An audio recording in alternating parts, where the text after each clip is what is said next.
Welcome to Literally Nothing Show. I'm Mel Fascist Pig. And I'm Reverend Muffington. Tonight we have a full fucking house, and this time I'm not lying. And also we have a special guest host introducing, give it up for Ronzo Cartwright. Ronzo! He's currently in the band Stone Deep, but if you're an old fuck like us, then you know him from the band The Hardcores. But for right now, give it up for Brandi Augustus.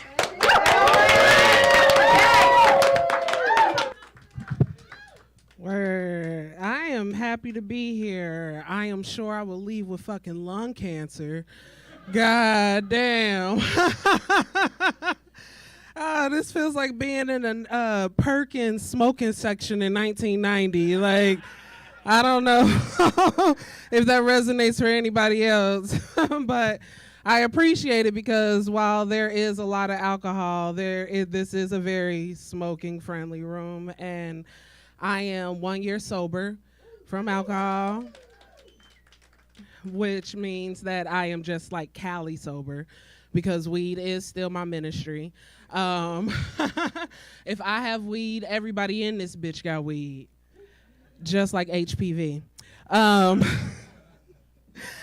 no, I had to stop drinking because I kept finding myself in precarious situations like sucking dick at the top of parking garages. Yeah. And I was doing this shit at the height of the fucking pandemic, y'all. I kept getting strep throat, and I was too embarrassed. Look, I was way too embarrassed to tell my doctor what was really going on, but I did admit to experiencing post-nasal drip of some sort. And now that I am Cali sober, I realize that I don't even like dick all like that, y'all. Like, honestly. And it's not all dicks. It is not all dicks. Sir, I am sure you have a wonderful dick. You know, I am speaking about, Beth said that shit like she know.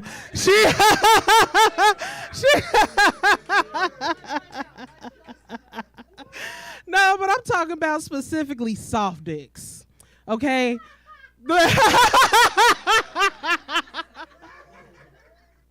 She thought of somebody specifically. But you know, like, dicks that look like they need like a pep talk to get going, you know? Like a motivational coach or some shit. Like, if you don't get that bitch an IV drip of electrolytes and get it far the fuck away from me, God. And then, I'm not sure if y'all know this or not, but dicks are attached to these god-awful creatures called men. Oh, God. I don't know if you've ever met a man before, but if you have, you might have mesothelioma and are entitled to compensation from the government.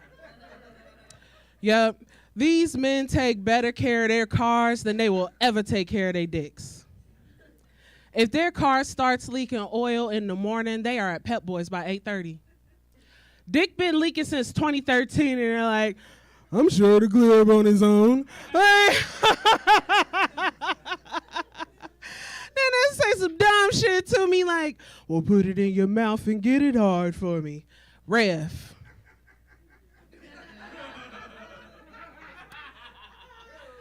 If you put your soft dick in my mouth, reflexively, I will try to make my teeth touch. Well, good, because I don't know why, but something in my brain just says chew it. God. Plus, another reason why I don't think that I should have to suck dick is because I am a first-generation homeowner, okay? Yeah. That means that I am now out of the socioeconomic standing that I had before, in which I felt like I had to suck dick. Okay? Now, that shit is a fucking option. Okay? And it is an option that I only bestow upon the most prestigious of dicks. I'm talking about a dick so goddamn strong that it could chip a diamond. But those are hard to come by. Generally speaking, I find that sex with men is like eating crab legs in a landlocked state.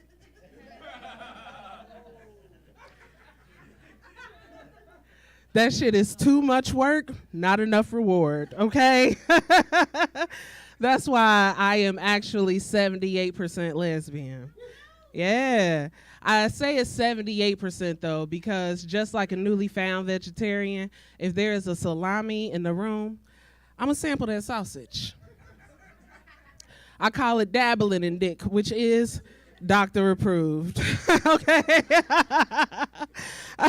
Y'all want me to keep going? All right, I'll tell y'all, I'll leave y'all with a story about the bravest person that I've ever met in my life. That is my oldest son, Morgan. When he was born assigned female at birth. So we played those gender games with him until he was about 11, when he came to me and he told me that he didn't want to be alive in his body anymore. And I didn't know how to process that information, so I immediately got him into therapy. And then in 2 years' time, he's happy again. He's smiling, he's doing better in school. So when his doctor calls me in for a fucking parent meeting, I panic, and I don't know how to properly prepare for this conversation, so I take an edible. And now I am high and confused trying to process when they tell me that he is non-binary.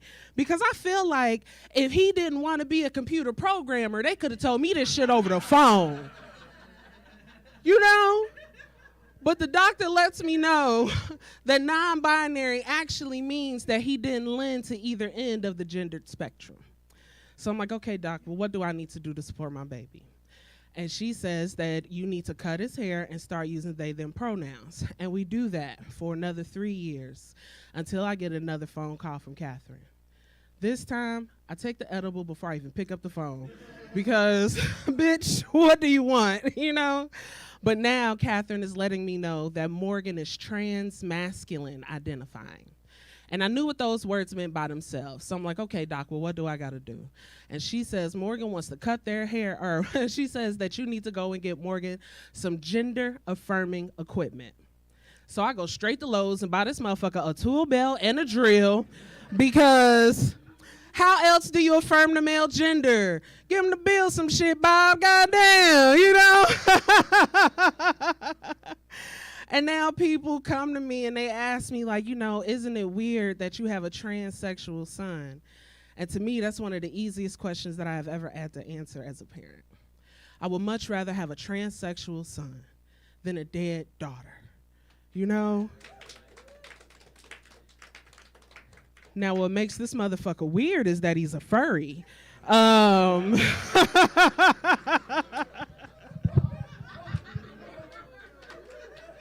Now, if you don't know what a furry is, a furry is a person who likes to dress up like an animal from time to time. So now when we go to Dollywood, I got to pull them aside before we get on the Wild Eagle like, hey, bro, you want me to hold your tail or your dick? Because we can't just have shit flying off this roller coaster. Y'all, my name is Brandi Augustus. Brandi. Hello. You came out strong. You came out man. strong. Fuck yeah. So how long have you been doing comedy?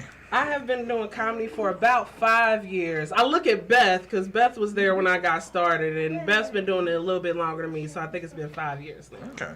Right on. What got you into comedy? I was doing poetry, and I wasn't really good at it, but I had an audience, like a captive fucking audience, and I just asked my friend who I was running this poetry mic with, like, can I just start doing comedy? Like, I really want to see, like, what this comedy thing is about, because I feel like that really is my bag.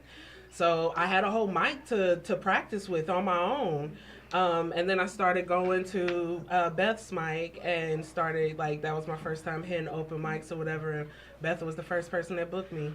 And it's been great. It's been a really good 5 years. Do you, in that 5 years, do you have any type of horror story, anything that's happened on stage or off stage? Oh, yeah. I did a show. I won't say names, but it was here recently. And the headlining comedian, we did 4 shows together. The first show, no, I don't drink. You heard my set, goddamn. He wasn't really So listening. people say shit when they're on that mic, but when it comes to the table, it's different. No, I've been clean 10 years and come here and fucking, Yeah, that don't mean shit up there. No, but I did this show with this woman, and the first show, I did some bullshit. Like, I was told that it was a clean mic, and it was the first time I was ever doing clean for real.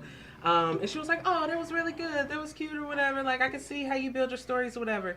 But then on the second show that night, I did what I just did and murdered.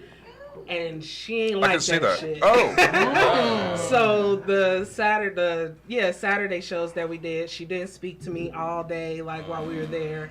And then during my last set, she's like walking out on stage. She's slamming doors. She's getting the producer to like strobe light me. Like, oh yeah, it was awful. But she followed me. So I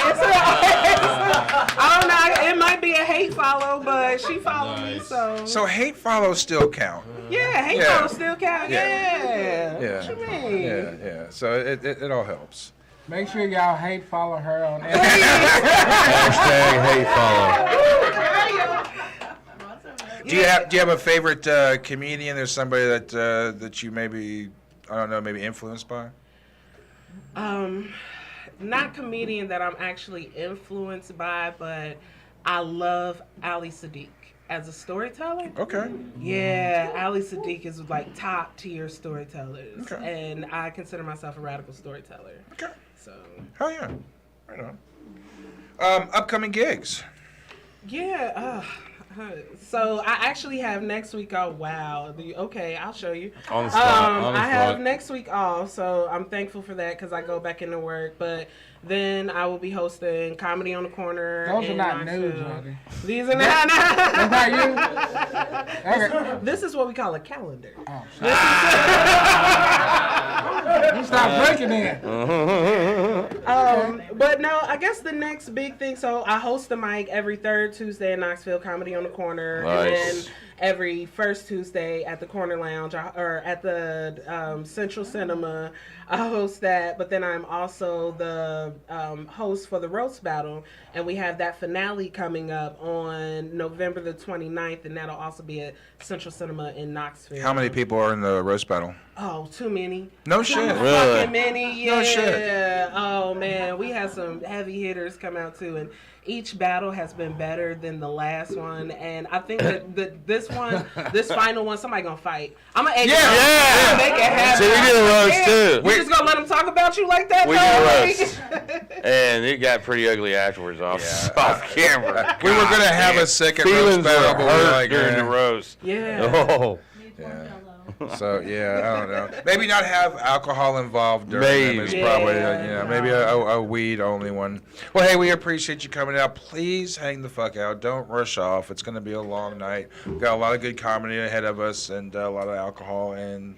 Yeah, I can't promise because I gotta drive back to Knoxville, and that See. mean I gotta time travel. Nah, y'all Understand. understand, like that shit. Yeah. Well, thank you very much. Give me one more time for Brandi. All right. Thank you.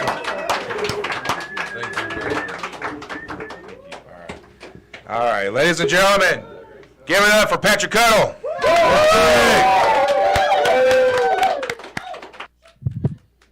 Hell yeah, guys. Damn, Brandi was good. She's pretty dang good. I like... Thank you for that. I like when she mentioned Rondo. She said, I'm sure you have a great dick. And he was like... He's like, thanks for bringing that up. I'm actually trying to get pussy, so that helps. Is that bucket of shame for people to puke in? Y'all need a bag for that. I hope that's the first time the bucket's been in this room, you know what I'm saying? Okay. Okay, so you don't need insurance anymore is what you're saying. Respect. Okay. Somebody threw up during one of the shows before? This used to be a drinking show. Ooh. Episode, someone was on the floor asleep. Yeah, I could see combining a drinking game with like you have 5 minutes to do something would really get you blacked out fast, you know. It's not safe. I don't know. Do you guys think Biden runs his own Twitter? I feel like he would use it like a search engine, you know. He'd be like, how do I talk in public, you know? I don't know. I'm pretty sure the last guy ran his own Twitter. You know? That was a direct reach to the president of the United States, you know? I wish if Biden ran his own Twitter, I'm just being honest, I probably would send him pictures of my dick, you know? It's the president, you know? He would be like, this is my Biden impression, it sucks. He'd be like, hey, come on, man. Look, back in my day, when you show a man your penis, look, come on, you go outside and you say, hey, buddy. There's no end to the impression. You just kind of float around in it for a minute. Yeah. I don't know. Has anybody here never received a dick pic before? Ooh, we got a couple. Okay. What's your phone number, man? It was 615, guys. Write it down. That's the first three. You can send dick pics to every 615 number. One of them's going to him. You know? There can't be that many people with phone numbers in Nashville. You know? I don't know. People were like, Patrick, are you going to tell the cat joke? Yes, I am. Don't worry. People say that cats have 9 lives, and I believe it because I ran over my cat 10 times and it died. Hell yeah. That's a joke for a room full of comics. Because, like, nobody else likes that shit, you know? That joke rules. I don't know. Somebody offered to spank me and my brother in church one time when we were kids. Me and my brother, we were like 8 and 9, and my dad was he was gone. He wasn't there. Not jail, okay? But, you know, he was, I'll be honest, he was invading the Middle East. It's just what was going on. And so, yeah, it is. It's Armistice Day today, guys. Holy shit, I didn't even realize. It's also the 1-year anniversary of Wakanda Forever coming out, so.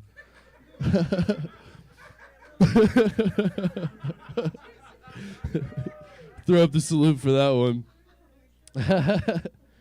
But yeah, this guy offered, my dad was in Iraq, and this guy was like, me and my brother were acting up, and he was like, do you want me to spank your boys for you? Like, he asked an adult woman if it was just like this. He wasn't like a family friend or anything. He was just another guy. He saw some kids misbehaving. He was like, those boys need a daddy, you know? And my mom was like, no, which is a reasonable response. But what if she had said yes, you know? I'm like, I would have grown up thinking my mom would let anyone kick my ass, you know? We'd be acting up at Target, and she'd be like, you see that guy over there? He's going to beat the fuck out of you and your brother. I don't know. Girls like a guy that's really vocal during sex, you know? I've heard that from every girl I've had sex with. Y'all haven't heard that before because I can tell y'all make some noise. No, I just wish I was like a screamer, you know? Like, oh my God, I'm about to come. Ah! You know? She would brag. She'd be like, oh my God, I made my man scream, you know? I'll tell my friends, I'd be like, guys, right when I was about to come, a spider ran across my chest. Didn't have the heart to tell her. She was really gassed about it. All right, I got 2 more that are kind of comedian jokes, and don't hate me because they're dirty. But I put on my mom's pants the other day. on accident, not on purpose. It's a big distinction. Put on my mom's pants, and they fit. And I was kind of looking at myself in the mirror. I was like, oh my God, I have my mom's ass. I know, it's tough. You know what? I'm just really happy that I don't have her titties and pussy too. Because then my dad wouldn't have sex with me. Yeah, I know. It's y'all are comedians, so that isn't. Not everybody loves that one. I love telling that joke, but not everybody likes hearing it. I got one more. It's all right. We're all gonna say it on 3. Who has the best rotisserie chicken? 1. You guys are early, but I like your enthusiasm. 1, 2, 3. I heard like 20 different kinds of. Yeah, man. For me, it's Costco. I'm a big Costco rotisserie, but I'm broke, so I gotta ride with somebody else that's got money, you know, when I go. But it's the #1 loss leader in grocery stores. They lose money on every chicken they sell.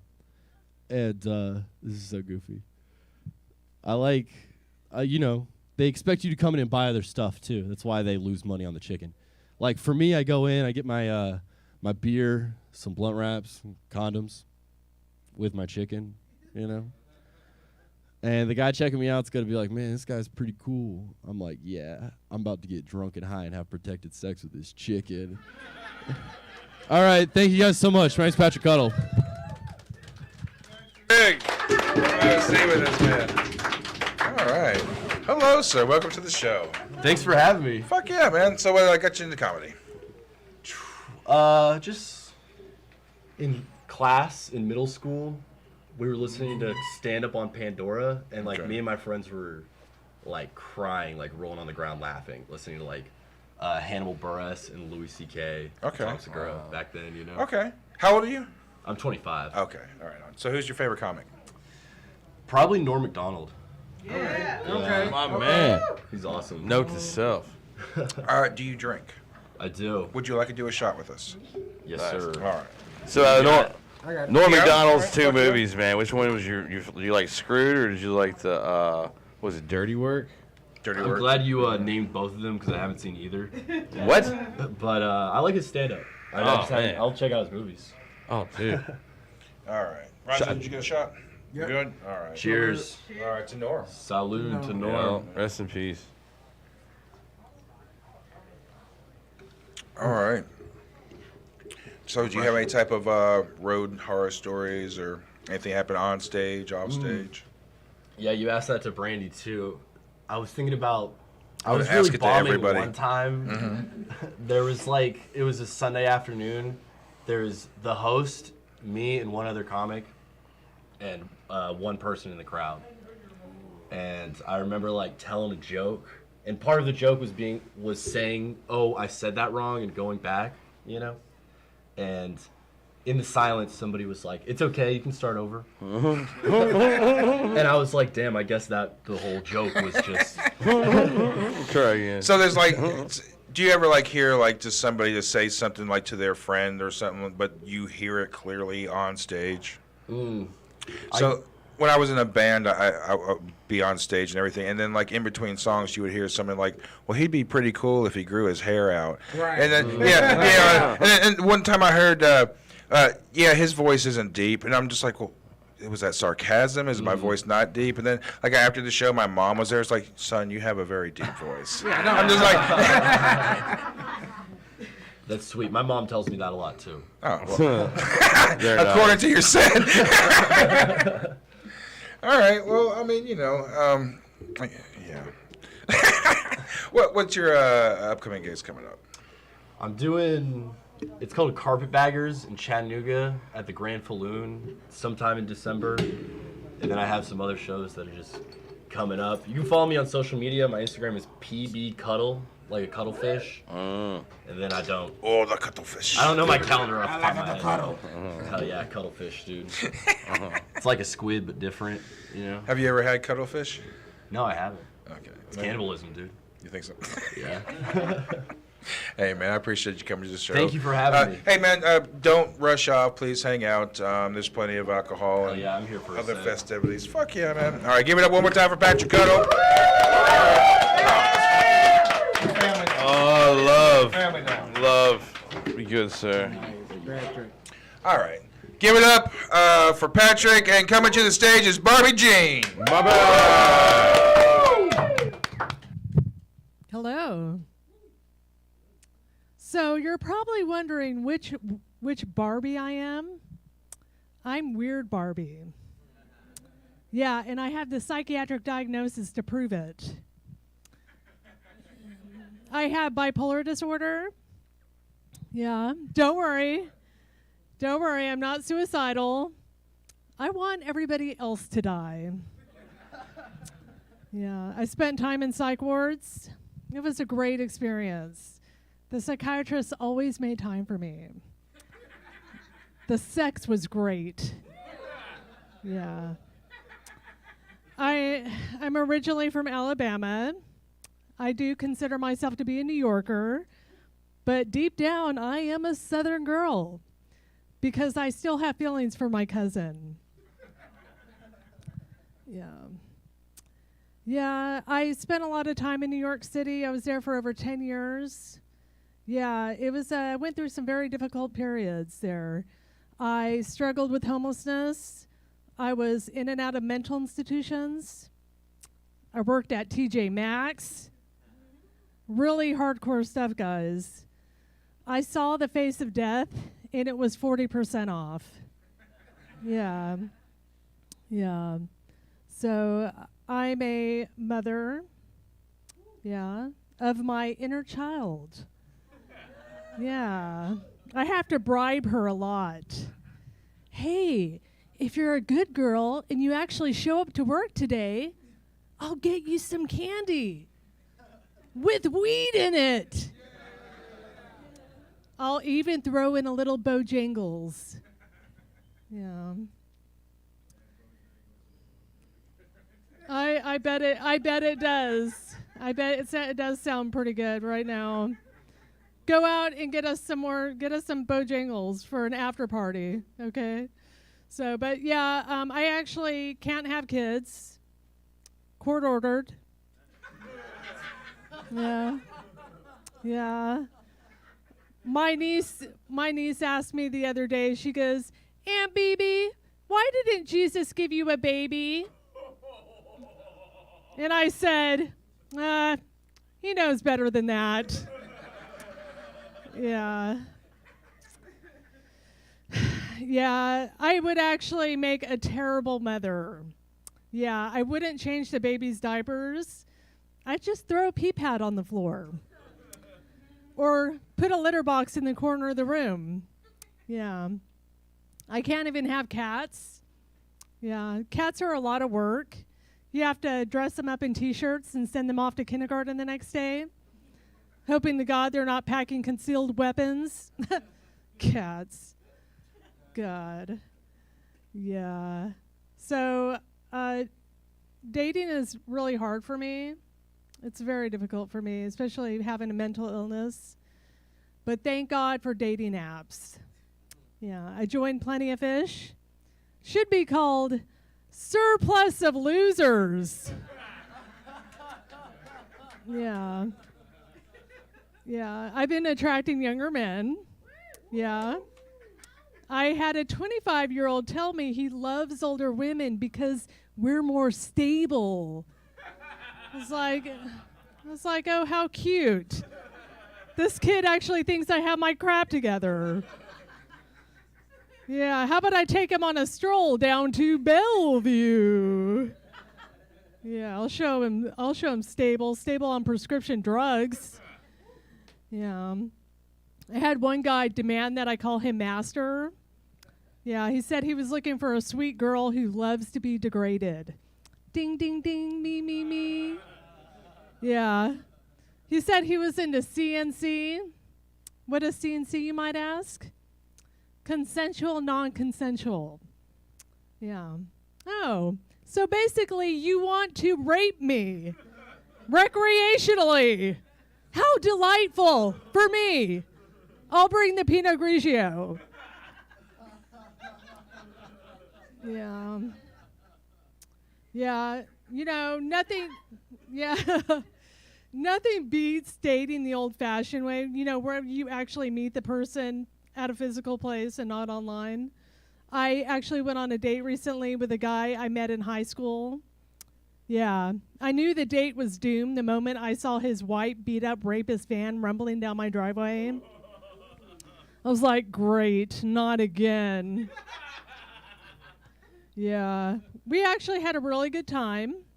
Yeah. We had sushi at a really fancy restaurant, Publix. And I let him pay, of course. Listen, I consider myself a raging feminist, but if I have the courage to get into some guy's stolen vehicle, I deserve to have my meal paid for. No wine, no dine, no vagina. Yeah. So I'm not looking to get married anytime soon. Big shocker. Yeah. Yeah, I was engaged once. Yeah. The guy got me an engagement ring from JCPenney's. It's like, oh, how lovely. Is that jade? Oh, it's mildew. Great, I'm the luckiest girl alive. Yeah. I have a sick obsession with reality TV. I'm obsessed with The Bachelor. Yeah. These women are so pathetic. God forbid any of them get rejected. I thought he really liked me. Honey, you just did the walk of shame in a limo. I had to walk 8 blocks, then take the bus home in Los Angeles. Yeah. Yeah. So, yeah. Yeah, that's cool. Yeah, and before I go, I will talk a little bit about, I've been hung up on a guy before. Has anybody been hung up on somebody, you know? Yeah, and you're waiting all day for that text from that special someone, and you finally get a notification. Great. It's a Bible app. I should have downloaded that damn Bible app. Okay. Thank you, guys. Welcome to the show. Hi, nice to meet you. Nice to meet you. Nice to meet you. Do you drink? I don't actually. Not ever since the KRASH. The KRASH. Yeah. How long have you been doing comedy? I've been doing it for a little while, for about 5 years. Okay. Yeah, Right on. Do you enjoy doing it? I do. Right on. What I got do you enjoy into it? What got me into it? Sure. Actually, it's an interesting story. I went on a date with this total alcoholic loser, and he took me to my first comedy club. Okay. Yeah. What and club? Cobb's Comedy Club in San Francisco. All right. And we saw Greg Proops. I don't know if you know who that is. I know Greg. He does Yeah. the Whose Line Is It Anyway? Yeah. Yeah. I saw him, and it blew me away. I was like, oh my God, how do they do this? I enjoyed the whole show, the opener, the feature, and the headliner, Greg Proops. It was amazing. I was like, how do these people do this? Improv is a completely different thing. I mean, you can write shit all day long, but to get up on stage with nothing and then be thrown something and then be able to react to that and create a complete different scenario just out of the air and then be spot on, that takes a lot of talent. Yeah. And I used to love watching the old school, not the Drew version of Whose Line Is It, but the real British one? But the British one, yeah. Yeah. Like when Greg is on that and the other two American guys that are on that too. I mean they were so spot on. Just to watch them just create right there on the spot, that's beauty. And Beautiful, yeah. No one can really do improv. A lot of people can write shit and they can write shit all even gone, but like it's like that Robin Williams type of quality to be able to create on the spot. And you either have it or you don't. Exactly. I actually do improv myself. I am trained in improv. I trained with the Upright Citizens Brigade in New York City. Oh yeah. Yeah. Right on. Yeah. Were you actually on the TV show? No. Okay, I all was right. not. Right I on. just took classes. All right. Yeah. Yeah. Yeah. So. Do you have any type of horror stories, anything on the stage or behind the scenes? Here we go. You got one. I don't really have any horror stories per se, but I used to get really high before going on stage. That's great. Yeah, that works. Or did it not? Did it not work? Or No, it was a disaster. Well, it wasn't a disaster, but during the moment, I thought I was the most brilliant comedian ever. Like, right. I was in Los Angeles, and I would just get really high in my car and then stumble into the place and get on stage and be like, "Oh, I'm prolific," and then I'd listen to my recording afterwards, and I'm like, "Oh my God, this is awful." Yeah. Yeah. So I actually came in here and actually tried to do a set, and I tried to do 5 minutes, and I actually recorded it on my phone. Yeah. And when I Oh, we listened put it back, in a vault. when I listened, You don't want to go to that. no, vault. it's deleted. Dirty vault. No, but I went back and I listened to it. I smoked a joint. I listened to it, and I whitewashed was it. just like, "No, fuck this."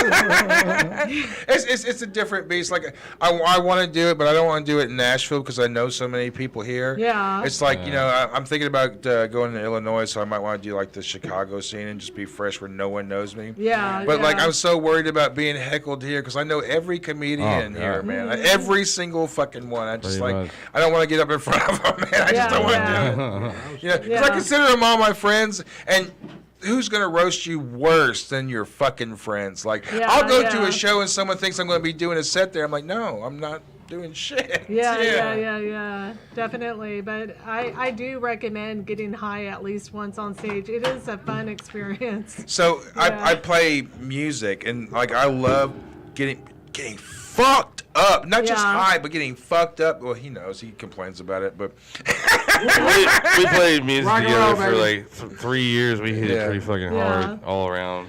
yeah. But I mean, Oh, the cool. greatest thing is to get. It's almost transcendental because you get up there and you get to the point where you're like so comfortable and content, and you're playing the fucking music. Like I play bass, and just getting into it and feeling it, Yeah. having my bass set behind me, and I can feel the vibration of it. It just becomes transcendental to the point where it's just like it's disassociative. Yeah, like I can yeah. actually kind of leave myself to the point where it's just like I'll feel. That's all it is, just feel. Yeah. And then I hear like a lot of comedians, they get up there and they in the zone and everything, they just start riffing too, just like you would musically. Yeah. Comedians will riff, and it just becomes normal. I mean, just because I don't know, it's just one of those things that just it taps in, and Yeah. not many people can actually do that. A I lot mean, of them say Yeah. the 10-year marks where it just hits. It's like you hit that. but then you get to the 12-year mark, and you're fucking Monty Hicks. yeah, you got a 10-year mark. You got to hit it then. Oh, shit. Yeah, but no. So you said you're doing 5 years? Yeah, about 5 years. Yeah, I actually started a while longer than that, but I've been kind of on an interesting journey with my life. It's like, So you're always like the Yeah. funny person, but just never really got onto a stage. oh, I did. What would happen was I'd be on stage, and then life would just happen, and I would have to tend to life or work Oh, yeah. some shitty day job that would take up all my time. And So that's okay. Yeah. So you just hit it right there. It's so hard to work a full day Yeah. and then to come home, and it doesn't matter if you're a comedian or it's music, but to Yeah. come, the last thing that you fucking want to do is be disturbed, much less try to be funny Yes. or write a song. it's Yeah. hard. It's Yeah. very It's hard. very hard. Yeah. I Yeah, agree with it you really as a is. musician, yeah. It's been a difficult road trying to find the right match for a job, and I finally did find something that I could do, but it's still very time consuming. Yeah, prostitution isn't.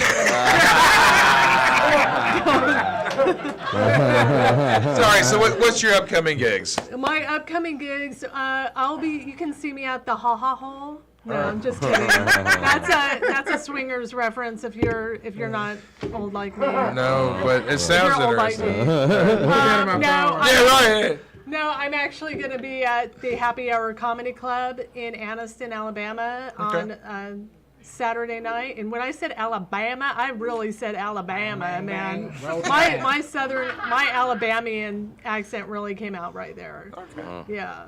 So yeah, I'll be at Happy Hour Comedy Club. Yeah. Well, hey, thank you for coming out, especially on short notice, man. Oh, Fucking no fuck problem. yeah. Thanks so much for putting me on. Come back. We have 2 more shows. So if you want to guys want to come out and everything, definitely come out. That'd We're be doing great. our Christmas show on December 9th. It'll be airing Christmas morning. So Yeah. if you want to come out and do another set, fuck That yeah. would be great. All right. Thank you. Give a level for Barbee Jean. Nice to meet you. Thank you so much, guys. Thank you. All right. All right. Oh, this motherfucker is already at the mic. he's ready. He's been at the mic for the last 10 minutes. I don't even think I'm going to let him fucking play it. Fuck it, man. We're going to skip to the next fucking person.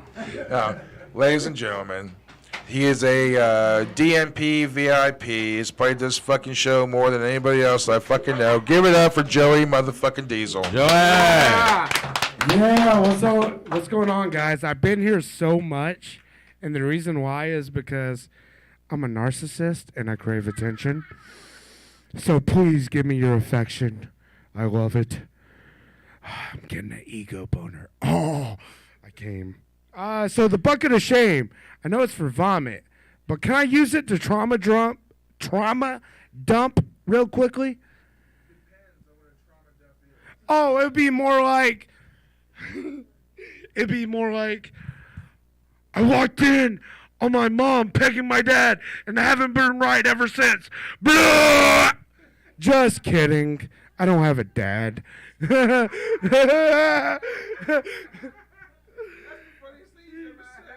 Fuck you and suck all of my curvy dick. Okay? Yeah.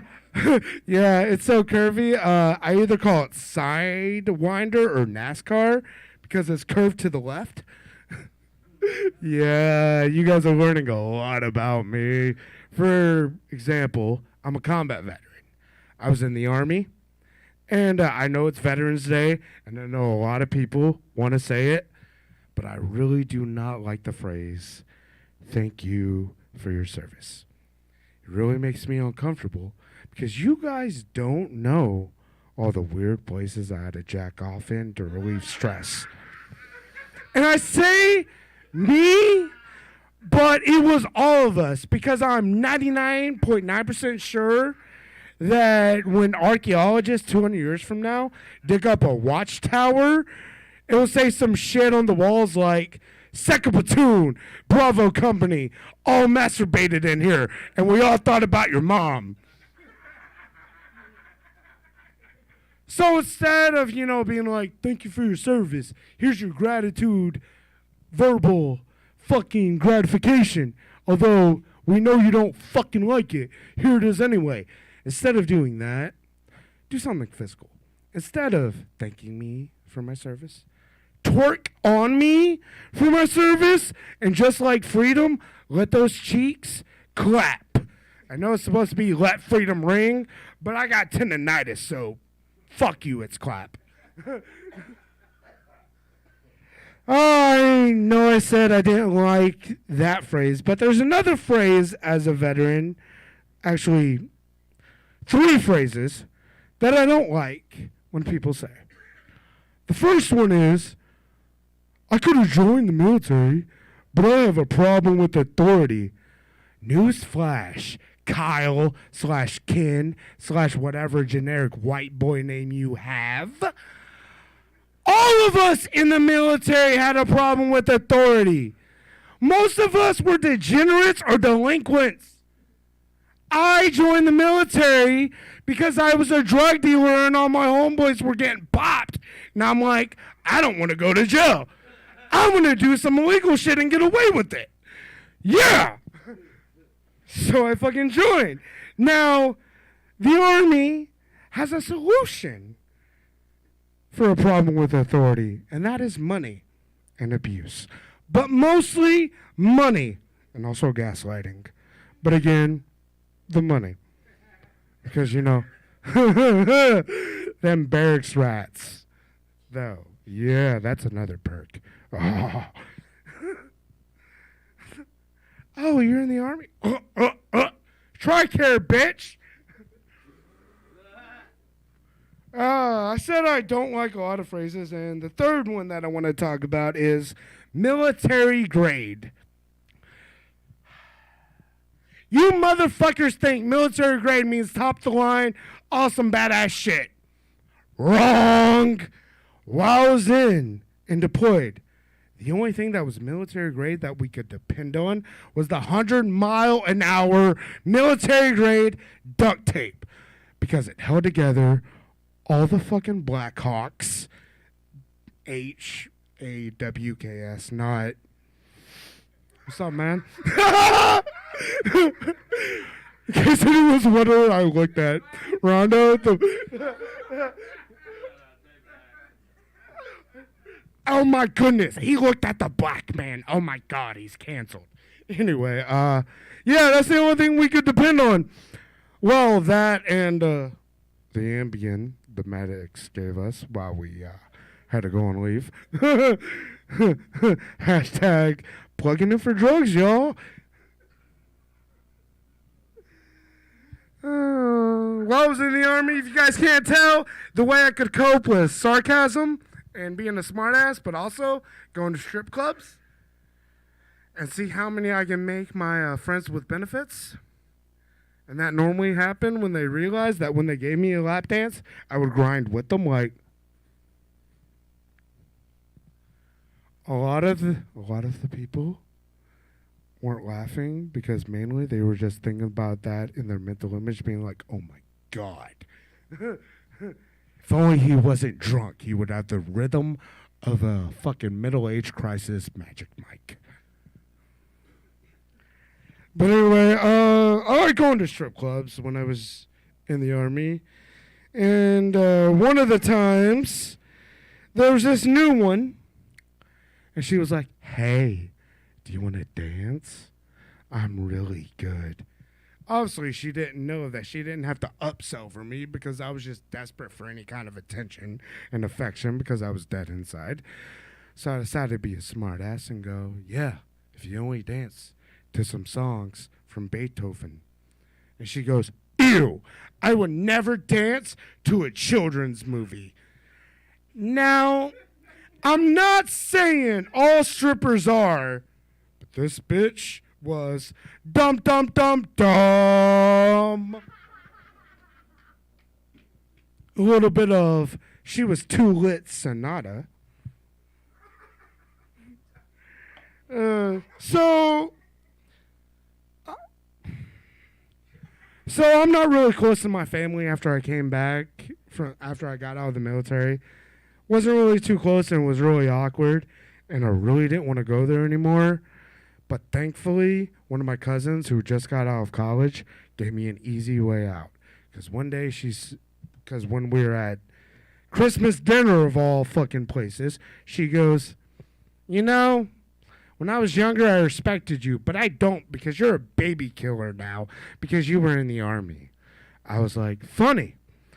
I don't remember being part of Planned Parenthood leading Operation Delete a Fetus." And she goes, "Hey, stupid. Planned Parenthood doesn't kill babies." I'm like, "What a coincidence. Neither did I, dipshit." And long story short, without adding the fact that I called her something that rhymes with fun blunt, I am no longer allowed at holiday functions for my family. Hashtag blessed.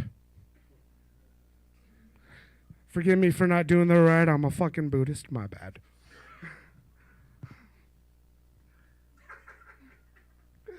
I don't know how I am on time, but I got one more. Perfect. Remember how I said I don't like the whole thank you for your service thing? I feel like there's a lot of people that expect a verbal response for that. Or they want me to be like, "Thank you for acknowledging my existence, kind civilian. Ha ha ha ha ha. I can sleep good at night." Thinking they too can sleep at night for some kind of virtue signaling. But I got bad news for those motherfuckers. I got insomnia. If I ain't sleeping, I don't give a fuck if anyone else does. Okay? Like this dude who insisted on bugging the fuck out of me when I was in the convenience store trying to grab 2 Monster drinks to chug before I went to a VA appointment so I can freak out the lady doing my vitals. Honey, how are you still alive? I feed off on the souls of my enemies. And also for spite.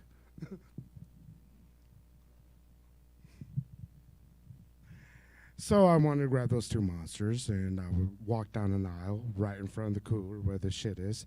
And there was this dude, and he looked like he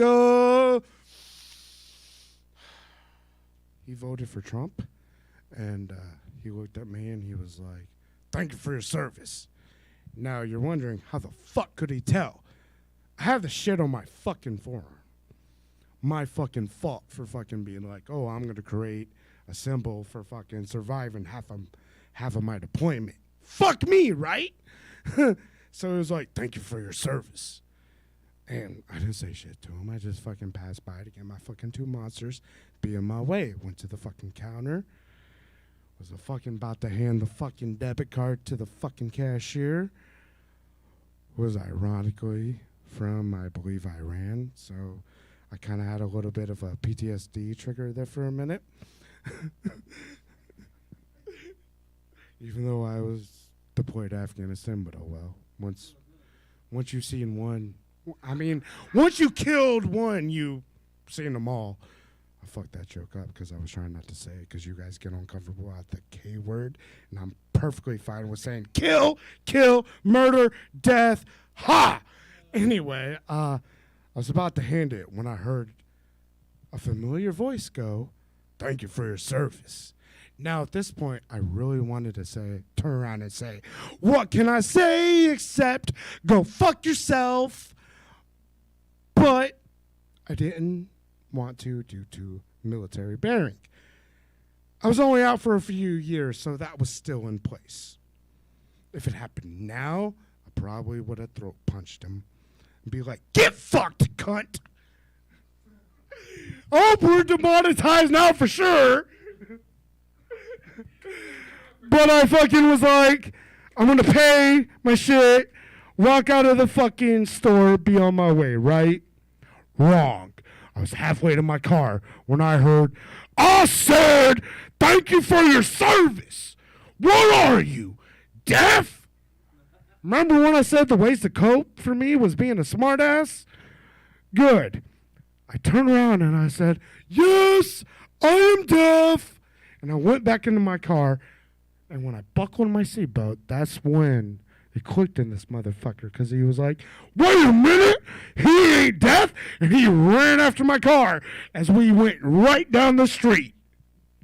So long story short is, if you want to feel good about yourself, adopt a fucking kid from a third world country.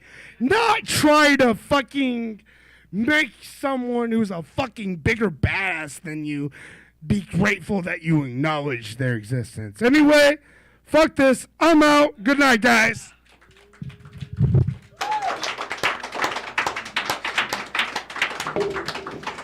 So we're going to make a website where everyone adopts a kid from a third world country. We're changing I vote we all just get the children soldiers because they are so disciplined and badass already. And we don't have to worry about them getting bullied because they'll just fucking punch the kids. So you think we should militarize, like, third world country kids? We should... I was just saying we should just make them like Batman. Militarize third world country kids. Give I don't want to do the M word, goddamn it, because I just said I'm a combat vet, and I don't want some people to be like, oh, So he's a happy psyop. Veterans Day, Joey. So hey, man, you've been. Hey, thank you for that thing you did. You just don't want to fucking shake your ass for me, and that's a problem. I'm not twerking my ass for you, so yeah. I'm not gay, but I appreciate the male body. He still wants to see it. Do you want to do a shot with us? Hell fucking yes. Right on. All right. Fuck you. Oh, actually. Fuck yeah. Yeah. I got it. Oh man. Half of me feels bad about this. Well, you know. But the non-white me is like, orale, que pasó? Que paso? Wait for the color. I mean, well, I'll pour another. Fuck Yeah. it. Phantom shot.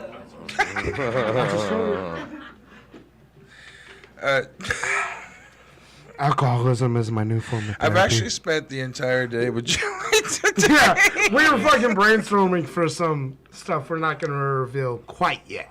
No, Unless you want to. No. Nah, we're going to save it. No, yeah, we're going to save it. But it's actually been cool watching you progress. And you're actually pretty funny tonight, man. I mean, I know you're funny every time. You see this? I want you to do a favor, lean over the table and just kiss it, okay? I've been funny every single time. I don't know what you're talking about. So we've been doing this show for about 5 years, and it's great to see people progress. We've seen guys that come on here and they do, and they'll do a set and then fuck off, and I mean fuck the I'll see fuck him for off. another year or so. Yeah, we've had people that come on here and Paul Gallagher took off for a little while. Well, yeah, that's a scene thing. But we've had guys that come in here, sit down, be in this building for about 5 minutes, and then you call their name and they're gone. People are like, "Oh no, he took the fuck off." You're like, "What?" So it's like we had one dude that took him 3 times to get on the fucking show. The first time he showed up, took off.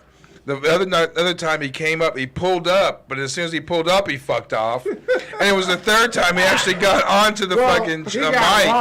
That dude has some Lawrence I can candy. say the reason why I didn't fuck off is because, one, I heard quite a few laughs my other sets, and 2, I was just ribbing you. I know. I just wanna fucking explain. Goddamn it! Can you let me fucking finish? Are you just here to be like, "Oh, I'm just joking, man. Just calm down. Yeah, well, okay. Don't try to build the dialogue." Anyway, I just take it as in if I'm not dead, I haven't failed, and it's just like that.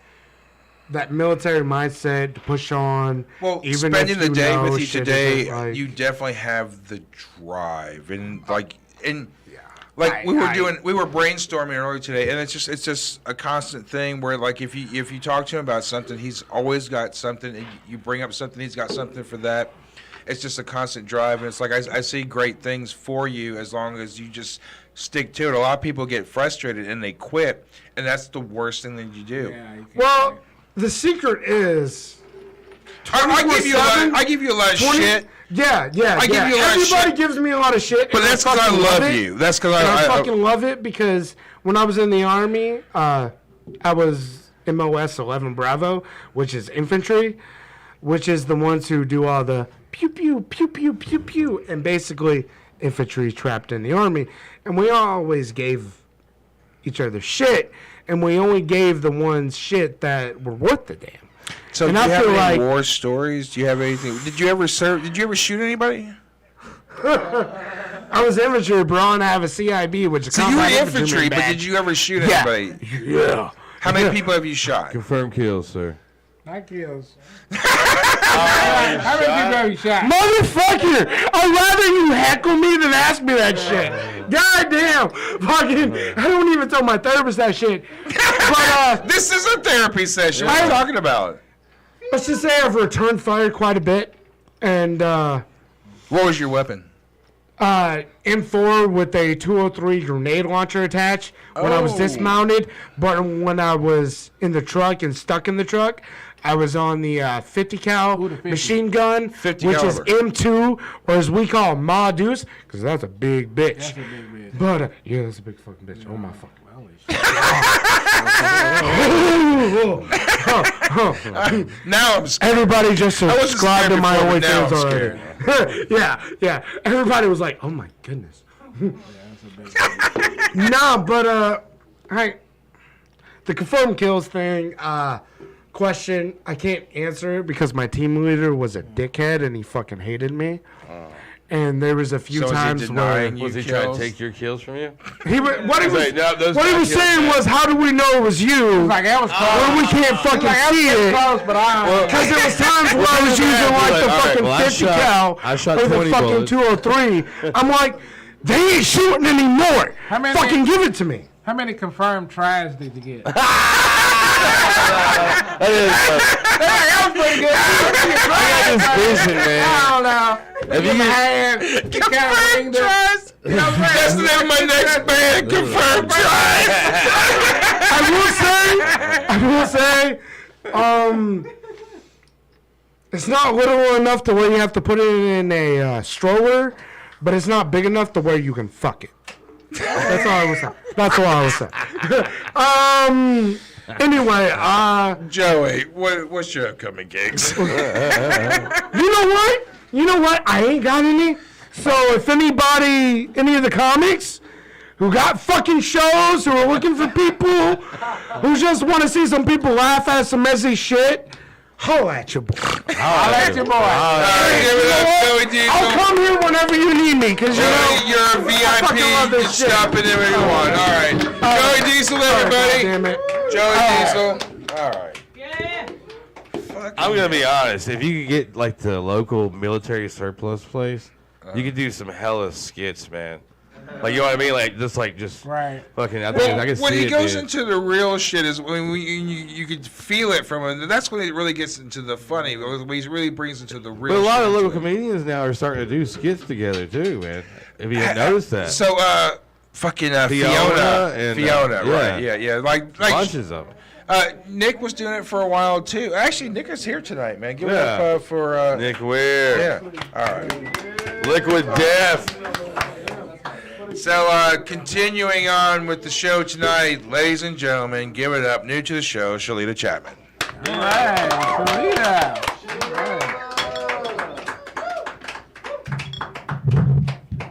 Hey guys, so I ended up, I guess, riffing on some new stuff just because I was so inspired by Joey.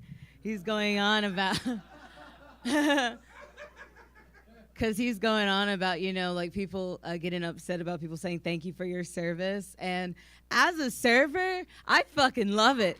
I'm just like, y'all, you don't understand. Someone will be like, thank you for your service. And I'll be like, it's no problem. And then they'll get mad that I didn't say your pleasure or my pleasure, you know, that sort of thing. No, it's crazy. Whenever you're going through the industry nights, you go to all the bars, collecting all the discounts like a veteran on Veterans Day, going to all them restaurants. Y'all, when I walk past other servers and you find out that they're a server, it's just like, how long have you been in the industry? Or when you run into someone who used to be a server, like you could be waiting on them, they're like, it's all right. I've been in the industry before. Because you know once a server, always a server. Hoorah. Yeah. It's crazy. Ladies, have you ever experienced like working with a lot of other women before? Isn't it like, oh, PTSD? No. It's like, in my opinion, it's like joining a sorority, because it's like all of your periods suddenly sync up. You're going out, getting the same kind of shots at bars. Yeah, she's like, we know. We both got to the end of the month. Back in the day. No, but it's crazy because you're all fucking the same bartender. You know, sorority stuff. During the pandemic, I realized I had broke energy. Because I was spending them stimmy checks on stupid shit. Like, I got a DNA test done for my dogs to see that they were mutts. I got a DNA test done on myself to see that I was black. Y'all, I realized during the pandemic, people became one of four things. They were either a streamer on Twitch, they had a TikTok account of some kind, they were a witch, or they had an OnlyFans. I did 3 out of 4 of these things, but I did not have an OnlyFans, you guys. And that is because as a streamer on Twitch, when someone unsubscribes, they email you why. And could you imagine having an OnlyFans, and suddenly you get that email and it's like, yo, Chubby Cheeks 37 unsubscribed because he found out your nipples weren't pink. Because, you know, some people had never seen a black woman naked before. They only just imagined it. Nah, I was about to fuck this one dude, and he was like, you know, he was nerdy and all of that. And he said, I've never been with a black woman before. I'm sorry. And I was like, nigga, you black.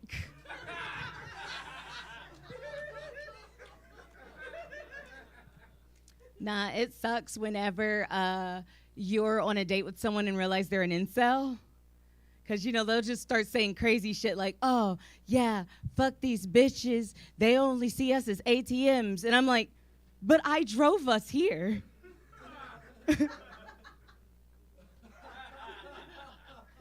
There's a lot of dudes online who openly say that they want a woman who's hypersexual but has never had sex before. And I was like, why? And he said, we don't want to be judged. I said, I could put on a Planet Fitness shirt, my dude. This is a judgment-free zone. For today only. And then you can treat me like a New Year's resolution, hit it for 3 days and be like, nah, this is too hard.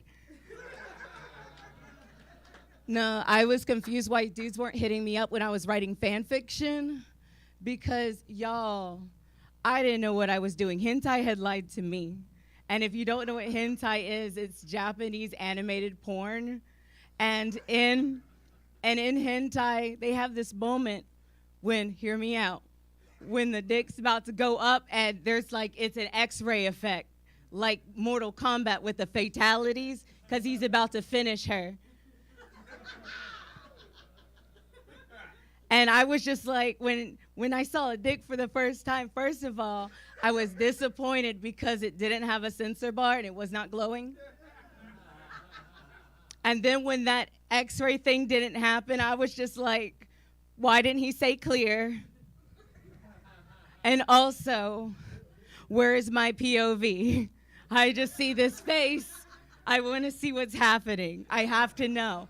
I'm telling you, I'm one of them people that when I'm getting a tattoo, I'm just like, that's me with seeing the dick. I'm just like, you know? If a dude says that, ask you about your body count on a date, that's a red flag. Because we don't fuck cops. No, I hate it whenever you have those undercover cops, which you can tell. They all stand the same way, bow-legged for no reason. Thumb in their belt, suddenly put their hand on their piece like it's their service weapon, ready to whip it out at any moment. And out of habit, I just start slowly putting my hands up. And he's just like, what, you not gonna touch this dick? I said, officer, I'm gonna keep my hands where you can see them. It reminds me of this one anime that I watched called Beastars. Once again, hear me out, you guys. So, where's Brandi? Is she in? Oh, no, she would appreciate this. So this bunny is about to fuck this wolf. But before she does, she says, well, I've never been with a predator before. And that's what it's like to fuck a cop.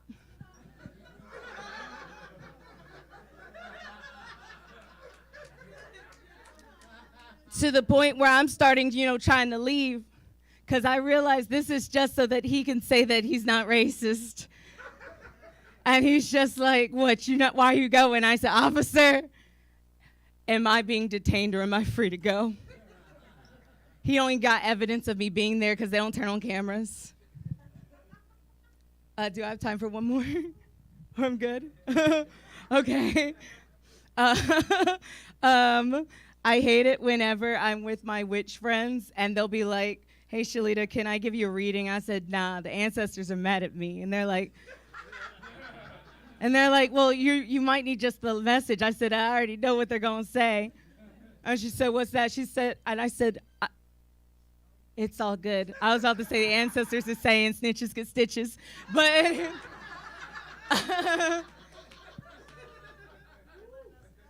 nah, they're like, you need to stop letting these white men choke you.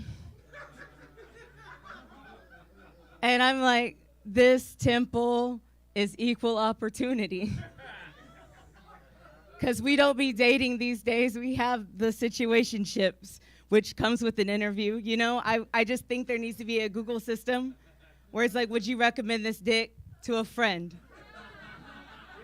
And I'd be like, only if she's into it. No, I hate it because, you know, you'll start with a dude and everything, you know, go through the interview process.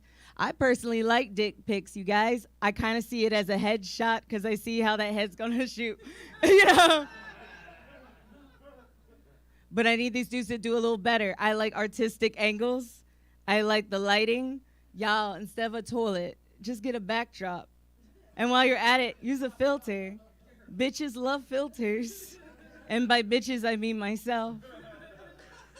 And, you know, after 30 days of, you know, like fucking this dude, because, you know, we set the appointments, I feel like we could have a sit down just for a performance review. And then, you know, after a year, we could see where we're going to be at that point. But you don't do an anniversary present for a situationship that goes on for a year. So I feel like I should do a pizza party. Maybe a high five. You know, I could give them a card that says, let's shoot for another year. You know? But not during November, because we ain't breaking no nut goals. I have a nut allergy during the month of November. I get suspicious when people be turning on mood music, especially white dudes, because it's the sound of whales. And I don't even know what to do with that. Or when white dudes, they do that thing where they're like, oh, my chocolate princess. And it's only white dudes who say this. White women, it's okay. They'll be like, oh, my chocolate princess. So I didn't want him to feel left out. So when he dropped his pants, I said, oh, my Vienna sausage. But I'm going to leave y'all with this. So, yeah, but I get so suspicious when dudes be turning on music during sex, just because at first I thought it was to set the mood until I realized he was using it to keep tempo. But what if he don't got that Spotify premium? And then you hit that commercial and he loses rhythm. And I found myself having to count like a metronome. I was just like 1 or 2 or 3 or 4, 1 or 2 or 3 or 4, just so that, you know, I could get there. But it sucks that when I realized in my 30s, because I'm 33, you guys, in my 30s, I realized I have to stretch before sex. Because he'll be hosting your legs, because I be fucking these 20-something-year-olds, and they'll be like hosting your legs, and then my legs will be shaking, and they'll think it's because I'm about to come, but really, it's my legs are about to come down. Thank you so much.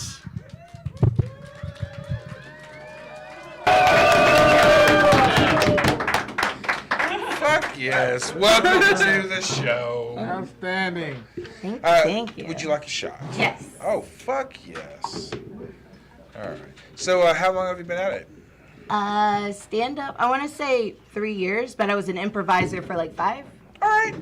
Fuck it. Do you like improv? I mean, does it come natural? I mean, I like improv, but I don't know, I like writing because I write all of my jokes for the most part. Okay. Cheers. Cheers. Oi. Oi. Well, I enjoyed your set. I thought it was pretty good. I've enjoyed everybody's set tonight, and I look forward to everybody else. Actually, everyone's been on fire tonight. Oh, yeah. Tonight's nice. Oops, all comedy. I have to say, this is my first time here, and this is Mine too. amazing. This is amazing. I'm a rock star. A star. Oh, nice. And that y'all never heard of. But I do know that this is equivalent to watching a bunch of bands. Because y'all have the energy, you know what I mean? Y'all come up with your own, like we write our songs. Mm-hmm. You guys write your material. Yeah. You approach crowds and like It's the way the best match. I mean, it's the thing, right? Yeah. Because it's like when I play, I don't care if it's 5 or 5,000. Yeah. They're gonna get the same exact show, right? Right. And then when I see y'all in this room approaching that, I'm like, damn, this is like a handful of people. Y'all in here just murdering this shit, right? Right? So if you look at it, if you can murder in a crowd of like 10 people, Yeah. you can murder thousands because it's harder to perform for 10 people who's looking directly at you. Oh, for sure. Than a sea of people that you can just wade yourself into. So I applaud all Disassociate y'all from. right Yeah. now. This shit is going on. Man, Yeah. I'm like, what the fuck, this shit.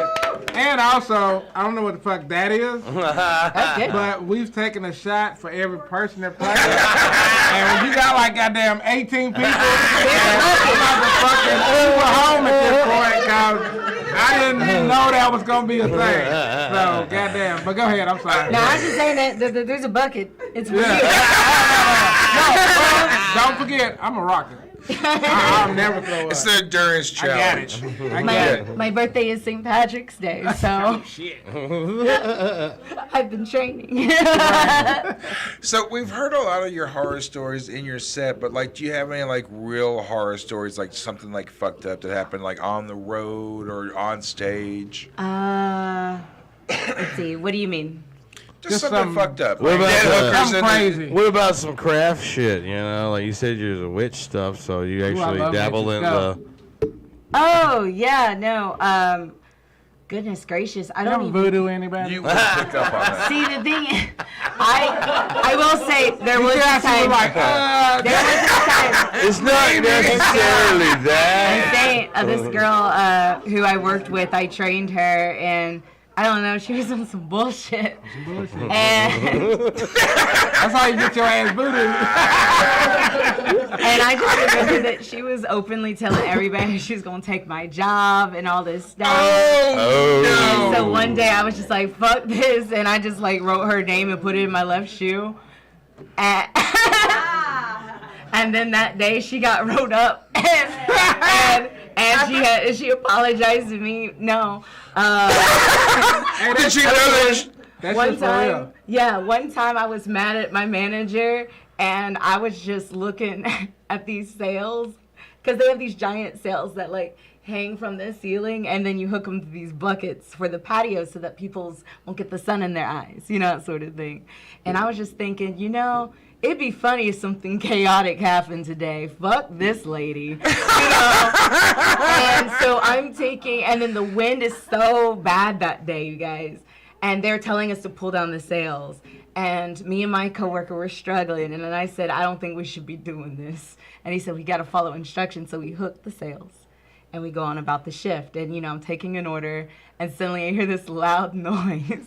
Oh, And two of the sails snapped from the roof and landed on tables. Oh, shit. They didn't get hurt or anything. Right. So there were these two dudes there at one table, and they just continued to, you know, like eat their food. They didn't give a shit. Fuck it. This is my little sister's section. She also was manifesting stuff to happen. So she's like trying to get them out, and I'm pulling off the sail of this other table, and this lady, she's just like,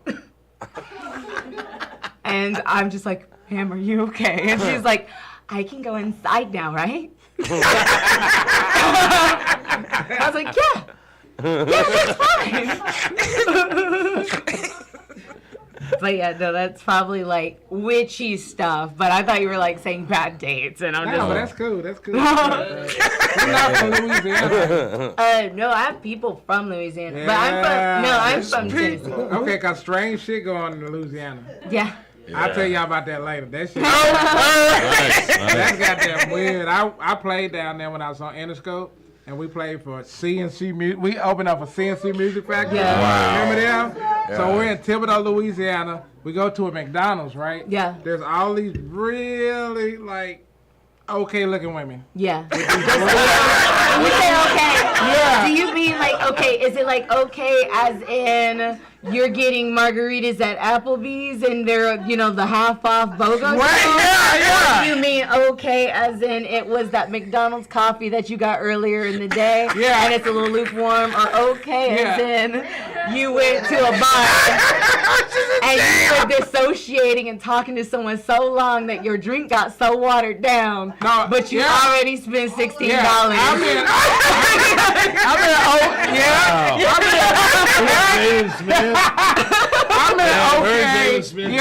mean, okay, bitches like you went to KFC to get some chicken, and that bitch been in there for 8 hours. Okay, this is okay. This is dry. You're still Really good looking dudes, right? Yeah. And then we went to McDonald's. We had an order. Make it long story short. Sorry. I said, okay. So the girl sitting there with her dude. I'm in a band. I got my band stuff on. We're trying to get us a snack. She lets his hand go, walks over and said, hey, y'all in the band? I said, yeah. She said, hey, you want to kick it tonight? I said, hey, that's her dude right there. She said, he on eggshells as we speak. That's I was like, y'all motherfuckers think I voodooed. I was about to That say, shit was scary as fuck. Damn. So what you described is dick that I've had. That's my next band, dick that I've had. Where you're like, it's okay, but the weed was good. That's the name of the album. It's okay, but the weed was good. Stone Deep's new album, It's Okay, but the weed was good. I'm gonna write that. Copyright Ronzo the Bees 2023. Yeah, book that shit. Like, it's like, I'll be on NPR being like, so I actually ghost wrote the title of that album. So if no one knows who Ronzo is, Ronzo was in a band called the Hardcores. Not only was he on Yo MTV Raps, but simultaneously on Headbangers Ball, and the only band to do so. And Music Plus in Canada. All right, so give it for the Hardcores. Nice. These guys were Rage Against the Machine before Rage Against the Machine. Yeah. Like I was on the scene back as a kid. My first band was Concrete Wilderness, and we wanted to fucking just play the fucking scene. And there was guys that were starting to blow up. The Hardcores, FUCT. Do you remember FUCT? Yeah, I remember them. Yeah. Clay's been on the show. Yeah, Clay. Then Every Mother's Nightmare had a video. Yeah, it was actually big in Europe, but they had. Yeah, and Jackal. Remember Jackal? Yeah, I remember Jackal. I was there the chainsaw. day. The chainsaw. Yeah. I was there at the cannery the day that they chainsawed the pillars at the cannery. It was crazy. Dude. So it was a really great time for music, and then grunge came along and killed everything. Everything died the moment that Nirvana's album fucking popped. It was done. Yeah, that was fucked up. Post roast forever, baby. One Nation Under Control. Yeah. But no, man. So hey, have we discussed? Have you have any shows coming up? Help this man, please. I'm not that fucking drunk. We'll take over from here. Okay, let's keep smoking. Go. That's all I'm looking for. So my upcoming shows are going to be based in Chattanooga, Tennessee. But on Tuesday, I will be performing at Barking Legs, part of their 30-year anniversary special. Okay. So I'll be doing some stand-up there on the Barking Legs is where? Barking Legs Theater in Chattanooga, Tennessee. Gotcha. Nice. Okay. Also at JJ's Bohemia in Chattanooga on the 24th, I will be doing being part of a burlesque show because I'm also a burlesque dancer. I'm also a burlesque dancer. I did a show last night actually. We should do a duet burlesque. Oh yeah. And so in your burlesque, do you do it in the clown? Yes. What does that mean? I have she a clown. does. If you check out her website, go to Shellyta Chatman. Or even Simple Plush Toy. Simple Plush Toy? Simple Plush Toy is my handle on like all social media, but I am Shellyta Chatman on like Facebook. Okay. And yeah, I have a clown Sona. And because I used to dress up like as a clown for like haunted house type things. But I Are you a haunter as well? No, yes, kind of. No, kind of. I'm a free range clown. Okay. So basically, It's got free range clown. Go. Lake Winnipesaukee has this thing called Lake Winnipesaukee. And so basically you have your costume haunt actors that do the haunted houses, but I am a free range clown, so I just dress up as a clown. I have my clown Sona. I'm like a method actor, so like when I'm in that costume, I am not myself. I do not talk like myself. And I can walk around the park and do whatever I want for like $80 a night. And I just take some pictures with kids, I ride some rides if I want to. I crash the houses if I want to. That's legit. I'm a free range clown. I crash the parade every hour on the hour. Nice. But That's the name of the new band, Free Range Ground. We gotta start writing these down. It's all recorded. It's all recorded. yeah. Okay. But as a burlesque dancer, sometimes since I love to be my clown, my stage name for that is Sugar Bunny, and so whenever I become my clown, it is the Sugar Real catchy, Bunny I tell you. Rubik's, which Rubik's is my clown. Right. Rubik's. Okay. Yeah, Rubik's like the cube because she's locked in a box and went crazy. This is a backstory. And how do we find you online again? Simple Plush Toy. Simple But Plush the Toy, show yeah. that I run myself, I book for a show. Okay. It is the last Saturday of every month in Chattanooga, Tennessee. It is called, right now the experimental name is Banter and Bass, but basically it is a comedy rave show. Okay. So the first 2 hours are going to be stand-up comedy, and then Right. after that we have a rave with several DJs, and it goes on until 2 a.m. But you Psychedelics, advertise so on- I'll- we can Yes. advertise find out when the show Yeah, goes. Simple Plush Okay. Toy is where I'm making the event tomorrow, and I'm going to be posting, that graphic that I Okay. made. But I take in comedians want to perform and do like 15, 20 minutes. Right. Then I will give them a stage where they can do that. And it's also a tattoo parlor. During the show, I'm so ashy right now, I'm sorry. But like, You just black. I know. But I gotta. The lighting's bad. We don't I adjust the love lighting. tattoos, African-American and so experience. they told me that if I got one during the show, then they could do it in 10 minutes. And I said, well, Patrick Cuttle's performing for 15. Give it to So I got a tattoo in the middle of the show. You did? Yeah, For real? I was hosting, yeah. Oh my God! Fuck yeah! What did you get? It's so ashy. It's a little mushroom. Oh, I didn't see it. I'm Nice. sorry. I thought she just And was he's talking to walking when she a was snail. ashy. I thought it was weird that she was just talking that she was ashy. I didn't see No. the You said a tattoo. mushroom walk. But yeah. No, thank you so much for having me. Yes, We ma'am. appreciate it. Thank you for coming to Nashville. Yes. All right, give it one more time for Shellyta Chatman. Dude, fuck yeah. Tonight has been an awesome fucking This is show. fucking going All hard. I Yeah. know is do not make that lady angry. No. Dude, everybody, do not make that lady angry. I She- know. she Hey, got hurt. also, I like to announce that I'm a free-range clown, too. 'Cause every time I tell jokes for my wife, she tell me I'm a fucking clown. So. I think there's a different connotation. It's not the tonight. same thing. Are you having fun? Are you having fun? I'm having an amazing time. I Good. can't. I will tell you this, man. I don't know why this thing don't blow up, but it's gonna blow up one day. And if anything, I have anything to do with it, man. I'm putting out on it. You should be like checking this shit out like left and right. This is fucking hilarious. Right. man. Well, hey, Thank you. let's talk to Ronzo for a second. Okay. So, Ronzo, when did you first come onto the scene? Was it the hardcores, or was it something before just to that? give everybody that don't know, I'm actually original OG of rap rock. Right on. Okay. Nice. So we got signed to Interscope Records. It was a band called the Hardcore, CORPS, in '91. Now, Interscope had like Primus. Back in the day. So Primus was on there? Here's the deal. When we first got signed, 9 Inch Nails. they only had 5 bands, Okay. and it was Primus, Uh huh.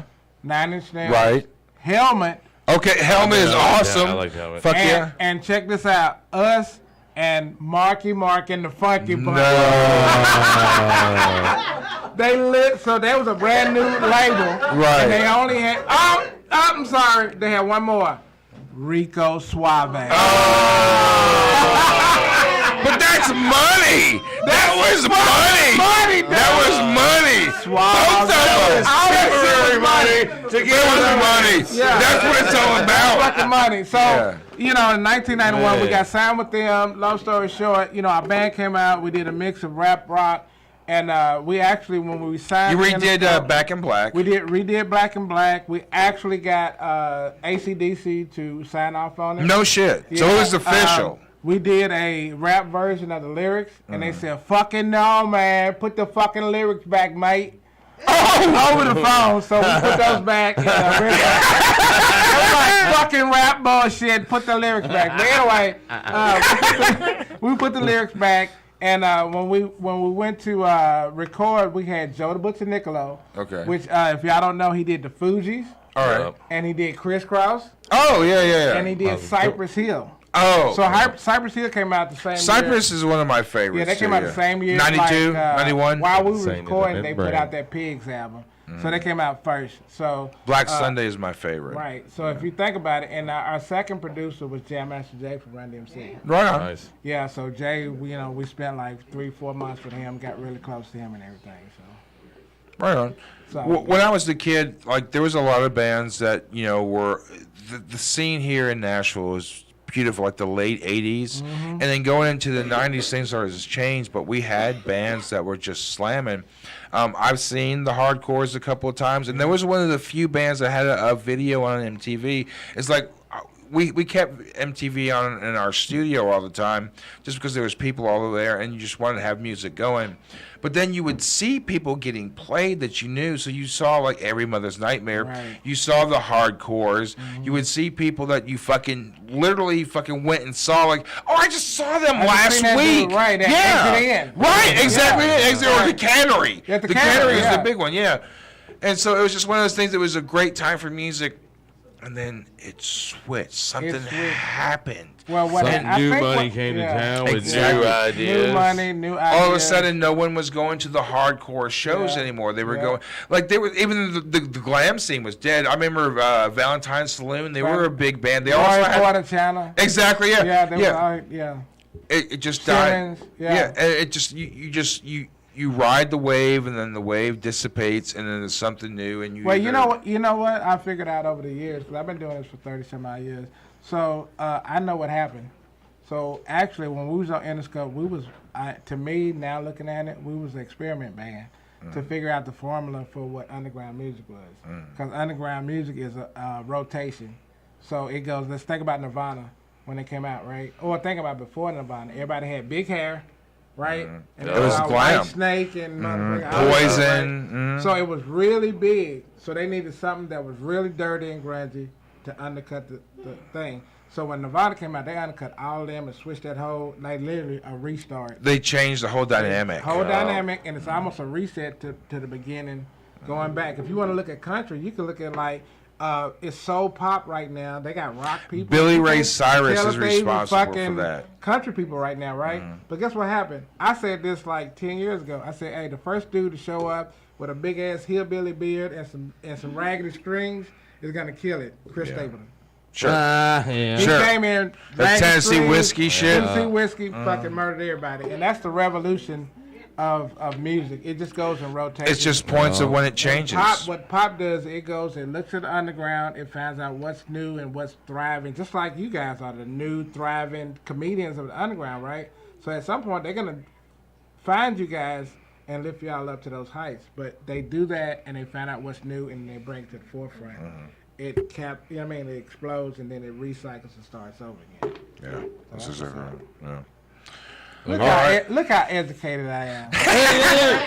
Well, that's not education. That's experience, and that's different. Yeah. You didn't learn about it through someone telling you about it. You lived it, and that's the difference about it. That's the difference between fucking education and fucking experience. Oh yeah. So that's two knowledges in the world. There's smarts and there's street smarts. You know what I'm saying? You got to learn. You know what I'm saying, by the fire. You got to actually experience something. And that's respect. I mean, anybody who was back in the day who was doing. I mean, it's just. People are so. I don't want to harp on it really, and I don't. But it's so lazy now. We got auto-tune and all the shit, man. It's just like people aren't even trying anymore. Well, nobody's trying, and what they're doing is, and I stated this before, that they're actually now musicians are entertainers and not musicians. Exactly. They can play like 3 notes. They're brand. Yeah, they're a brand, brands. and they look cool and blah blah blah and all that, but they're not. They're gonna sell the perfume. Yeah. And if you make an album today, being a musician, that's your business card. I've heard a lot of people say that, but it really is true, and I'll reinforce that. Yeah. Your album, if you print out a CD and you have your CD and you pass it to somebody, you're not selling it. You're giving it away. Right. That's your business card. And it's gotten to the point now where bands can't even make money going on the road. That's where you used to make. Well, the bands only made money, so the label takes all your money away. They give you an advance, You know what I mean? And then because they give you the advance, Yeah, but that you takes spend it all on of your- equipment, recording time, and then by the Everything. time you get on the road, you're fucking at zero. you can sell 1 million records actually and never make a damn Never. off your royalties off your album. Right. So you make your money off of live shows where you make your money. Buying merchandise. And merchandise. You gotta That's buy it. the T-shirts, the CDs, the T-shirts, the hats, headbands, hats. headbands, all that money goes back to the band. Right. And now they've like almost eliminated that with Spotify and all this stuff right here. You know what I mean? So now it's like, where do you pay for music? Where do you pay people to be artists at? It's kind of weird. Anyway, it's getting enough rough. of the down shit. So are we gonna get back to the comedy? Yeah, let's get. Who we got? Wanna go laugh? We got Nick. All right, let's get ready to laugh. Big Nick. Oh shit! Oh, so shit, this Big motherfucker walked in the room, and I was like, "Holy shit!" Welcome, new to the show, Nick Tigges. Woo! Hell yeah! Look at that motherfucker! Fucking Terminator. So my name is Nick Tigges. If you're wondering, yes, I know I look like a bootleg Captain America. I'm also aware that my voice sounds like an auctioneer trying to sell kids Minecraft swords. So most of you aren't acquainted with me, so I'll give you a little bit of my backstory. So fun fact, I used to be unattractive growing up. The good news, I eventually got hot. The bad news, that type of hot was gay Republican sex scandal. Silver lining there, right now I'm absolutely crushing ass at Trump rallies. Another fact about me, I used to be very unstylish growing up. Like, you know, I had my hair unkempt. Like, everyone made fun of me because I looked like a kid that was about to shoot up a school. I mean, the good news, I eventually got some style. Now, unfortunately, that type of style is if Ben Shapiro was an undercover cop. Speaking of that, you all know who Ben Shapiro is. You all hate him. All right, good. I'm going to fucking roast his ass right now because I hate that asshole. So what I think is really hilarious about Ben Shapiro is that he claims to be a master debater but never debates anybody over the age of 25. So he's pretty much the Republican Leonardo DiCaprio.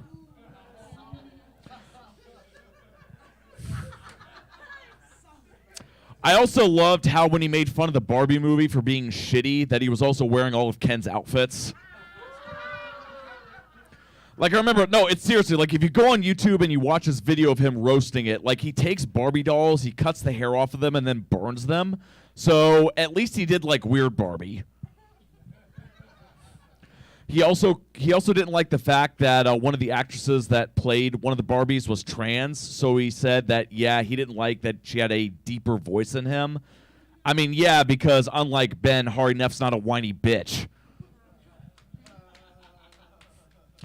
So a lot of you probably noticed when I walked in that I'm pretty buff. So I'm going to tell you the secret to getting buff. So the secret exercise is pull-ups. It's a very simple exercise, so all you have to do is grab a bar and pull up, not out. And speaking of pulling out, I don't. However, I did recently get out of a very toxic relationship with dating apps. So I will say what I hated the most about dating apps is the fact that they promise you'll experience romance when all I experienced was chlamydia. Yeah, quite itchy, by the way. There were a couple new dating apps I tried before I quit. One was called Happen, and that matched me with the people I crossed paths with during the day, which also made for better stalking. Although, to be fair, that app would probably work better if I left my house. Another new one I tried out was called Threender. That is a threesome finding app that let me disappoint 2 people at once. I also came across the strangest fetish I ever saw in a dating profile. She liked, quote, liberal men who look like Republicans. And lucky for me, I happen to be both liberal and look like Mitch McConnell's wet dream. Not Matt Gaetz' wet dream, though, because I'm over 18. So another fun fact about me, I actually got my right hip replaced earlier this year at age 32, which is absolutely fucking wild. So if you don't know what a hip replacement's like, basically what they do is they cut the head off the femur, they then take a rod and they insert it into the bone, and they glue it all into the hip socket. So basically I have a new rod and balls inside my hip hole. And it feels so good that later this year I'm going to the doctor to get double stuffed. Another fact about me, I went to the doctor earlier this year for an autism diagnosis. Some good news that...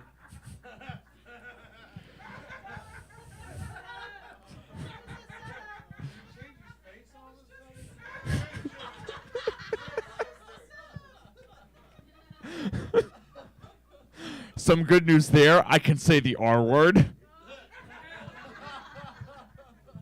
I remember the doctor when he came out, he's like, you remember that Barney and Friends song, You Are Special? Well, good news, you are. So, hey, at least I'm not boring weird. I told one of my autistic friends about my diagnosis, and she proceeded to interrogate me to see if I was really autistic. So I guess we're gatekeeping autism now. And since we're gatekeeping autism, said friend is definitely autistic enough to be a manic pixie dream girl, not enough to have R-word privileges, or what I like to call white woman autistic.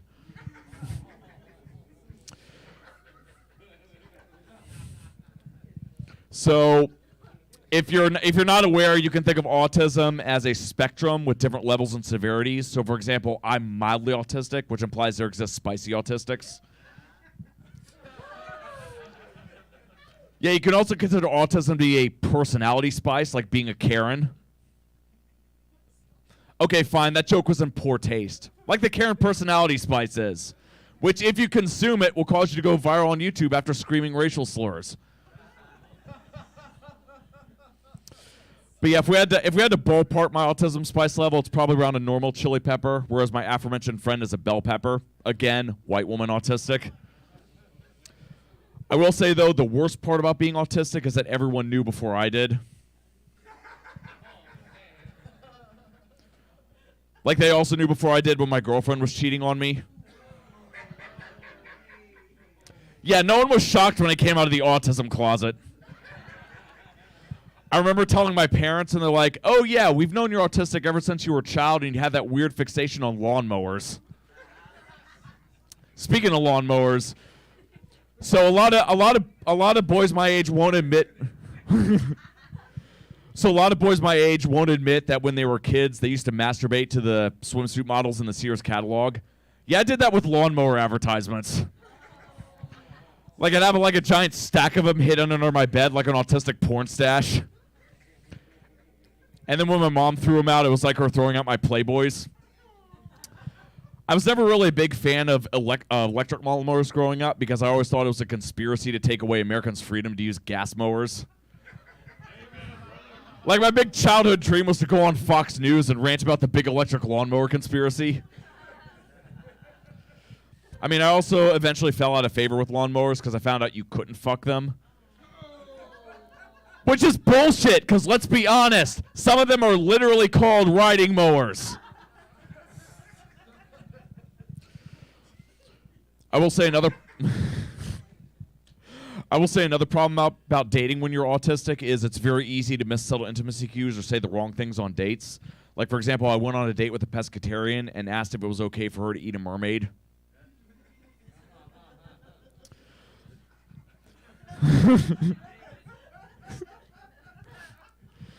Another woman asked me if I was, quote, a dirty boy. And I responded, yeah, I haven't showered. And finally, another woman texted me a picture of her deep-throating an ice cream cone. So I responded, careful, you're going to get brain freeze.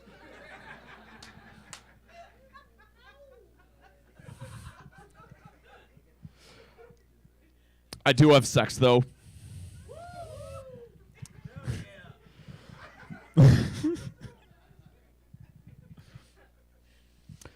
I will say, though, I actually was at a party the other day, and one woman was bragging to me about giving the best blowjobs.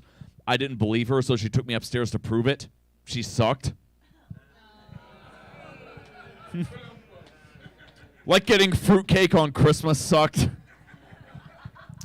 Because, I mean, I'm going to be very honest with you all. Like, the more you brag about being good at sex, the worse you probably are at it. So anyway, eat pussy like a lesbian.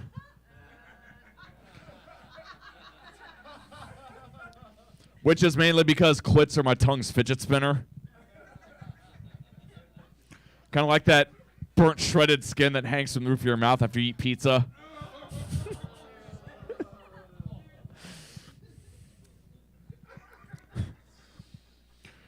So I went on another date recently, and I thought there wasn't going to be a second one, but it turns out she actually invited me on another one. She actually liked the fact that I was autistic because she could use me to win bar trivia. I mean, what's hilarious to me about bar trivia is the fact that everyone, gets really cutthroat competitive just to win a 3 basket of chips and salsa. And, everyone thinks they're good at bar trivia until they get an impossible question. Like, for example, what Australian prime minister allegedly went to a McDonald's and pooped his pants? The answer was Scott Morrison. And when asked if that was true, he called it utter shit. But yeah, I mean, the worst part about trivia is that it's held on the worst days of the week, which is every day of the week. But I finally managed to drag my ass off the couch and go out with her because she was really hot. We did bomb at trivia, so I ended up having to lose my autism card. But at the same time, she did still take me home that night because when it comes to attractiveness, I'm an autistic 11. Which is also the volume of my meltdowns. Yeah, given that I have autism, anxiety, ADHD, and depression, doing stand-up is a great fucking idea. Yeah, no way that could go wrong, right? So I will say I did achieve a significant milestone this year in my comedy career. I got my first death threat. So earlier this year when the Titanic sub incident happened, I made a post about how OceanGate suspiciously had a job opening for a new sub driver. Ended up posting that online, and that shit went viral faster than COVID at an anti-vax rally. But then quickly afterwards, the hate messages started rolling in, and one guy said, look, those men that died on the sub are more godly men than you will ever be. But I'm going to be honest, I thought Jesus said once that it's easier for a camel to go through the eye of a needle than a rich man to get into heaven, especially when he's at the bottom of the ocean. And I mean, this guy sent me a voice message also saying that it was in poor taste to make fun of the dead, but at least I think that's what he said because I couldn't really understand him with all the billionaire dick in his mouth. Which when I told him about that, he really didn't like, so he sent me a 1,000-word manifesto on why I personally sucked as a human being. And so my response to that is, okay, 1, if you have all this free time, you need to lose your work from home privileges. And 2, you're so adorable when you're angry. And yeah, so he responded, I'm going to beat your head in, pussy boy. And normally, I, would say something or go, try to hunt him down. But as Sun Tzu once said, never get into a pissing match with a motherfucker from Arizona. Because let's be honest, living in Phoenix is punishment enough for this guy.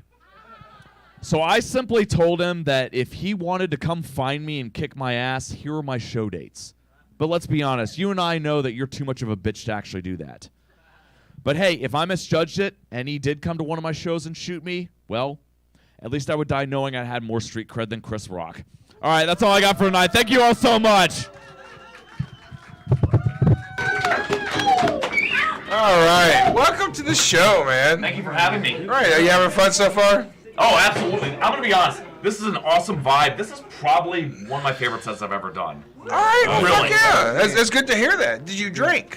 Yes, I do. Would you like to do a shot? I would love to. All right. So Ronzo is probably one of the most professional guest hosts we have ever. Do you agree? Oh man, he's pouring the drinks he's really been on nice. spot.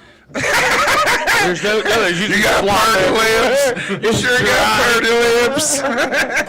If you had this guy pouring it, it's sloppy as shit. I already just almost fucked it up. Yep. All right. What is this? To Nick. He said, what is this? What is it? It's Kentucky. Chunder Skeet. It's not even bourbon. It's just Kentucky whiskey. They can't even call it bourbon. Kentucky whiskey. Cheers to whiskey. Fuck yeah. All right. Salute. Oh, Nice. shit. Okay. Nice. So, the question always starts off as, what got you into comedy? So I always considered doing it for a number of years, but I never fully made the jump. Like I've been to comedy clubs like Laughing Skull to watch.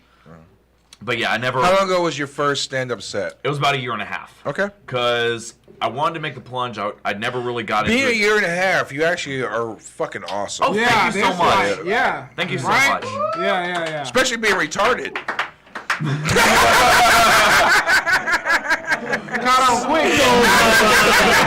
I'm joking. I'm the good type, not the bad type. Yeah, so my friend Damon Lee, he got into stand-up, and he's like, Nick, come out. And I'm like, okay, one day. And finally one night he's like, Nick, you're coming out. And I'm like, all right, fine. I'll come out with you if it'll shut you up. So I went out with Also a stand-up comedian? Yes. Okay. Damon and I actually co-host a show in Atlanta called Hot Pepper Comedy. Give a shout out to him. What was his name? Damon Lee. Okay. Okay. If you want to follow him on Instagram, you can follow him at the Mistari Man, the Mistarii. Now he's obligated to come on the show. Yes, he is. Yes, right. He's been spoken into. You're right. Yeah. But he dragged me to the Opus mic. I actually went up, and afterwards I walked off going, that was actually pretty fun, and I've been doing it ever since. So you got a high off of it? I did. All right. No, because I will say, when people laugh at you like they just did, like, it is the best feeling in the world. It feels good, right? Yes, Well, yes. it's similar to when you're playing to an audience, like in a band. Like, you know, it's that same thing. It's like me and him has played a band in the 3 years together, and taking the stage and playing something, and people appreciating you, and like it does feel good. There was saying, play Metallica. Freebird. Freebird. Anyone who says Freebird needs to be shot. Right. That's my unpopular Freebird opinion. Already, yeah. You know how long that song is? Oh, God. It's still a great song. Great guitar. Yeah, great guitar, though. Yeah. Great. So do you have any horror stories? Anything happen More on stage? importantly, how much do you bench? Not as much The as ladies are wanting to know. So when he gets a certain amount of drug, he turns a little bit gay. So he's really. Oh, I've had 2 beers. I will say, it's actually not as much as you think it is, because all my pulling muscles are incredibly strong. All my pushing muscles need a bit of work. I just do a lot of reps. Do you feel that you're dangerous, being like the Terminator, but also like? Yeah, Carl you're gonna have like Childers? gorilla strength. Does that come with it too? Yeah. Nice. I mean, it's like I'm the Terminator, but if you like blow on me or push me over, my fake hip is just gonna shatter. And I got to get another one next year. So. I like biscuits and mustard. Aim for the hip. Yeah, pretty much. My uncle used to sell replacement hips in Atlanta, Georgia. So Shout you out got to a replacement Byron. hip? Yeah. Where did he get the hips from? Can I get the old one when you get the new one?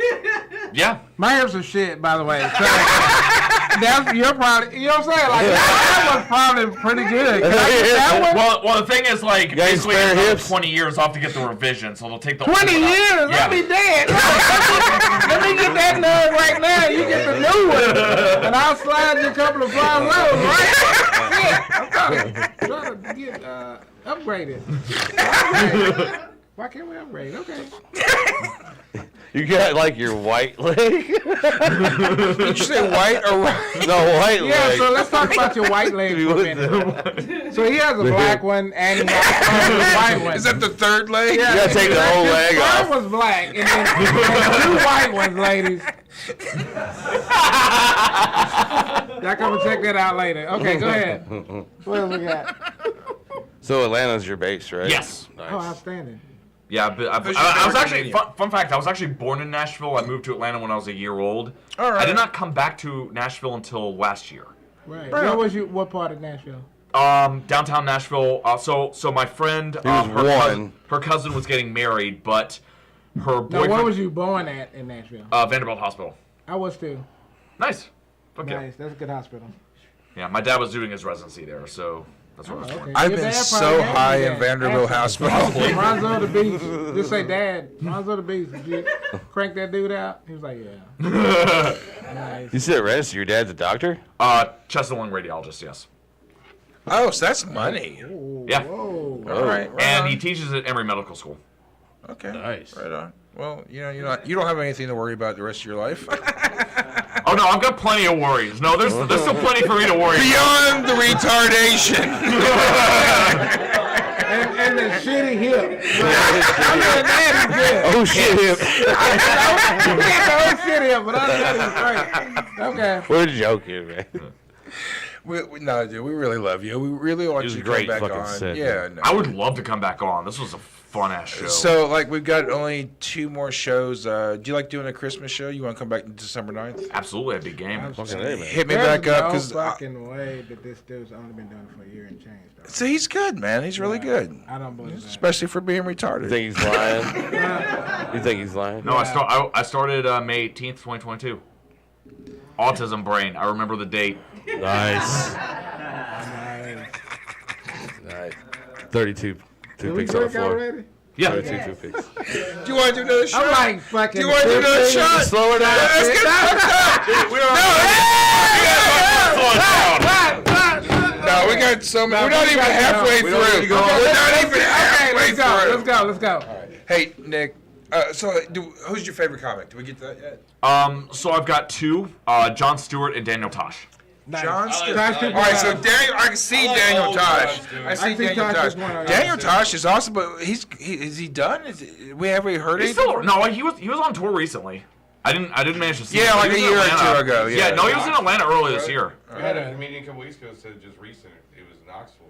He was in there. Yeah, no, he's still touring. No, Daniel Tosh, man, is fucking. Do you want to do another shot? Do you want to wait? Yeah, because you just said halfway. Well, we're not even halfway. Okay. We're not even Spend the halfway. night. Okay. Yeah, spend the night. It's fine. We got room. All right. So, what's your upcoming gigs? So my main upcoming gig is next Saturday. Damon and I are co-hosting Hot Pepper Comedy. That's a show in Atlanta where comics have to eat hot peppers and then perform their sets. Oh. That's outstanding. That's an endurance shit. It is. Yes, that's great. It is quite. I still remember the first time I did it. What peppers? What peppers? Habaneros. Okay. But whole habaneros. No, that's pussing out. Do ghost peppers. Do ghost Yeah, peppers. Trust me. No! Do ghost peppers. You have no. If no we did ghost skin in peppers, this they would not be game, able to you're talk. telling- Right! That's the idea. That's funny, right? Right? Is that not funny?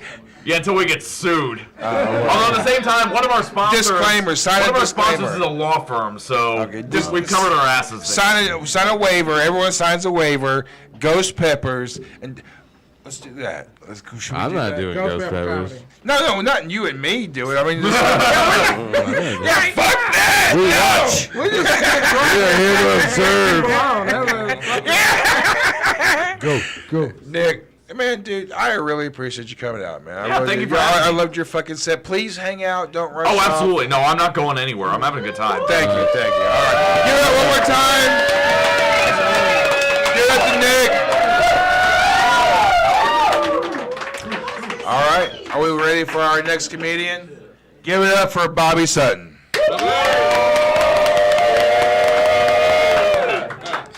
Dun, dun, dun. Turbulence. Hey, how y'all doing? Good evening, guys and dolls. Have we been having a fabulous time or what, y'all? God. Whew. I am Barbee Sutton. I am your hot. Thank you, baby. Hell yeah. He gets me. There you go, yeah. I am your, obviously, hot piece of treasure. Stay at Trailer Home Mom. Yeah, you can call me Trailer Treasure for short, okay? Yeah, but hey. My trailer's attached to cinder blocks, okay? Which means, obviously, I can afford the above-ground pool. Screw you all. So much better than y'all. Yeah. I can afford to bump uglies in the F4 250 pickup truck. Okay, seriously, I can't afford the truck, but I can afford to bribe the night guard to let me do it on the back line. I got skills, resources, stuff. Yeah. But most importantly, I can afford to drink the slightly more expensive, fancy, tiny wines, y'all. Yeah, life is finer for the tiny whiners.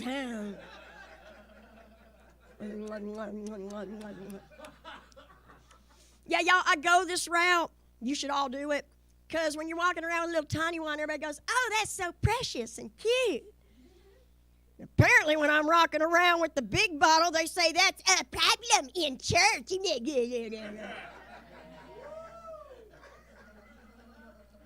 Whatever.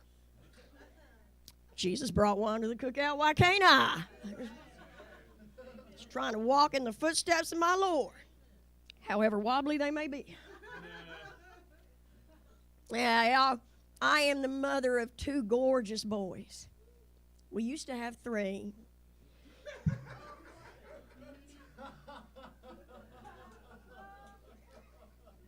Tragically, we lost one. Yeah, you feel bad now, don't you? But in my defense, that Costco is a huge freaking place, y'all. Yeah, and don't you judge me. It is not like I can go back and get the boy. I mean, no, women, back me up. How many of us come out of the Costco or the Super Walmart with just what we had on the list? No. I am not raising another 10-pack of kids. No. You know, yeah, but we trailer treasures have our struggles. Yeah. Has anybody else ever tried to take your kid to the doctor, trying to get them, like, heavily medicated, only to have that shrink triple down on your own meds?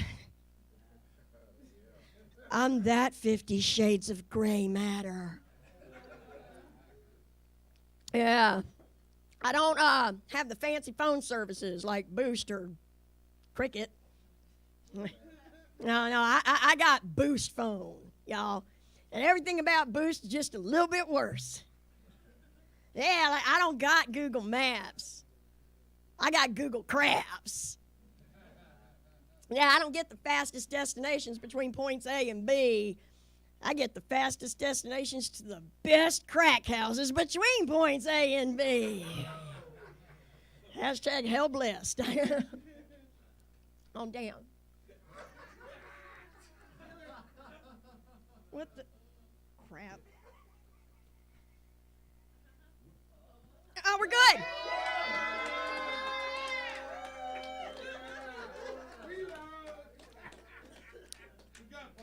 God, y'all, that's warm. I'll power through, yeah. You make do.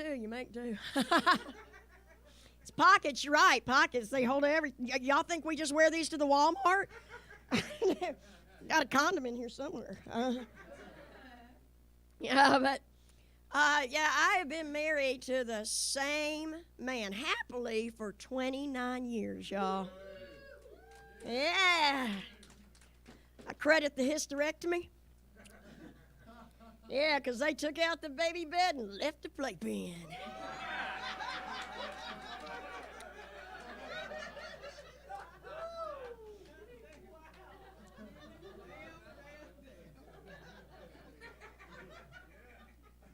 Yeah. Yeah, and then, like, having the grown kids helps. Like, my youngest just recently graduated. You know, we're real proud of him, and he decided, like, he's getting a place on his own. Don't ask me where he lives, though, because apparently the address is the hell away from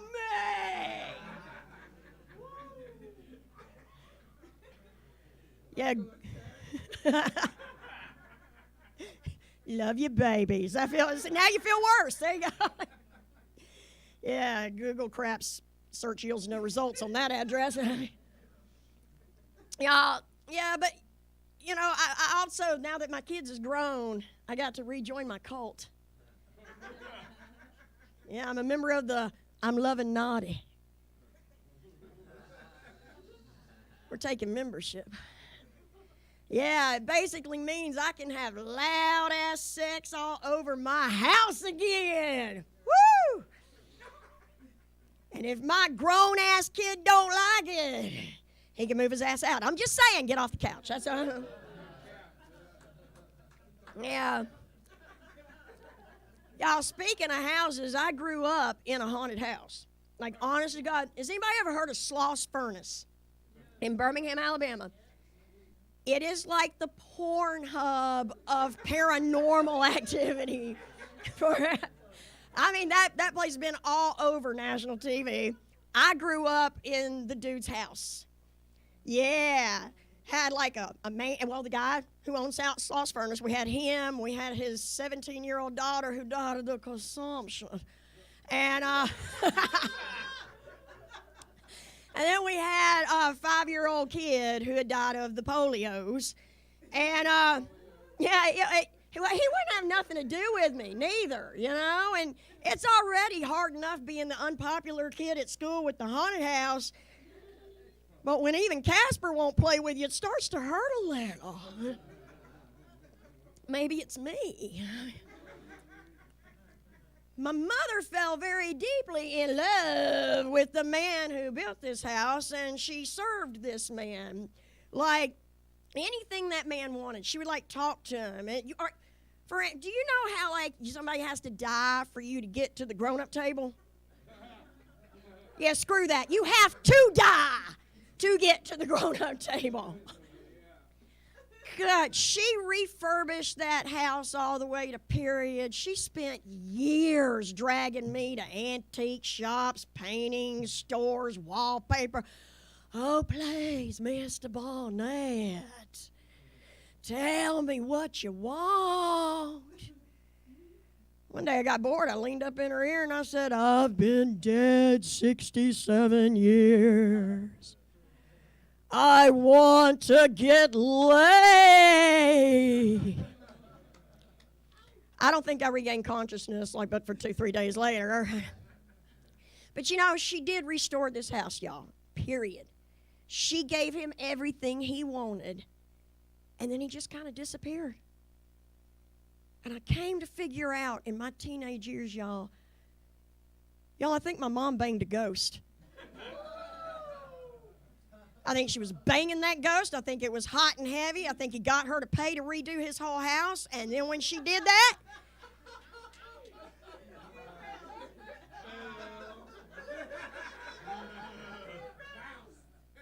I think my mom got ghosted by a ghost. You know, as a kid, you see the apparitions, you hear the noises, the walking, the moans, the creaks, and it really messes you up as a little kid. And when you're faced with that fear over and over, you just get so freaking fed up. You're like, this is it. I'm going to confront this thing. I am done being scared. I'm going to confront it. Get out of that more. I hear, I'm doing it. Get out of that bed. I make it to the hall and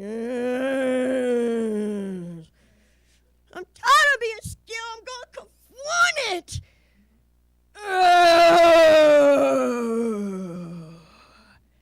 It's like, I'm not facing this. I'm going to do it. I'm going to do it. And I kicked open my parents' bedroom door. Okay, I didn't see a ghost, but what I saw will haunt me for the rest of my life, y'all. Go ahead.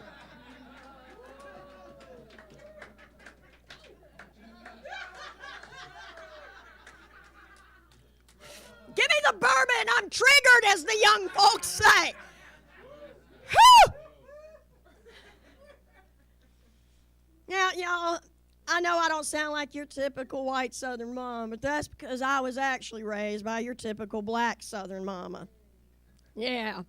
And Mama didn't play. She was an OG of the civil rights movement, and she didn't put up with our crap. You know, you get out at the McDonald's, you start acting up in the days before they had the ball pit. They didn't used to have a ball pit. We just had to sit and eat dinner, you young folk. Yeah, we didn't get to, touch all that hepatitis and swine flu. You don't know how good you have it. Yeah. But, she'd get fed up with us acting up. She'd be like, all right, that's it. I've had it. I swear to God, next one of you gets out of hand, I'm going to slap the black right off you. I've already done it to that one right there. Don't you make me do it again. Now, I'm going to roll the dice here. This one doesn't usually work on white audiences, but this is all true story now. It's not made up, okay? I used to say, Mama, why do you lie about slapping the black off? And she said, oh, heifer, that ain't a lie. That's a joke. Don't nobody believe a joke's not. But if I could slap the black off people, I'd be the richest black slapping woman on the planet. Stupid.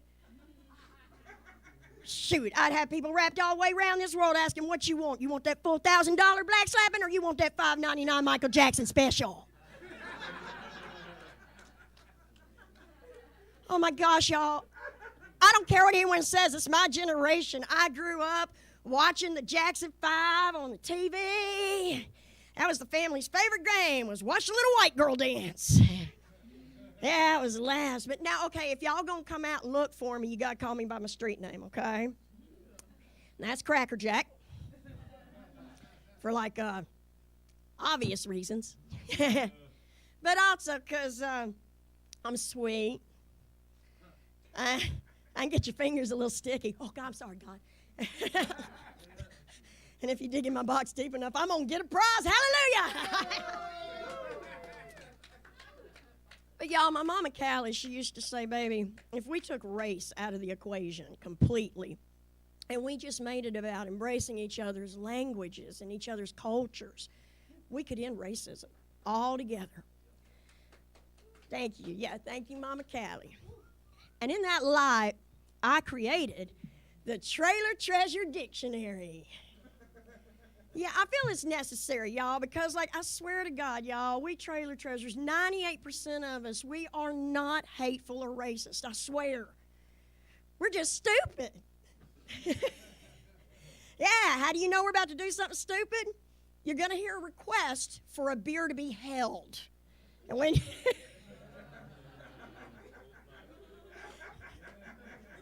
yeah, when you hear that request, y'all,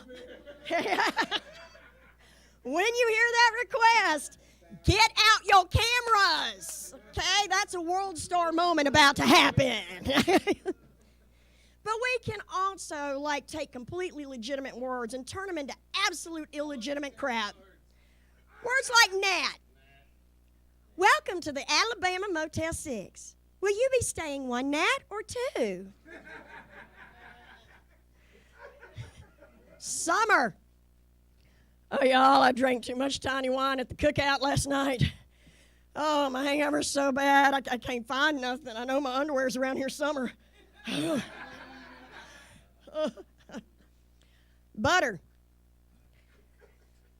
My thieving old roommate done tried to steal my skinny jeans, but her big old butt won't fit in them. Huh?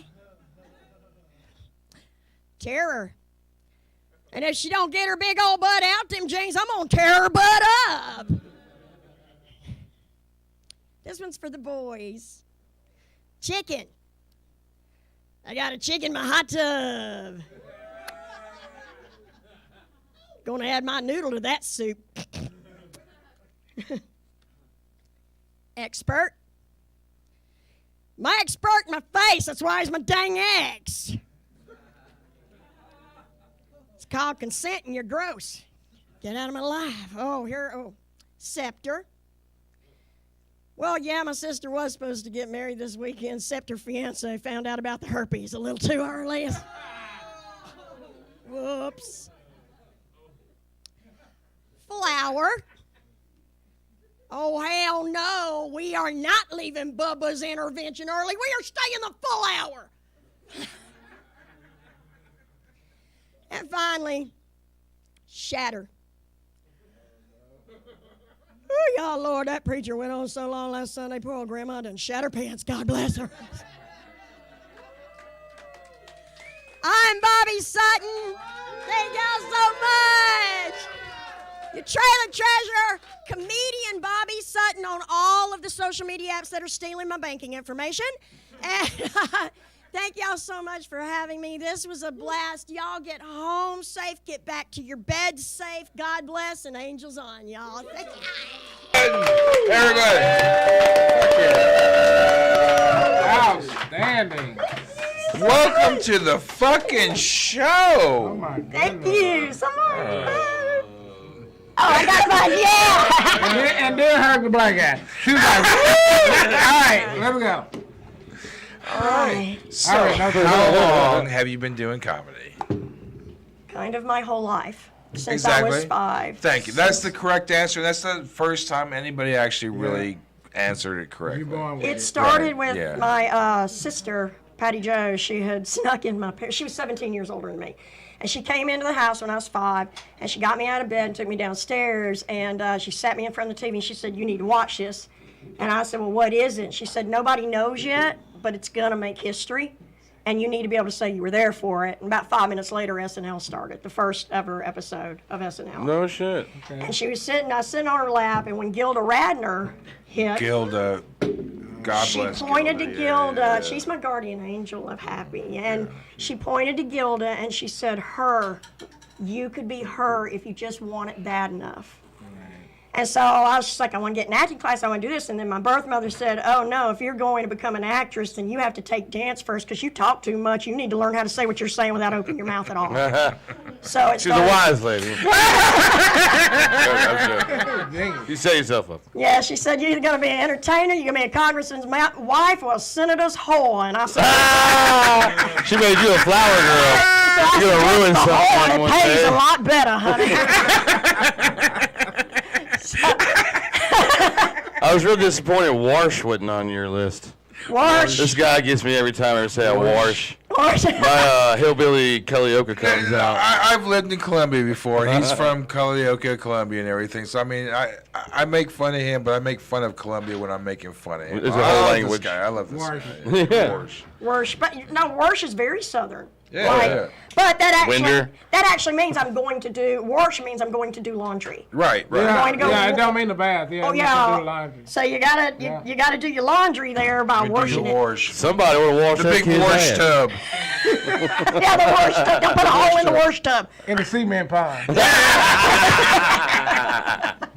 That's the swimming pool. Yeah. So, what's your worst like horror story? Like on This stage, is gonna off be stage? good already now. Yeah, you're right.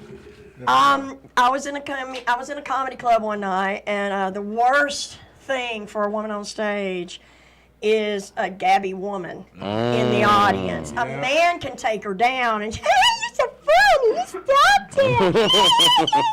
If a woman takes her down, it's You're war. a bitch. Yeah. Right, Yeah. yeah. And So I hear girl code. This is a word. that Oh, yeah. Well, comes it's to me. tough for women in comedy. It's like the Lord of the Rings. They treat each other like golems. Like there can be only one. It's Mike. It's my precious. It's my precious. You know who come here. You know, and so yes, I'm a woman in comedy. We've seen it a lot.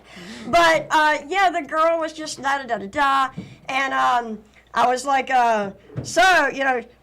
Is there something that you needed to tell the rest of the class, Amazing Larry? You know, like Pee Wee, and then she, and she went, Yeah. she said, it's my birthday and I'm shameless. And I said, well, obviously you are. You chose a comedy show to come and have a garden party. She proceeds to sneak up to the sound booth. She gets one of the cordless mics. She takes it to the bathroom, and she and her friends sit on the toilet screaming into the microphone and flush and stuff over my set. And here's the thing. The comedy club owner didn't just take the soundboard and go off. Mute. Wow. He went looking for her. So she does. Oh my God, Ronna, you started at floated cries. I mean, you're hearing farts, you're hearing everything that's going on. Is this recorded? And Can we hear so this? It might be. It's in some basement It might be somewhere. somewhere. I don't know. There just comes a point where, like, even if you were supposed to do the hour, you know to cut that stuff off at 42 Yes. minutes and 37 seconds. And Because ideally, somebody- there'd be security to stop that lady from doing that. Well, the Ideally, security you was know. so drunk that he felt the way to handle it was to go It's like seek your her out like a security Sherpa. Wow. Dude, So I must hunt her down now. We did a festival one time, and we hired guys for security, and they were drinking along with us. You remember this? Our security got so fucking drunk that people Yeah. complained about how drunk our Security was, yeah. Yeah, Buff Bagwell was there too. Yeah, the wrestler Buff Bagwell. Yeah. That's good And scary. he was fucked up. He was so fucked up. So the guy we did the festival with, and we will never work with again, bought Buff Bagwell for like what buku's $1,200. $1,200. Oh, So really? right after that, Buff Bagwell fell off the wagon. And went to rehab. Not our fault. We didn't pay It was for our it. fault. That's some It was still security. our fault. It wasn't our money, but it was still our fault. We were told not to party with him. They did this whole keep us away from Buff. Like, And we're- they don't want They you should to have party. kept Buff away from Tony us. well knows the Buff party. away from Yes, us. they kept Buff away from us. Like on purpose. It was for your own safety. it No, sounds for like. his. Dude, He was a professional, man. He I have was. to say, I mean, like, I wish I could have partied with him. We didn't, but I wish we could have, because, like, he seemed like he could really throw fucking down. It'd have been a great night. Yeah. I would have wrestled him. Fucking, I would have wrestled him. You don't look so tough. What's your upcoming gigs? Well, one thing we just came off of last week, which tying up the whole Lorne Michaels story, was I just came off the Kenan Thompson Atlanta Urban Comedy. Is that a real Music thing? Fest. I've heard. Yeah, What is That's a a real real thing thing. for I didn't Lorne? have to pay Because to get in that seems like festival. a fake thing. No. That's it a was real just- thing. It's run by Kenan Thompson Nice. and Sherry Childs Buchanan. He's and actually there. He's got people there. No. Is he actually He's there? it's like American Idol. It whittles down. Oh, okay. I like that. Final, He's yeah. I got So you. he's every bit as there as Simon Cowell would be, or you know, in that whole Wow. process. We've made it to the third level where the Best of the Fest show, Joyce and I were both chosen to be opening acts for the Best of the Fest. So, Nice. Okay. Meow, on the meow. radar, and she said, you know, you keep doing it right, you keep going down this road, and I'll have you in Lorne Michaels' office in a few years. So, like, And you know what to do when you get there. Choke. my problem is that when I get around people I super respect, I just start talking out of my butt. You know what I mean? It's just. Well, then you need to hire representation I before do. let somebody talk for you. I'm so scared. Yeah, I don't speak good. I'm so scared I'm going to shake that man's hand and just be like, nice balls, you know? I knew you had a nice set of balls, sir, just by the handshake. I don't want to like mess that up, but I'm really proud of that, so I'm like shouting that to the rooftops. It's not an upcoming gig. It's a That's last something to week be gig. proud of, yeah. So yeah, my upcoming gigs on November 18th, I'm going to be back at the Anniston Happy Hour Comedy Club. Going up, Chase, are you back up there? It's the main event comedy contest, and I lost to Chevy Chase Mote by 1 point. Yeah! I lost by 1 point.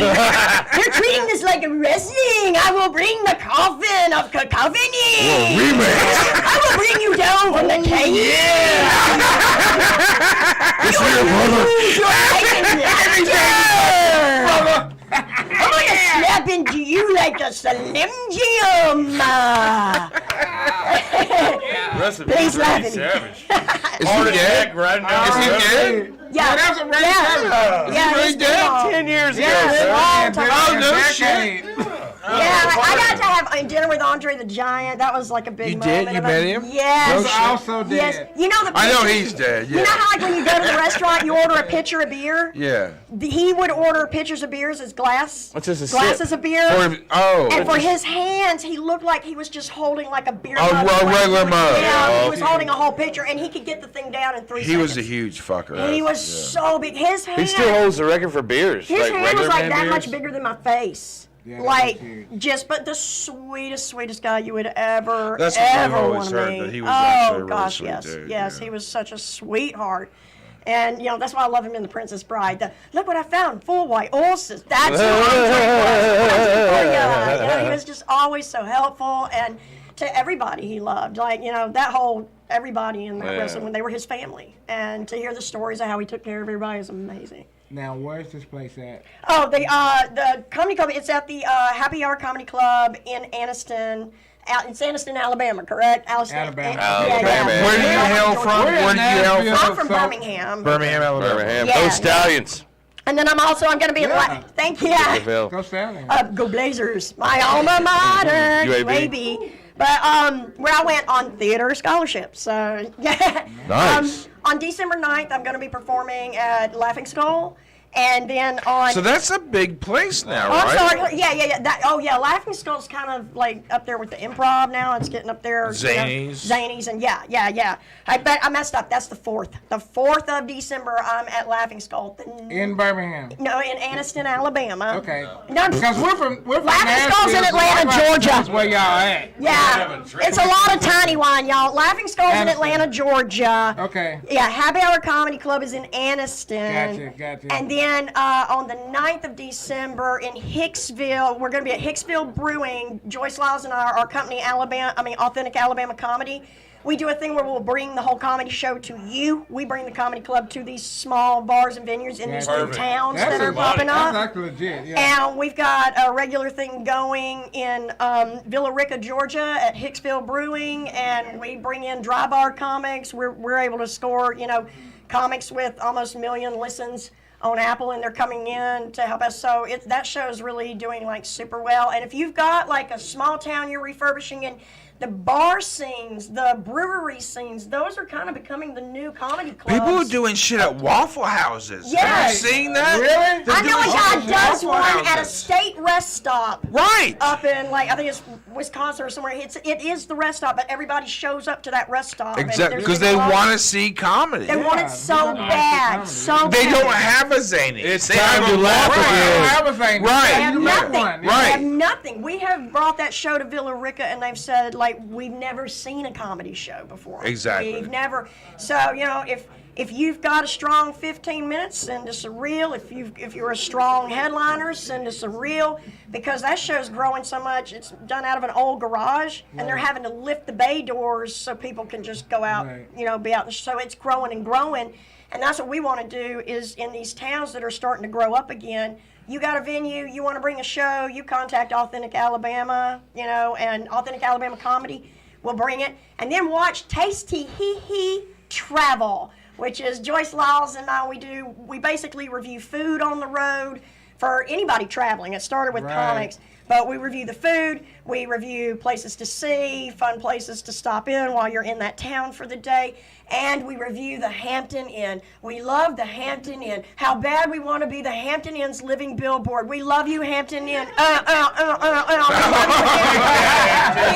Hampton Inn. We would like to be those Capital One Harvard students that you plan to stay in your stuff. But y'all, seriously, you think, well, no, that's $30 more. It's like, no, you're getting this amazing breakfast that you can go back 2-3 times for the same $30. But when you walk in that room and you see those white beds and you smell that air, it just screams, we use bleach. No bed bugs. If you're a traveling, comic, we have been Mrs. Maisel, or where you go in the room and it's like, I'm not sleeping on that. I'll just stand straight up and sleep. Right. So hang out with the ghosts. Totally worth it. Yeah. That's awesome. Bobby, man, we so fucking thank you for coming out. Oh, tonight. thank We y'all really so do. much for Really having do. me. And Yeah. I would totally want to do the Christmas show if we weren't also booked on December 9th. Oh, respectable. No. It's actually I want to move the show on the 9th to be here again on the 9th. No. So we do come back in March 2nd. So I'm drunk now, so definitely reach out to me. I won't reach out to you, but you reach out to me and we'll get you on March 2nd. Absolutely. I'm totally looking forward to that. All right, let's give it up for Bobby one more time.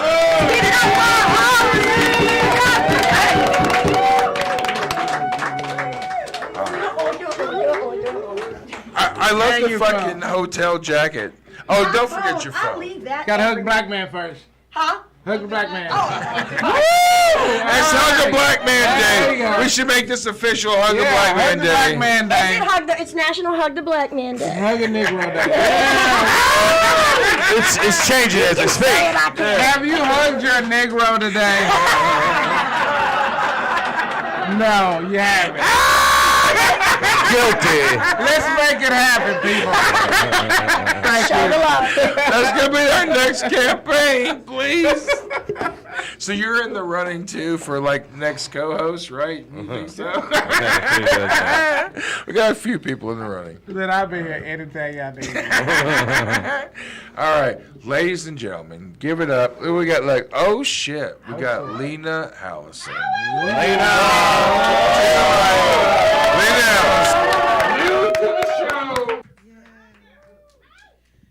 This has been really amazing tonight. This energy, holy moly. But if y'all could just do something with me, I just want to change the energy in the room just a little bit to make sure we're all in alignment. Okay? So could everybody just take a deep breath in for me? Just hold it. Release.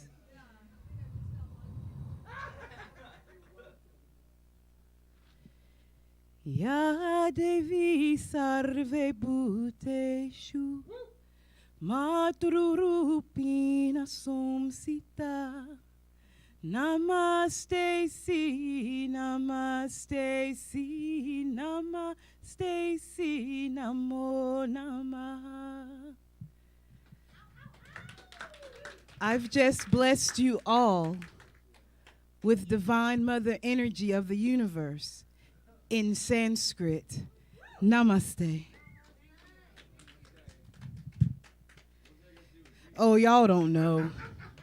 Y'all don't know, y'all don't know. Most of y'all trying to figure out what the hell booty shoes is. Y'all don't know. I could have very well said wop bop a loo bop a wop bam boom. Tutti frutti on Rudy. Namaste. But it really was a blessing. I am, as you can tell by my gear, I'm obsessed with Indian culture. And there's always something about Indian people that I wanted to know, and I could never, I didn't know how to ask. I didn't know how to get to them. But I was riding on the bus, and a beautiful dark-skinned Indian girl got on the bus and sat next to me. And I said, well, it was good as ever, you know. But first of all, I was low-key just putting my arm next to hers, trying to compare our complexions. You know what I'm saying? I'm saying, and not figuratively, literally. She was 3 shades darker than me. So I knew it wasn't colorism. But I had to know.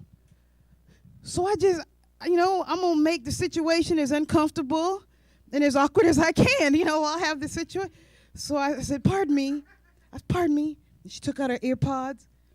And I said, why don't y'all like black people? I needed to know. I never seen an Indian person with a black person ever. And without a beat, she ain't even paused. Like she knew I was going to ask. She knew. She said, it's not that we don't like you. It's just that we don't think about you. I said, God damn! Oh, it punched me through my heart. I had to get off the bus. It wasn't even my stop. I wasn't mad. I wasn't upset. I just wasn't ready to hear that. If you ask a question, be ready to hear the answer, right? I wasn't ready to hear that. And I was like, oh my word, she telling the truth to me. But I was like, it's true. I got off the bus. Before I got off the bus, I looked at her and I said, I get that. I get that. Because we don't think much about ourselves either. Tonight, I'm here in Nashville with y'all, but my godson is being buried in North Carolina from black on black violence. Them fellows wasn't thinking about each other, you know? And black women, when they leave the house, go out on dates, go to work, go to the store with them bonnets on, they not thinking about nothing. I know for a fact that Christmas poem says, Mom in her bonnet, and I in my cap, we just settled down for a long winter's nap. So that means bonnets is nighttime hair accoutrements. That is not to wear out in public. We're not thinking about each other. We're not thinking about ourselves. And black fellas, Lord Jesus, can somebody tell me what is up with the all-out ass jeans? All the ass. All of this is out. But the leg part is so tight, I can see your vascular system. How? That defies every law. Neil deGrasse Tyson, please help me understand how these pants, these breeches is holding up. Because it don't. Okay. The ass is out. The waist is at the thighs. The belt is under the dick. And the pants are still standing high. I don't know. It doesn't make any damn sense to me. And the piece, the resist dance, is they got on black socks and shower shoes. What happened to tennis shoes and Timberlands? What? I gotta say something. Somebody mentioned something about Keenan, Miss Barbee. Keenan had before he was on Saturday Night Live, he was on a show we call All of That. He had He had a character named Baggin' Saggin' Berry. And Baggin' Saggin' Berry was a caricature making fun of folks that, back in the day, the sag was only this big. That's it. And now Baggin' Saggin' Berry would be a businessman, because how did we know 20 years later, in real life reality, the freaking real life would be more funnier than the caricature and the satire? The whole ass is out. I don't get it. I was getting home from work and I was tired, and there were some folks arguing in the courtyard. Just back and forth arguing, just screaming loud. I hate you! Give me back my shit!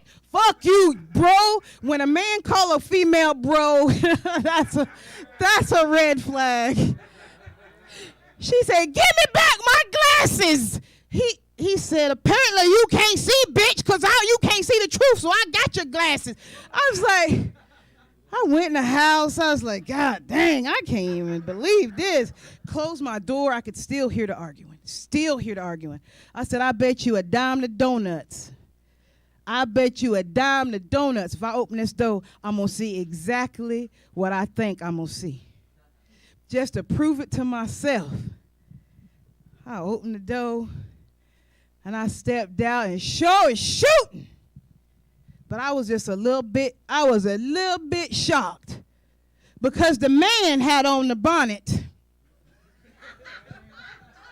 and the female had on the ass out jeans with the black socks and the motherfucking shower shoes. I said, Ambien and beer, take me far, far away from here, because Lena is done. I'm officially done. Thank you, Nashville. My name is Lena Allison, and I really, really hate baggy ass pants and damn bonnets. I do. Thank y'all. Take care of you. Holy shit. I feel like a different fucking human being. Thank you for coming to the show. Holy fucking shit. Thank you, brother. So tell us a little about yourself. How long have you been doing comedy? I've always tried to make people laugh, even entire life. At the family reunion, wherever I had a chance to jump on the front porch and do something. Mm-hmm. But I started at a club in Knoxville called Side Splitters. Barbee Jean opened one in Knoxville, and it was a comic there, and he had a class. I was a server, and he had a class, and I came out, and I was like, I'm gonna take his class. And so I did that, and his name was Spanky Brown, and he's passed away now, but God bless Spanky Brown. Rest in peace. And I went to the class, and I did it, and I got on stage for the first time, and I did a tribute, I thought, to Eddie Murphy, but all it was me doing Eddie Murphy jokes. And he told me to the side, and he said, Lena, you funny, but you can't do nobody else's joke. You got to learn to write your own stuff. Eddie Murphy can't even do Eddie Murphy anymore. Yeah. And so I was like, okay. And I'm an actor, actually, by trade. And so I thought this is an opportunity for me to write my own stuff. And so 2019 is when I officially started doing stand-up. Okay. Now, you just said you were an actor. I'm also an actor, yeah. Oh, what else have you done? The last movie that I was in was Silk Kozart. I don't know if y'all know him. He's a Knoxville Hollywood star. And it's a documentary called Inherit the Land. Okay. And I played 2 parts in that. So, yeah, and I'm also in a movie that just premiered last month called Marbles and Bullets. So, nice. Yeah. Fuck yeah. Yeah. So, like, is there anything that really got you in the... I mean, obviously you're fucking funny as hell, but is there anything that, like, got you really into that direction of comedy that's what you wanted to do? Like everybody else, I mean... As a little kid, I'm of a certain age, so my comic was Gen X. My comic was. It's obvious. We would listen to Richard Pryor on the tape cassette. Exactly. And we would be sniggering, And grandma would say, what the hell y'all laughing at, kind of a thing. And I always thought that was just so funny. And then after Richard Pryor, there was Eddie, and after Eddie. But my favorite comic actually is Mitch Hedberg. So rest in peace. Rest in peace. That dude was the funniest thing to me. So he's one of the last joke writers because there was just one-liners. Everything was a fucking one-liner. Yeah, I loved him. Yeah. Though I tell stories, I loved him. I think Mitch is really one of the last joke writers. Like, a lot of guys now, they do stories. Yeah. Which is great. I love a great fucking story. But you gotta be quick with him. He had them lines. But if you have somebody who is just doing sentence after sentence, like bars, like a exactly. Yeah, he had bars. You don't see that shit anymore. You don't see that shit anymore. People want to tell a story and they want to take 5-10 minutes to tell that story, which is great. Tell me on a journey. But if you're gonna sit there and just fucking hit me to the point where I can't breathe anymore, it's like I have hypoxia because I can't breathe anymore. That's a talent. Yeah. But your set tonight was fucking great. It's like we didn't see you coming because we look at you, you're like, all right, well, we're going to expect this type of comedy, and then you fucking just hit me in the mouth, and I feel like I'm abused. Like tomorrow I'm going to wake up and my face is going to be swollen. You will be blessed, son. Well, it is a blessing. She baited us with that singing. Exactly. We're like, fuck this shit. Great opening. She baited us into thinking we were going to do something else, and then she fucking hit us in her mouth, and we're like, bitch, what the fuck? That's literally how you fucking fish. So far, like we've had a lot of great shows this season, and all the season we did, but tonight so far, like, I don't want to. Awesome, yeah. Everybody tonight has fucking hit it hard, even Joey Diesel.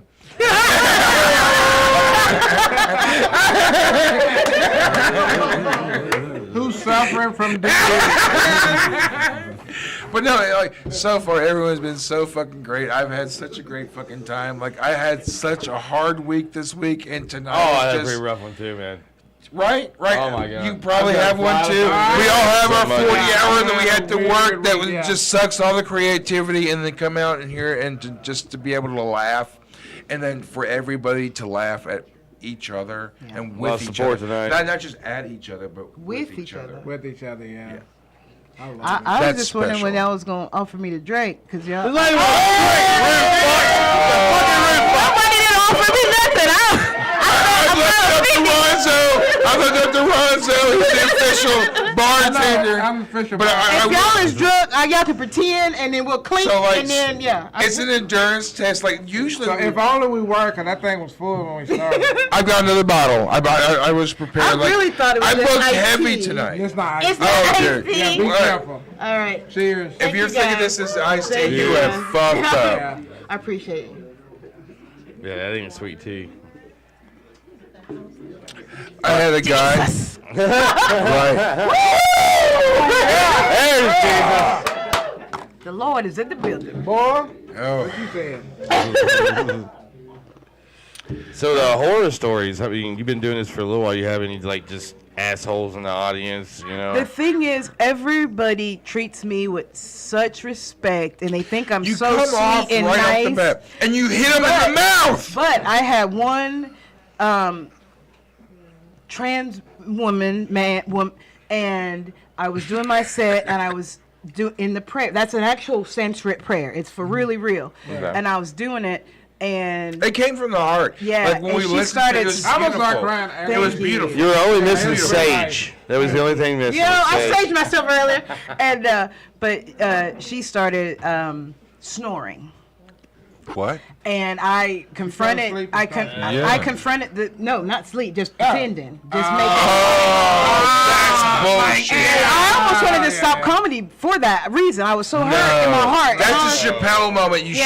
We have to work past that. Yeah, and I did. I confronted the person. Right. I said, "What's up with that?" I said, "Comedy is my safe space. Right. You want your safe space. Yeah. I want my safe space. You can't come up in here and do this where other comics are up on stage doing their thing." Exactly. And she said, "Well, nobody else was laughing, so I thought I would." It was a prayer. It wasn't supposed to. So that was the worst for me. And then I had a nightmare that I bombed. But that's just dream. That was a dream. I was just dreaming. Well, don't let nobody take it. I really liked the way that you came out. I mean, to the point where like you did come out with the prayer, but then like it was so unexpected. And you fucking killed, and it was just one of those things. It was just like when we saw you coming up, we didn't know what to expect, especially when you did come off with the prayer, and then just to be fucking, like I said, hit in the fucking face. You didn't know what was coming up, and you're fucking. Not only are you a beautiful person, but as far as your comedy that you fucking came up, Quit that. your comedy just really came from a real place, and I think that's what really touches, right? I mean, as far as my concern, when observing your set, it came from a real place. Yeah. And that's what's really. And I actually talked to the girl on the bus and asked her why she didn't like white people. All that was true. And I think comedy has that. If it has that kernel of truth, it does make it more relatable. Well, also, we're all trying to be better as human beings ourselves, and through comedy, we're trying to bring people in. For the most part. We're trying to. Well, that's what I'm saying. We're trying to bring people into like, hey, laugh with us. The world isn't that fucked up. Laugh with us. You can laugh. Yeah, if we're all laughing together, then we're not fighting together. And to me, and that's laughter is a gift, I think. So, right. Yeah. So I think we can get everybody involved. Tonight, the fact that we can get, except for the rude bastards that are out there. I went out there and asked him, can y'all come in and watch me? I had to advertise. Come in. But the fact that we can all get together on a night like this and be a fucking Saturday night, and we're all having fun, and we're all smiling, we're all looking at each other in the eyes. We're all looking at in the fucking, especially this motherfucker right here. I love this motherfucker right here. And we're out in a safe space, which is really cool. Yeah. Like, this is amazing. Like, y'all should This really, is cool. really I appreciate revel you. in the place. So you just hit it on the. This is a safe space. We're here for everybody. It doesn't matter what your creed or race or religion is. Like, this motherfucker is religious as fuck, and I love him as fuck, and I respect him for it. He loves Jesus. He's a Jesus loving motherfucker. He didn't do nothing wrong, nobody. I love him for it. Amen. I think he's a full of shit, but I love him for it. All right, so hey, thank you for coming out. Did we get your upcoming gigs? We did get your. What I do in Knoxville is from May to September, I run and host a show at the East Side Farmers Market on the east side of Knoxville. You know, every east side is the black side. I have never been. So, to every east Nashville, not from the east side. I try to bring, I bring humor and I bring bands because I think music is healing and laughter. It's the is same thing, right? It's the same thing. Yeah. And that's what I comedy do and every music. year. And that's what we try to do on this show is bring as much music and comedy and have that because it's the same. Yeah. It's the feeling. I It's the feel love. that, and that's what I. love. And it's Exactly. connection. Yep. It's the same exact thing. But as far as my next show, I'm gonna let the spirit decide. Somebody will call me just like you called me. Somebody will call Lena to get on a stage. You are such a beautiful person. We really appreciate you coming out. You had a fucking wonderful set. Thank you, fucking guys. killed. We love you. Give it up one more time. Thank you, guys. I appreciate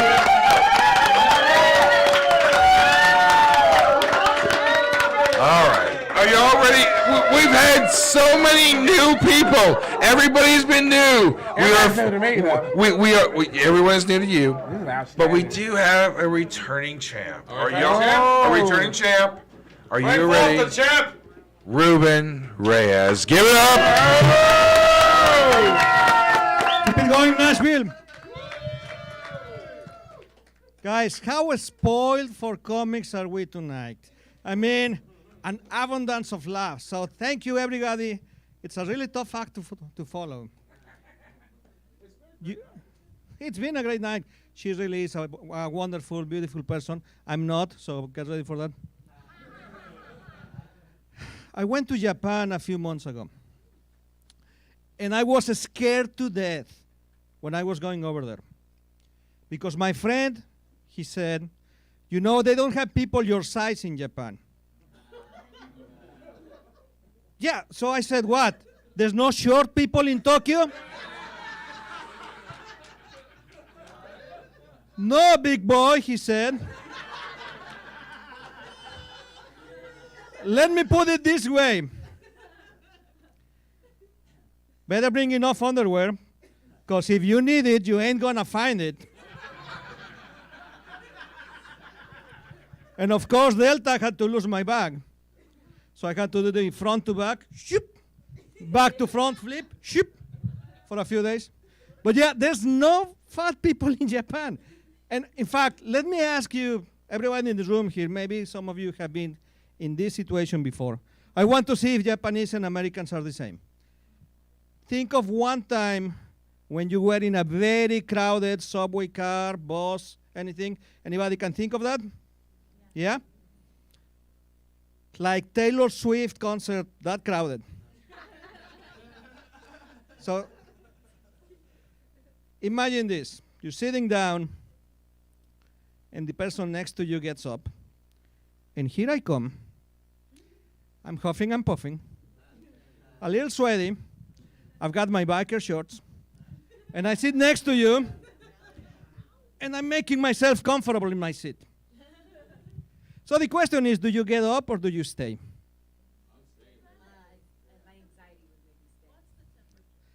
Guys, give it up for Shellyta, please. Such a beautiful soul. Because those Japanese bastards got up and left. But there's one really good thing they have. The toilets. Maybe you've heard of this. They play music, really. They have perfume. They clean your butt with a water jet. Now they have two models for men and for women. For men, it's just shoop. Women, it's like shoop, shoop.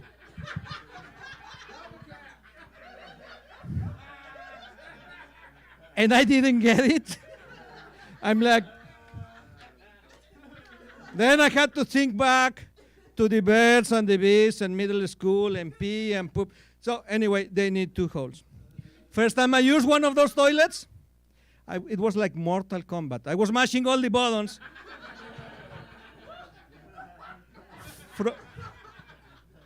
From the outside, all you could hear was gently. And then I ran out of money. Yeah, because you have to pay to get in those toilets. But I heard that if a sumo wrestler in Japan holds a baby, you guys know a sumo wrestler, right? Big guys in the skirt facing each other in the ring. If a sumo wrestler holds a baby, it's considered good luck. So I got myself a skirt. And I started holding babies for cash. And that was all good until I tried to do the same thing back home. The cops don't give a shit. If you're outside a daycare trying to hold babies and you tell them it's for luck, they don't give a shit. Guys, I feel like doing a couple of dark humor jokes tonight. Is that okay? You sure? I mean, if anybody doesn't want to hear that, there's nothing I can do. We're all adults in this room, right? Yeah, I'm not going to put a gun to your head. You're not the school children.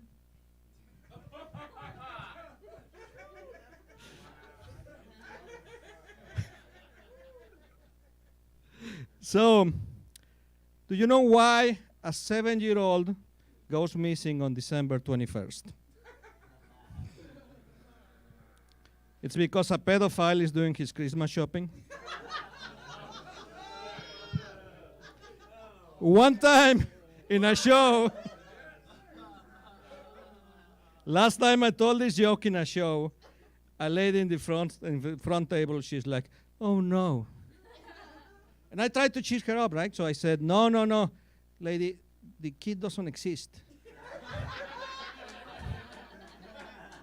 He was only in my heart and my imagination when I was thinking of, okay, here's a 7-year-old, it's going to be Christmas, the pedophile is going to... I don't think I made her feel any better, to be honest. Guys, growing up in Mexico, we didn't have any Amber Alerts. So what we had, if a kid went missing, there would be these primetime ads on TV. And they would always be kind of like this, with these boys. We request the help of the community to find 7-year-old Ruben Reyes. He's wearing a brown shirt with black shorts, and he's mentally challenged. For some reason, most times they were. But you know what? I think they now have those ads in Washington, D.C. Yeah, I heard now they say, we request the help of the community to find an 80-year-old senior who went missing. He's wearing a black shirt and a black suit, brown sock. The other one is a blue sock. If you find him, please bring him over to the White House. What? I didn't say Joe Biden. You fuckers talked about it.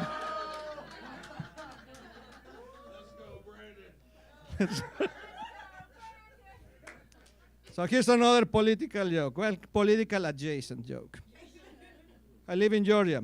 Last year we had a couple of long Senate races. I was so fucking tired of the ads. I really was. They were everywhere. I mean, I went to this website I go to every night. It's called Pornhub. And they changed that because normally there's this lady who says, are you looking for hot singles in your area? But now she said, are you looking for hot singles in your area? Because Joe Biden's inflation has made your woman too depressed and she doesn't want to fuck you anymore. And I'm like, fuck yeah, it's not because I'm fat. Guys, I just had my 17-year anniversary. Thank you. One guy asked me in a show the other day, same woman? You idiot, you think two are going to want to hang out with this one? So yeah, same woman. And just now, I think I'm getting how marriage works. Here's the first part. And that happened because a friend of mine, she got a kidney stone. Yeah. And the doctor gave her prostate enlargement pills. And I'm like, but you don't have she don't have a prostate. And she's like, no, but they help. So first way how the marriage works, I think they gave my wife, when we got married, testosterone. Because in 17 years, every time she wants to boss me around, she's got these big balls. So the other part of how that works, I've been thinking that couples relationships are like video games. And my friend, she told me the other day, yeah, they're like fighting games because my boyfriend, he gets on my nerves and I just want to smack him like, ha, ha, Hadouken.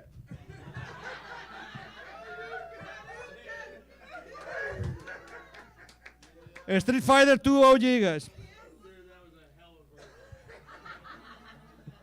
But no, they're more like Super Mario Brothers. Everybody remembers Mario, right? Running around, collecting coins, chasing turtles. By the way, where did he keep all those coins? Because I know he had pockets, but sometimes he had a lot. I'm going to guess that at least a few were going up his butt. So here's how this works. You do something nice for your honey, you're going to get 1 coin. You get in trouble, you're going to need some coins. For example, you guys are walking down the street and she catches you looking at another girl. That's going to cost you 1 coin. But if she had big boobies, 2 coins. Or you go out with your friends, Saturday night, you come back at 5 a.m. on Sunday, you're missing your shirt. You have glitter on your neck. And you're hugging a friend that you met 2 blocks away from your house. That's going to cost you all the coins on you, even the ones on your butt. But the game is rigged because no matter how much effort you put in, you only get 1 coin. You can dress up nicely, take her to the best restaurant you can pay, Any guesses what you get for that? One fucking coin, that's right. Or I'm going to speak for myself for a minute. It's not the same for everyone. I get it.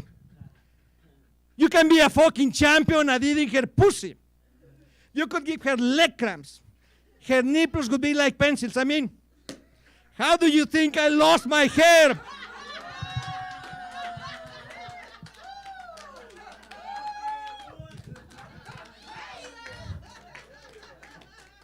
You know what I got for that? One motherfucking coin. You know how Mario sometimes he would hit a block and get more than one coin? You can do that. It's called the shut the fuck up method. So, for example, she says, wanna go shopping with me? You don't say, you shut the fuck up and you go, you're gonna get a couple of coins. Or some women are kinky, right? Yeah. If she asks, you remember my friend Claudia? You like her?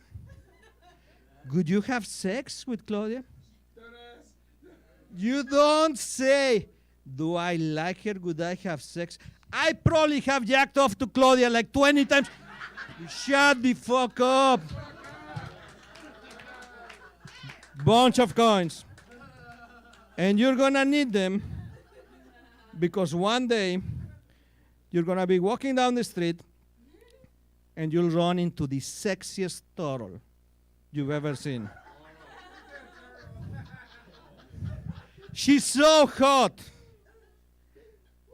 You ask her name, you get her OnlyFans account. She's so fucking hot, all you wanna do is grab her by the shell. But it's a trap. Because the minute you touch her, you're gonna lose all your coins, and now you have chlamydia. Thank you guys, I'm Ruben Reyes.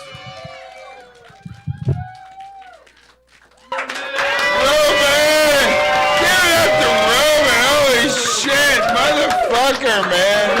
Oh my God. Hey, man. You did hug the black guy, right? All right. Thank you. All right. Do I get talk for that or not? Yeah. Give How one the fuck coin. are you, man? What's that? How the fuck are you? I'm doing great. You say to me, dude, you fucking killed tonight, man. Thank you. It was a lot of fun. Yeah, dude, man. So, we've probably asked you before, but what is your worst horror story? Like, what is your most fucked up moment on stage, off stage? Well, it has to do with being bilingual, right? And doing comedy in Spanish and English. Mm-hmm. One time in an Atlanta theater, I bombed like terrible. First 2 or 3 minutes, nobody laughed at all. So what was the audience? Was it an English audience or a Spanish there? No, English. English, okay. And then I got nervous and started kind of going over my own words, and so it was awful. They clapped when I left just because they were. Just it was happy that you left. They were nice. I would rather have a pity talk than a pity clap, but again. Nice. But yeah, that was bad. Other than that, no, I've had some days that don't go so well, and some days that go really well. Dude, like tonight you guys fucking did awesome killed. tonight. Thank you.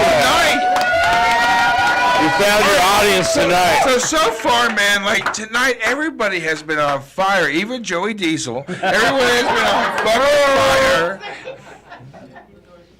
So am I not gonna get a shot or what? Yes, This man is please. We've let that to ride. I am so fucked up. There's so many people tonight. I don't know how I'm gonna make it through. We have another bottle, no, so like there's gonna be plenty of alcohol. But me personally, I'm gonna be a pile of mush. I'm glad I'm not driving. I'm glad I have the home base event. You motherfucker. I've only had 2 beers. I'm Just good. 2 beers. I am sober. Thank you. I am not sober. I would like to have a shot. Because my friend Ruben and my friend Ronzo have come out to fucking party with us. It's a lot of fun. And to Ruben and Ronzo.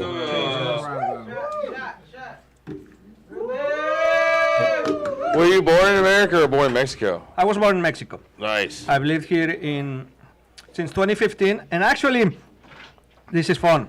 When I moved here, I lived in Asheville, North Carolina. Yeah, I love that area.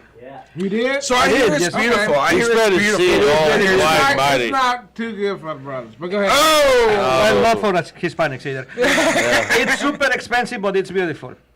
So I started doing comedy 2 years ago, and now in December I'm going back to Asheville to do a show.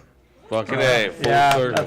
I'm really Bring excited it about back going home. on. Bring it back home, right? There is a lot of comedians from North Carolina that have been trying. It's a drive, so it's almost impossible. But like, there is a huge scene in North Carolina. Yep.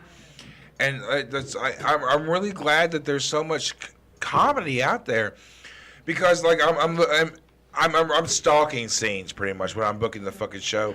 And it's one of those things that you see all these great fucking communities that are coming out, and in places you wouldn't think there would be comedy, like in the mountain towns. Like there's places where you would think there would only be like fucking hillbillies and moonshine, and there's a strong fucking comedy scene, music scenes too. Yeah, people just want to laugh and enjoy something, though, right? Well, I think we're at the point now where enough has happened that something's got to give. That we're all like tuning out to the point where we're getting back into the arts.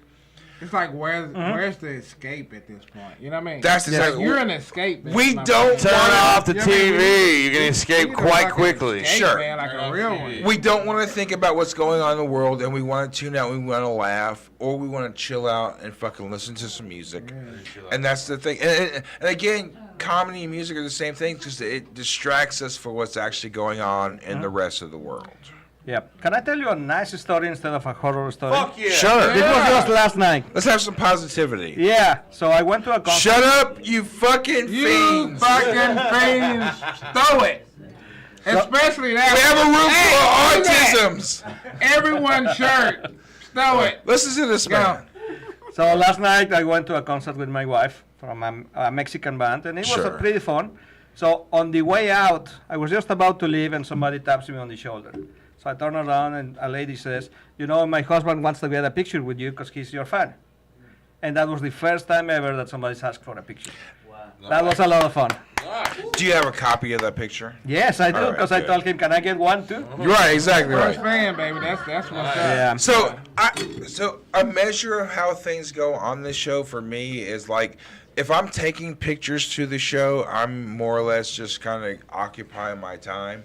But I have to say, tonight I have not taken one, other than the group photo we did before the show started, I have not taken one fucking photo. And that's a bad thing on me as being a producer, is I'm not taking taking like photos. 1,000 of them because I've never been here before. Please send anybody that's taking photos tonight, send Y'all it to guys me. are going to be famous, and I'm going to have pictures of that. But I have been so much in the moment. Everybody have been on so much fire tonight that I'm not taking pictures because I'm in such a moment, and that's what I really love. The point of being on this show and doing this is the point where, like, when I'm in the moment and I'm listening to everybody and I'm right there in tune with everybody and I'm not taking pictures, I'm not being distracted, I don't have my fucking phone out. I'm watching you perform. Right. Everybody's killed tonight. And so far, you and every motherfucker before you has fucking killed tonight. Yeah. So since you're drunk, can I talk about my next day? Yes. Thank you.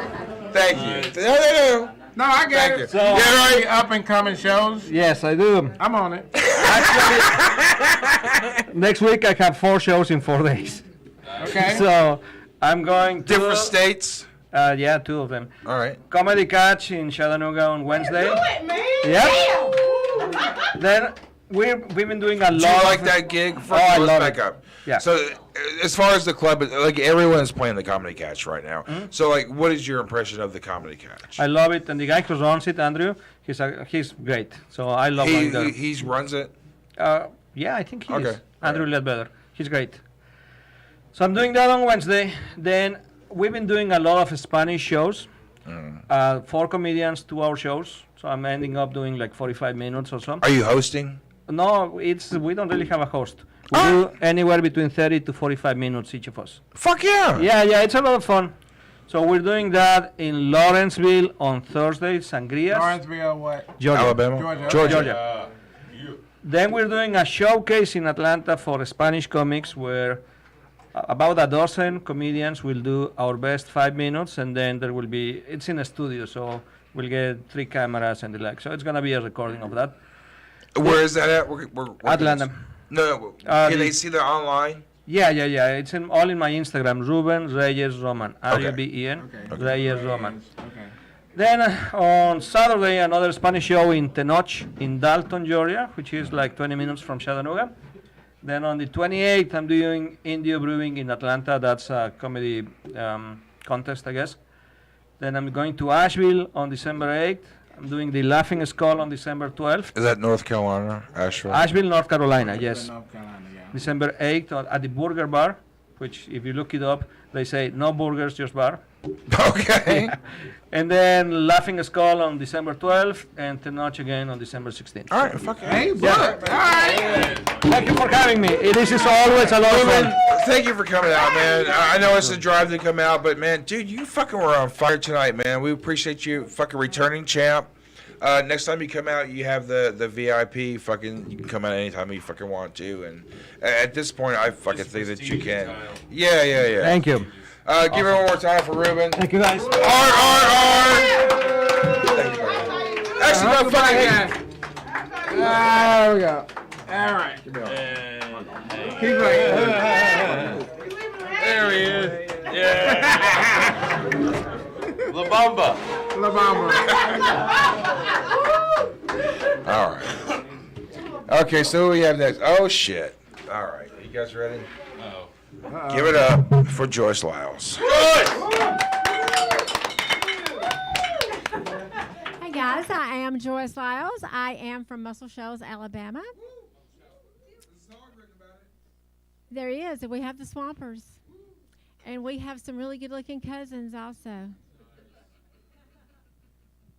But contrary to popular belief, not everybody from Alabama marries their cousins. Some of us just like to make out with them at family reunions.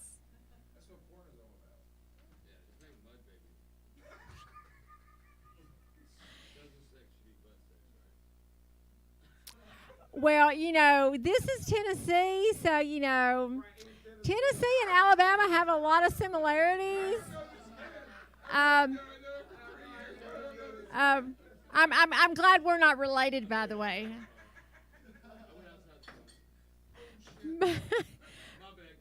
But anyway, if people up north have ugly cousins, that is not our fault. And if you think about it, if more people married their cousins, it would make planning family reunions a whole lot easier.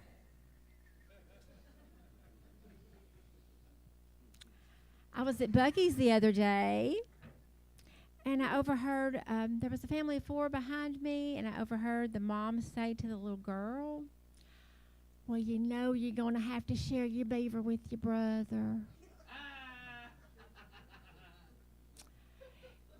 So I turned around and said, "Well, you are in Alabama. You know, women like Buc-ee's because we can buy gas, lunch, and a present for Aunt Becky all at one stop. Men like Buc-ee's because they can buy beaver legally."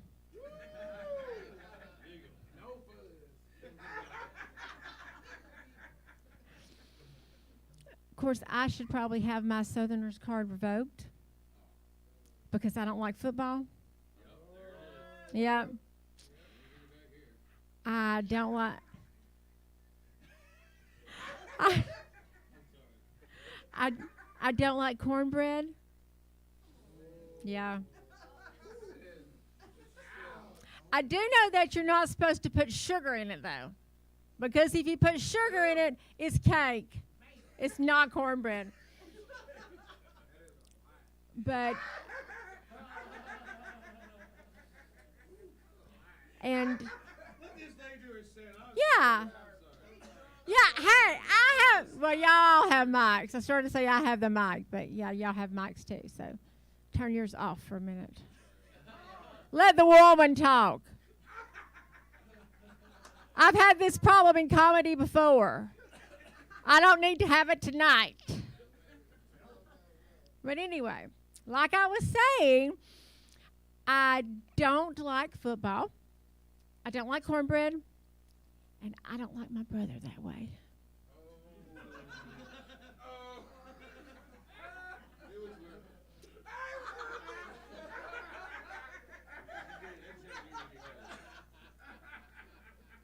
And also, I drink my tea half and half. Yeah, because I just want a little flavor. I don't want diabetes. I have way too big of a shoe addiction to only have one foot.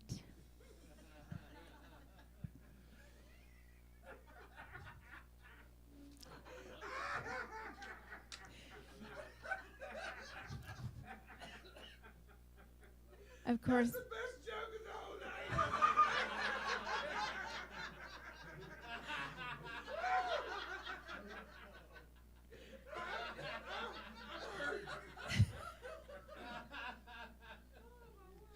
Of course, you know, sweet tea is a very popular drink in Alabama.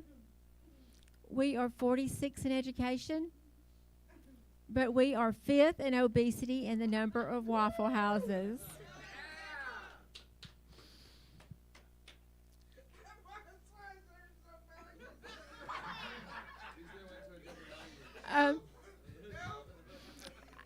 I have been through a breakup every year for the last 3 years. Yeah. So, in other words, Cousin Bubba's starting to look more like Bradley Cooper every day. Roll Tide. Yeah. I never thought that I would be 56 and single and living with 4 cats. But apparently that came as less of a surprise to everybody else. My parents, where did that come from? My cats remind me of my second husband. They're annoying. They expect me to feed them. And they cheat on me with a man across the street. Yeah. Yeah. Of course, we've all been through a lot of changes the past few years. The biggest change for me was menopause. Yeah. So, if you can't afford tickets to see Menopause the Musical, you can come to my house for Menopause the Reality Show. And you never know, I may just break out into song. I hope y'all like my Brandi Lambert, because she's my favorite. There are a lot of advantages to getting older, though. I don't have to worry about getting pregnant anymore. I get a senior discount at Taco Bell. And I can now date my kids' friends legally.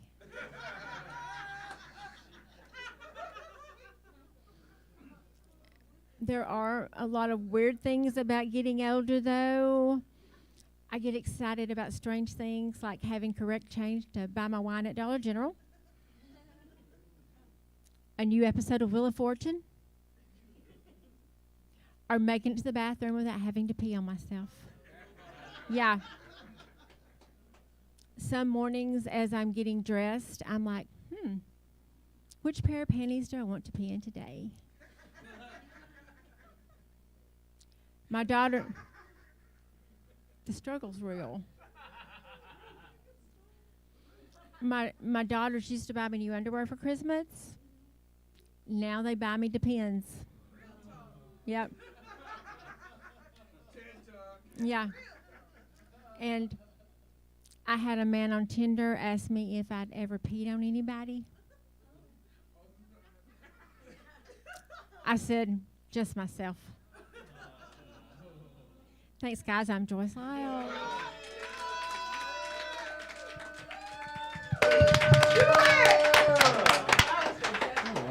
Okay, now y'all can talk.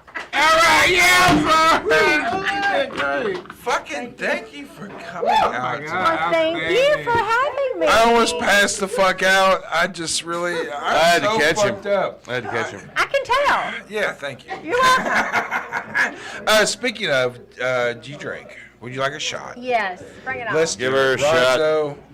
Ronzo, I thought you'd never ask. so, like, yes, but also, like, She waited patiently. It's been 3 hours we have and never 18 done. minutes. We have never done a show like this before, so this is new. Hold on, let me get mine. So you popped everybody's cherry tonight. No? We are popping A everyone's lot of cherry. cherry popping. Mine's popped today too. Pop cherry. Hey man, let's give it up to Ronzo too. For like Ronzo is like holding it strong and also holding it down as co-host. Holy fucking hey, man, I shit! got y'all To Ronzo. To me. Toronto. I'm going to tell you right now that I'm not going to make the rest of the show. No, you good, man. There's We all no, got like I'm a professional, but like holy No, fuck. we got like No, four, dude, we have five. 1, 2, 3, 4, 5. We have 6 more people. Yeah, that's what I said. Like, this is my boy, and he's gonna have to fucking carry it out for the rest of the Hey, I might mispronounce some names. I don't know. Because I really see it right now. Like, I'm gonna be asleep. I'm gonna pull a Monty Hicks. Let's I'm gonna be switch asleep. to half shots. Half shots. Yeah, that'll get us right. All right. Yeah. You don't let's have do to half drive, seats. so fuck it, right? I have the home base advantage. Yeah, you man. got home base and, advantage. and everybody can pass out here. Nick, we need you. Nick. Just bring in Nick. He's done more. Don't count me out. Don't count me out, Nick. One more shot. Don't count me out yet. Okay. Actually, Nick is coming up. When is Nick coming up? Dude, I don't know. You have want a me to few. go up now? No. We have a few people. Get the fuck out of here. What the fuck are you doing? I tried. Actually, hey. We have to really give it up to Nick. Nick is like a motherfucker when it comes to this fucking show. Give it up to Nick. And his dog is a construction worker. I've never seen anyone pegged by his dog before, but Nick, man, let me give it to him. It's very entertaining. Hey, this is a judgment-free zone. It You is. right. Yeah, it's judgment-free. Tell us about yourself. How'd you get started? Yeah, tell us. Well, I've been doing comedy for about 5 years now. I Okay. went to an open mic, and I was like, well, I may go up, I may not go up. And, of course, I got there. I'm like, yeah, I'm definitely going up. Right. Yeah, that was, What gave you the confidence to go up? I'm a Leo. Oh. Okay. So you're cock strong. You're cock was strong. like, fuck this. Yeah, right. So when you first went up, did you kill her or did your mom? Actually did pretty well. I've actually Okay. have a video of it, and I've showed it to some fellow comedians. And I thought that's really good for your first open mic. And maybe I've improved a little since then. You killed Well, her. yeah. Thank you. So it's obviously where you do draw from, but as far as your opinion, where do you draw from as far as your comedy? Well, I've been married twice, and I have 4 children. That's exactly where I pretty think. Right itself. That's just right itself. Yeah. So I mean, it's kind of that Roseanne Barr type of thing too, where you draw from your real life and your experience. definitely. She was more polite than Roseanne Barr. Everything about my comedy is at least based on truth. In reality, and I shouldn't tell this, but my second husband actually cheated on me with a woman across the street. So what? But it's funnier to say man. Right. Sure. And my cats do cheat on me with the same woman. Cats cheat on everybody. Yeah, Cats are whores. Cats Yeah. are whores, especially. Yeah. especially They have no love for especially my humankind. cat, They don't. Shiva, she's the biggest whore of the bunch. Yeah. What's happening right now? If those I'm so cats are fucked big up. enough, they'd already ate us all. But she's a Trust me. rescue, so I wonder if that has anything to do with why she's such a whore. She's just a low down Cat scoundrel.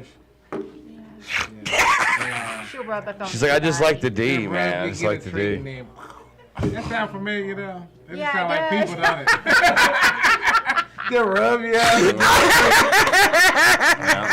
Scratch the hell out of it, Yeah, I was too. about to say, yeah. Okay.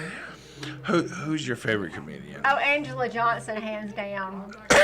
So that's the name I've never heard of. Is that murder? Is that murder Is that show? local or national, international? I think she lives in Nashville now, but she does the nail salon bit. Silence! I'd kill you. Thank you. Is that the one that Thank goes, you. The puppet. The You puppet. got a boyfriend?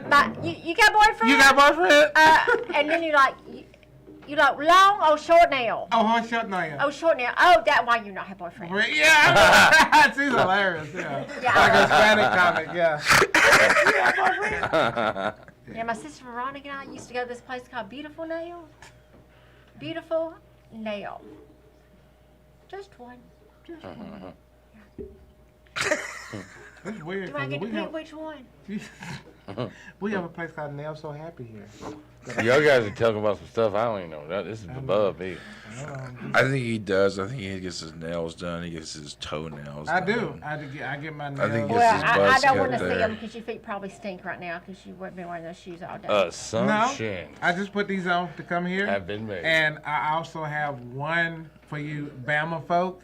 I have one toe that's painted Vol orange. Yeah, baby. Go Vols. Well, Tennessee. We didn't go too good today, but next time. We shit the bad today. Well, I'm a band kid, so Tennessee by far has the best band in the SEC. They do. Proud of Southland. So yeah, I'm. Me and Stone Deep on the same page over here. What the fuck, right? Go Vols. You got any upcoming shows? Yes. We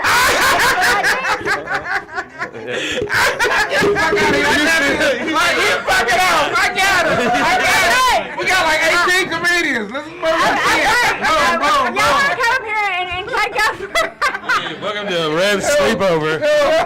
Rev's Sleepover? That's a new show. From here. Okay. You ready? Upcoming show, yes. ma'am. Okay. November the 18th, which is next Saturday, I will be at Happy Hour Comedy Club in Anniston, Alabama, along with Bobby Sutton, Barbee Jean. Anybody else in here? Anybody else? How many Bobbies we got? That's gonna kill. Chase won the first show that we were on. Oh, man. It still lingers. Bobby Sutton killed it that night. She's definitely coming back for revenge. She got revenge on But the her. final, what day are the finals? It's like I'm in it, so hold on, let me look. Yeah, no, you should know this, Chase. Check stats. By 1 point. I want to know the stats. Of December? Okay, the finals, there's been 4. It's called Main Event Comedy. It's run by Gene Jackson. This Saturday, the 18th, is the 4th round, and it's called the Second Chance round. It's for people that have already competed. Who lost by 1 point? Yeah, Bobby's a little bitter about that, but so she's coming for blood, so y'all should definitely come out the 18th, November the 18th, next Saturday. Happy Hour Comedy Club in Anniston, Alabama. Bobby Sutton is definitely bringing it, but Barbee Jean and I are also. But they need a woman in the finals. The 3 winners have all been men so far. So yeah, women are funny. I hope y'all realize that tonight. Oh yeah, no doubt. There's some sort of special woman rule. Conspiracy, those new conspiracy women are funny. Yeah. Fairy birds are real. You know, What's so funny about sandwiches? And just like most conspiracy theories, this one's going to prove to be true too. Yes, ma'am. Yeah. That's the way you didn't talk to me. I'm just kidding. Yes, ma'am. But let me think. November the 24th, I will be at the Delmonico Winery in Watertown. Okay. I'm so impressed that this is all. She's not even looking at her phone. Yeah. She already has this locked the fuck in. Bro. Yeah, 'cause That's a everybody else had to go like, professional. boom, boom, boom, Yeah, I'm a professional and I'm funny. And she's also a funny professional. I also have I'm funny.com. I also have an autistic son, and they say that parents of autistic children have autistic tendencies. So yeah, we don't have to go there though. Oh. We'll just say I'm a professional. Okay, got it. Style, got you. The 25th, I will be at Delmonico Winery in Baxter, Okay, that's 2 wins. Baxter where? Tennessee. Okay. Yeah. I thought y'all were from Nashville. I'm originally from New York. I'm an hour south from tuned here. out when it comes- I'm in the woods. Yeah, right. You know, I'm so Jewish, I can't stand it. But Speckle. and December the 4th, I will Schmeckle. be at Laughing Skull in Atlanta. Okay. December the 9th, I will be at Hickstown Brewing in Villa Rica, Georgia. Okay. Okay. Nice. Nice. We so thank you for coming out. Thank you so Well, much. thank y'all so much. You're a great sport. So far. Great sport. Everyone has skill, but like you hit me at a point. Hugger Black Man. It is law. HuggerBlackman.com. I literally just made it up. How you get to hug people if you don't make that shit up? Yeah. Thank you for coming out. You're welcome. Thank you very much for coming. Safe journeys. Right. Thank you. Safe journey. Don't take off. Please hang the fuck out. All right. So, everybody ready? Ready. We're doing good. Do another no one. I also want to mention that I did just make up Hug a Black Man Day. Oh, yeah. But if you want to hug a bunch of girls, just make up Hug a Black Man Day. No, we're going to do hugablackman.com. Tomorrow it's going to be up. Please go to hugablackman.com. Yeah. Send us My your Cash reels. App is $. Send a picture of you hugging a black man. We won't believe you unless you see Or the a black video. woman. We're not going to gender fucking fault anybody. Like, just hug a black person. Yeah. But it's going to be hugablackman.com. So Yeah, whatever it you is. choose, like a butch woman with a wispy mustache. You guys into that? No. No. All right. No. Oliver McPeak. This officially makes Oliver DMP VIP. So welcome, motherfucking Oliver McPeak. How's it going? How's it going? Deliciously nothing. Give it up for you guys for sticking around. And, guys, stick around because we only have like 4 more hours of this. And Rev is getting so drunk. I feel like he's so lenient about what's going on tonight because he's just like he's doing his own thing. He's like I do this every Saturday, even when we're not podcasting. This is just the vibe. All right, I'm gonna pull a little bit from Lena's books tonight. Can we all just try to relax, okay? Let's all take a deep breath. Come on, guys. Hold it. Hey, hold it.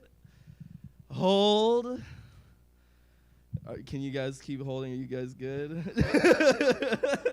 Shut the fuck up. You guys need to fucking hold your breath for a little bit longer. I don't want to hear shit during my set. You guys hold your fucking breath, man. How are we doing, guys?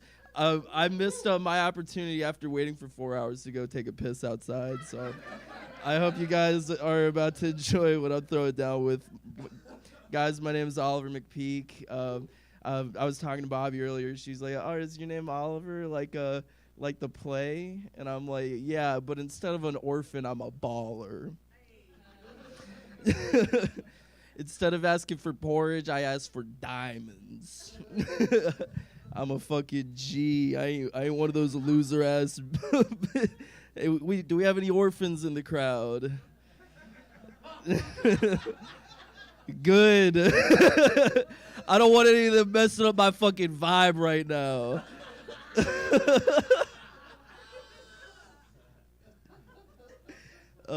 I really like doing comedy at the Deliciously Nothing podcast because, thank you so much. It brings a good atmosphere. I think something that really ties a good atmosphere for comedy together is spiders and moths and roly-polies. I actually am super comfortable here. This is awesome. You guys give me free pizza and shit and a bunch of Cokes. But you guys put the Cokes at the bottom of the ice thing. I mean, it's like you're making it as hard as possible for somebody to just be sober. But I fucking respect the game, Fucking throw down. It's a good show. All right, here's some shit I'm actually working on. Guys, I just went to go see my dominatrix recently. She's doing good. She's really awesome. She's got a new thing going on. She's I went in, she made me do push-ups. I was like, "Can you just step on my fucking balls already? Come on."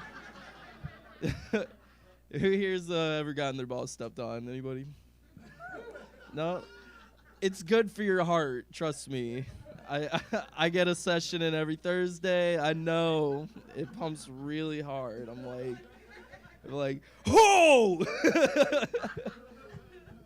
Guys, I'm pansexual. That means I'll let anybody step on my balls. Okay, that was working. You don't have to be. I'm not gay. I'm fucking cool with everything, man. I'm just fucking down. Yeah, okay. You find that gay? So what? Is it better if a woman's stepping on my balls?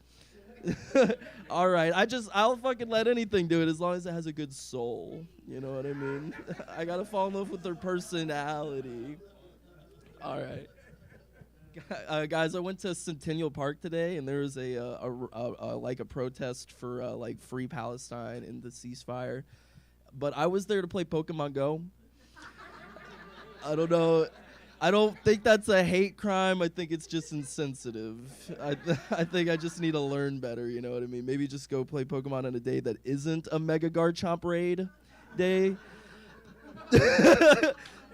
But how can I miss out on that kind of shit, guys? I caught like 7 Garchomps today. I'm fucking like rolling in it. I got I got a ton of Pokecoins, y'all.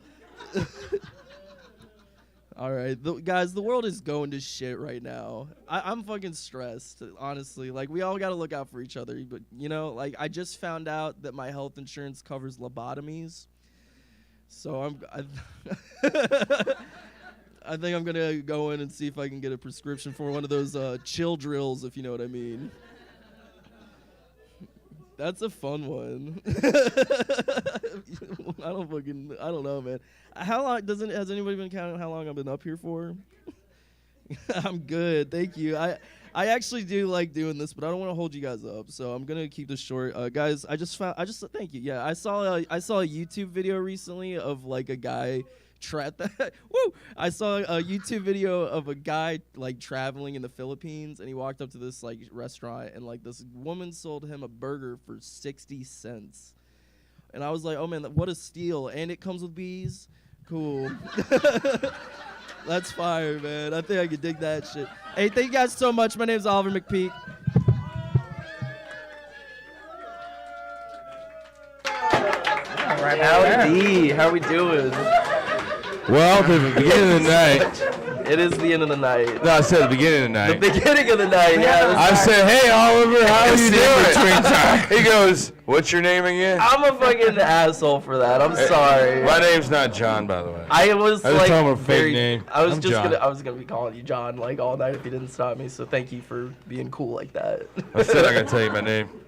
I haven't earned it yet inside your mind. You're the is it like insensitive? What's the insensitive pig? What's something pig? What's it called? Oh man. I didn't even. You guys said it one time at the beginning of this, and I'm supposed to be male fascist pig. Wait, what's it? Male fascist pig. Male fascist pig. I like that a lot. I fucking dig it. Oh yeah, you like it a whole lot. Fuck, man, you guys are tight. And you're new to this podcast, or is this your? I'm new to this podcast. Yeah. So this is Ronzo. He's from the band Stone. It's nice to meet you, Ronzo. And he is actually I'm actually a musician. Go ahead. Well, he's a local legend, actually. Like from the hardcores. Like I don't know if we talked about it yet, because like I am so fucked. Yeah. But we talk about it some more. Ronzo is like from a band who not only was like one of the original rock originators, but like he was also on Yo MTV Raps and Headbangers Ball, one of the first bands to probably the only band to simultaneously be on Headbangers Ball and Yo MTV Raps back in the day. And Music Plus in Canada. Right. Yeah. So it's like, and that's before Rage Against the Machine and Limp Bizkit and all that other fucking. And you can look us up. We came out in 1991. Everybody else came out in 92, 93. Okay. Oh, geez. You guys really well, it was back when Nashville actually had a scene. Like, there's a point where like the scene did die. Like by '93, I think it was done. Yeah. 93 was done. It was hot before then. Dude, 91 was like 88 to 91 to me. Like you had so many bands like FECT, Exit Plan. Did you ever fucking see Exit Plan? Dude, like there were so many fucking great bands, and it was just such a tragedy. Like a lot of these guys are dead. Like Brooks from FECT died. Yeah. Chip from fucking Exit Plan died. Who? Self. That was no. a band called Self from Hendersonville. They had a hit single out, and there was a lot of bands here. Local H. By the time it was like all glam bands. By the time it changed over to fucking grunge, you know, you had Nirvana and fucking Alice in Chains and Soundgarden. By the well, here's the thing now. Every time they have this band that comes out and they'll say this is a Nashville band, guess what? I've been playing in this scene for last fucking 15 years. That is nobody I've ever played with. Haven't seen on bills. I don't know where the fuck then they say this is a Nashville band. It's like, no. This is some sort of studio project put together. Hey, this might be like a sidestep, but are you guys into Tears for Fears? Oh, yeah. You found your people, man. Fucking Mad World, dog. You know, head over heels. Have you guys ever seen Donnie Darko? That shit is fire, bro. Jake Gyllenhaal. I have like a man crush on Jake Gyllenhaal right now because he's a fucking G. I would let that guy step on my balls. Is all I'm saying. All right, hey guys, I don't want to keep this up for. I love you guys so much, but like I just want to say I'm gonna see y'all guys next week with some of these homies again. And I would love for you guys to please check out my new podcast with my boy Patrick Cuttle. Okay, where's it at? It's on Spotify, YouTube, SoundCloud. It's called the Fully Unrealized Podcast. It's goofy as shit, and we have 1 listener. So nice. Get it too. Now, also, do you have an IG? I have an IG. It's at m.c.peak. M.C. And what's your name? Oliver McPeak. McPeak, okay. Hey, thank you guys so much. Seriously, it was nice to meet y'all. I'm here for the That's pretty classy. Here for the particular. Look, he over there. It's like the full fixins. Dude, like. All right, let's give it up to Beth Thomkins, new to the show. Beth! All right, Beth.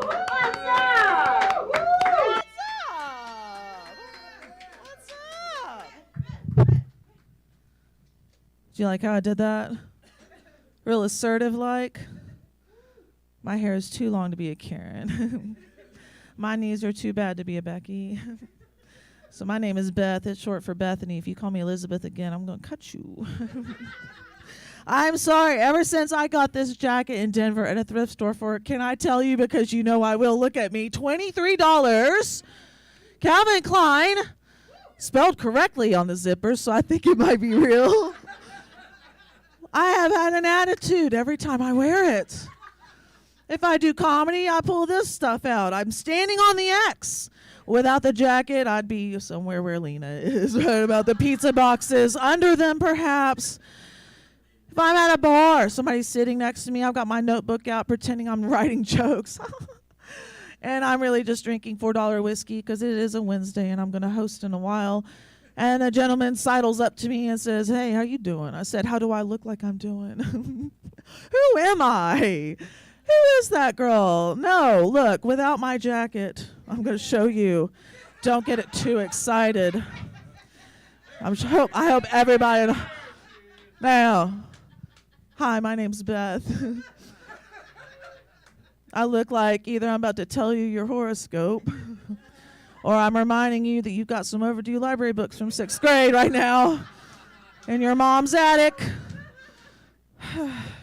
But no, it's funny how what we wear and what our hair and all that can like determine.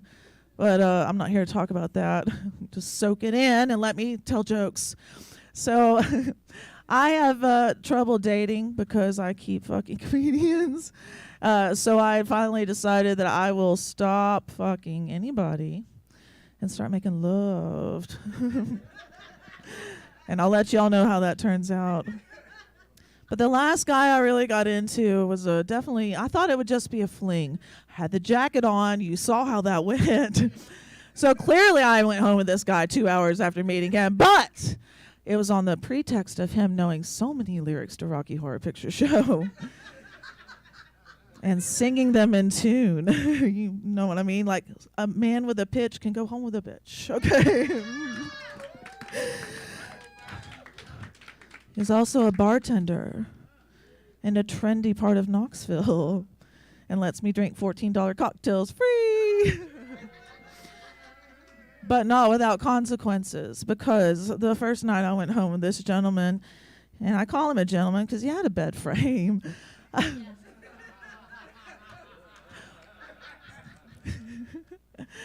But before I found that out, I was sitting on his sofa petting his cat. Not a euphemism. Patrick, Cuttle. But I'm sitting there. He's like, "Would you like some water?" I'm like, "Sure." And a bottle would be great. He might be crazy, right? Got to be safe when you go home with a guy after meeting him for 2 hours. So he goes to his kitchen. I'm looking around his living room. He's got a coffee table here. There's a coloring book turned face down. I was like, sweet. Light reading while I wait to be roofied. So... Ha, Beth, good job thinking that, because I turned it over, and it was my little coloring book of serial killers. It was. This happened, Ronzo. This happened.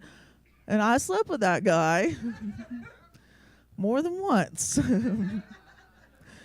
But choices equal consequences. So the second time I went home with him after he ignored my texts, I thought he ghosted me. Then I saw him outside of a bar.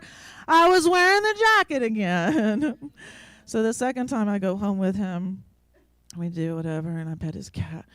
I'm laying in his bed, and I said, so that coloring book, I've told people about that. He's like, who's your favorite? I was like, well, that's not even what this conversation was going to be about. But it's Eileen Warnos, clearly. So I was like, I don't know. I think that's really weird. And I was like, would you ever do that? And he's like, I've thought about it. I went, what? I'm naked in this guy's bed on a frame. What a weird place, a rock and hard place. He has a bed frame, but he might be a serial killer in training. So I'm picking it out. I watch a lot of ID. I listen to podcasts and stuff. So that's fine. I know what I'm doing. I watch Murder, She Wrote. I'm that old. So he said, yeah, I thought about it. I was like, oh, my God. He goes, not anybody I know. I'm like, please say biblically after that. Safe. I said, oh my God. I said, you're not going to ever kill me, right? He's like, no. I was like, do you promise? And he gave me that pinky swear. I'm also saying this on a live stream that billions of people are watching. So if I disappear after this episode of Deliciously Nothing, just remember, well, he's a bartender in a trendy part of Knoxville. So all you have to do to find him in a crowd is you say very loudly and on pitch, it's astounding. And then he will say, what? No Rocky Horror fans in here? Oh, I get to live another day. I love it. I made my night. Oh, applause for that. I need that in my life. So I'm somebody's mom. Cardigan didn't give it away by now. Surely the DC's and Joker shirt would tell you I'm a boy mom. It doesn't say it on my rear window in a cute font. But I have like 3 radio station stickers and an NPR one as well. So that's how I roll. My hoopty, which I will talk about in a little bit. But my son, he's 14, okay? He's taking long showers now. He is. And then the other day, he went in the bathroom for a while, and he didn't turn on any water. And my bedroom is very close to the bathroom. And the door was shut and still. Anyway, I'm not here to shame him. I've got a few more years to work on that bit. So my son, though, he is taking those long showers, and he's becoming like a savage. Like his opinions are being delivered like with acid, but also they make me laugh so much. He's mean. He's mean to his mom, and the way I can't not laugh at him. Anyway, he's going to have to deal with that with a therapist later. But for example, like I had a date recently, like a real date, not a comedian this time, right? I thought about wearing the jacket, and I was like, no, it's cold. I might get a chill, so I just put my cardigan on. But I did my hair, did my makeup, walk out in the living room, and my son said the meanest thing. And it was after a really nice afternoon where we had spent some time coloring, not in a serial killer book. That's for later in his life, and his therapist can deal with that. But no, we had colored in like an ancient Egypt coloring book. And like I picked out a pyramid picture, and he picked out a pharaoh. And I was like, no, swap with me. I'm feeling regal tonight. So he gives me this pharaoh's headdress, and I'm coloring in all the lines really carefully, right colors and all that. And he did a pretty good job for a kid. Anyway, it was so wholesome. I'd put those pictures on the fridge, and that was our nice afternoon. And he ruined it because I walk out in the living room, and I'm all dolled up, hair did, etc., whatever you kids say. And he goes, Mom, looking at you reminds me of coloring this afternoon. I thought about it for a minute. I was like, oh, right, because I look like a king or a queen of the Nile, like regal, right? And he's like, no, it's the way that you colored in the lines on your face so carefully, just like on your page. And so I told him that the mummy's curse is actually where your mom takes your Nintendo Switch away for 2 fucking months, you smart ass. He's still got like 2 weeks left, so you deserve that, Jeffrey. All right, anyway. But I suck as a mom sometimes because I am from Gen X, which means I know how terrible I am, and I feel bad about it. And my hair is too long to be a Karen. We already went over that. Okay. But like riding in the car with my son, I like to listen to hip hop, trying to keep in touch with the youths, right? But I genuinely like hip hop, you know what I'm saying? So listening to music in the car, and I'm driving, not really paying attention, and some song comes on, and then he's singing along, and I hear him go, "Last night took an L, but tonight I bounce back." And I stopped the car, and I said, "You took a what? What is an L? Where did you get it? What is the dosage? Like, what are the side effects? How much is it a gram? Where can I find it?" I said, "Do you even know what an L is?" He's like, "No." I was like, well, maybe you shouldn't say anything about something you don't understand. Right? Then I got my phone out and Googled, what is taking an L? I found out taking an L, right? You take a loss, you fail at something, but the whole song is like, and I bounce back. Like, you fall down, but you get back up, right? It's an empowering song of encouragement. I told my preteen was about some drug weight. That I was unfamiliar with, and now he knows I know what drug weights are. So, God, I am Gen X. I know how bad I am. I feel so bad about it, and I keeps it real. So I look at him. I said, "Hey, buddy." So I looked up what taking an L means. It's not anything to do about drugs. It's a song of empowerment, encouragement. And it's cool, man. It's cool. You can sing that song. He's like, "Mom, you didn't know what taking an L was?" I was like, "No." He was like, "Well, maybe you shouldn't say things about things that you don't understand." And so I told him that the mommy returns curse was that he is not getting a PS5 ever. But no, I like to own up to that stuff because, like, life is short and precious, right? You never know, like, etc. We'll go into that. We're all comics. We get it. All right, so Bill Hicks fans. Anyway, near misses, right? Life gives us near misses where, like, you're like, whoo, I'm lucky to be alive. Hot damn. Let's go to Harrah's and gamble. But I get a little wary thinking about going to, like, North Carolina for anything, especially in my car, because I bought a brand new car in 2017, a Volkswagen Golf. Okay, it's out there. It's in front of somebody's house. Hopefully, Nashville, this side is good, right? You said the east. Okay, I got you. East side, everywhere. But no, I bought that car start of the year. And then I had tickets to go see Alt J at the end of the year because I'm cool mom. Fucking Alt J. Every other freckle, boys. You dig me? All right. You can Google that one later if you need to. But take my car to Morristown, pick up my stoner, grungy hillbilly buddy with the weed. Drive to Asheville and we go see Alt J. He doesn't give a shit. Bishop Briggs is opening. I loved it. I was in my element. I was like, this is better than Lilith Fair. I loved it, but I was so hyped after that concert. I didn't want to smoke any bud. I didn't want to drink anything. I might throw up. I just fucking saw Alt J at the Thomas Wolfe Auditorium in Asheville. That's some Verizon thing now. So I'm so hyped, but I'm also broke, so I can't stay in Asheville. We have to go back to Morristown at least, because he has at least a relatively clean sofa, no bed frame. So I'm like, all right, dude, let's go back to Knoxville. He's like, let's just go to Morristown. I was like, all right. I was waiting for you to ask. So I was like, maybe we'll smoke a little bit when we get back. I'm too hyped right now, man. I can't believe I said. I was like, please stay awake. So we're talking a little bit, driving back from Asheville. We get about halfway between like Knoxville and Asheville, a place called Clyde, North Carolina. Anybody been to Clyde, North Carolina? Why would you ever go? Do you want to live where the hills have eyes? Because the mountains, well, anyway. Driving down the interstate, weather's clear, moon's out. I'm not stoned. I'm not drunk. Like adrenaline, big thing for a lady my age, but I was dealing with it.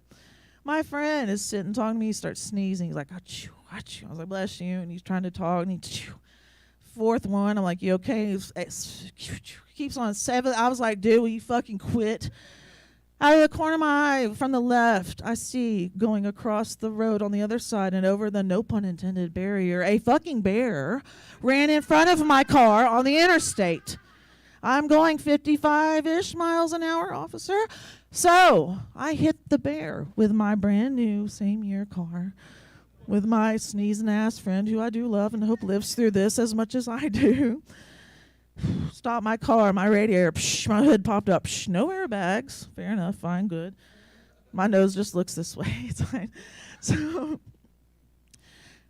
pull the car over. He's like, "Do you want me to go look?" I was like, "At what?" He's like, "Shh, I want to look at the bear." I was like, "I guess." He's like, "You want to go look?" I'm like, No, I have to call a cop. I just went to an all-J concert. They're going to think I have acid, and I wish I did.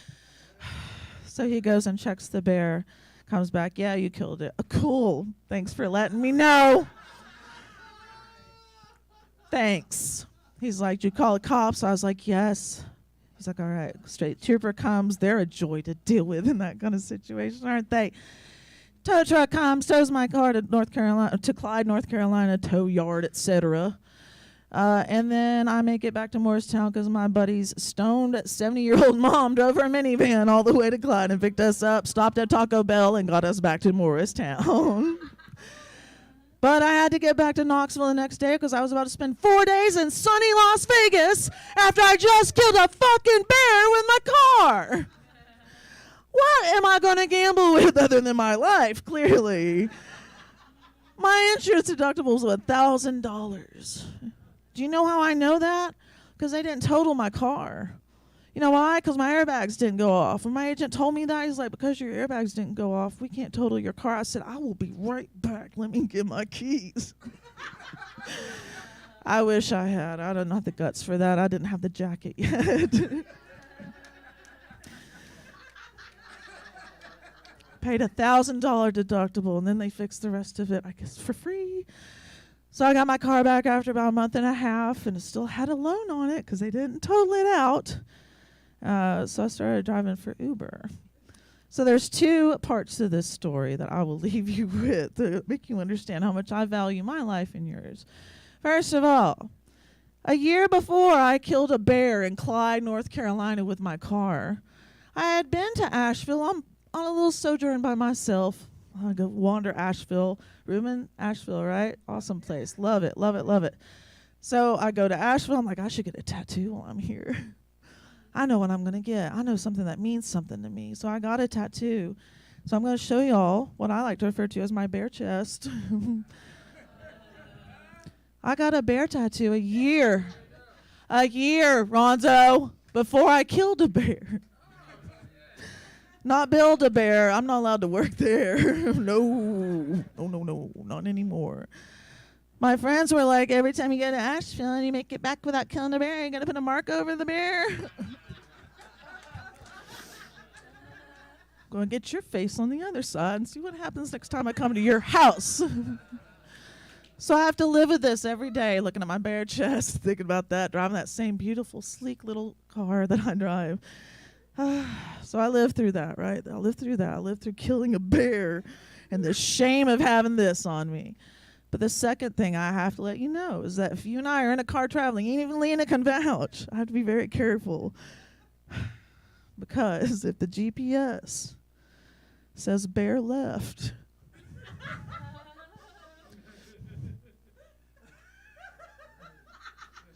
I'm going to cry, you guys. Anyway, my name's Beth Thomkins. Thank you for giving me your time.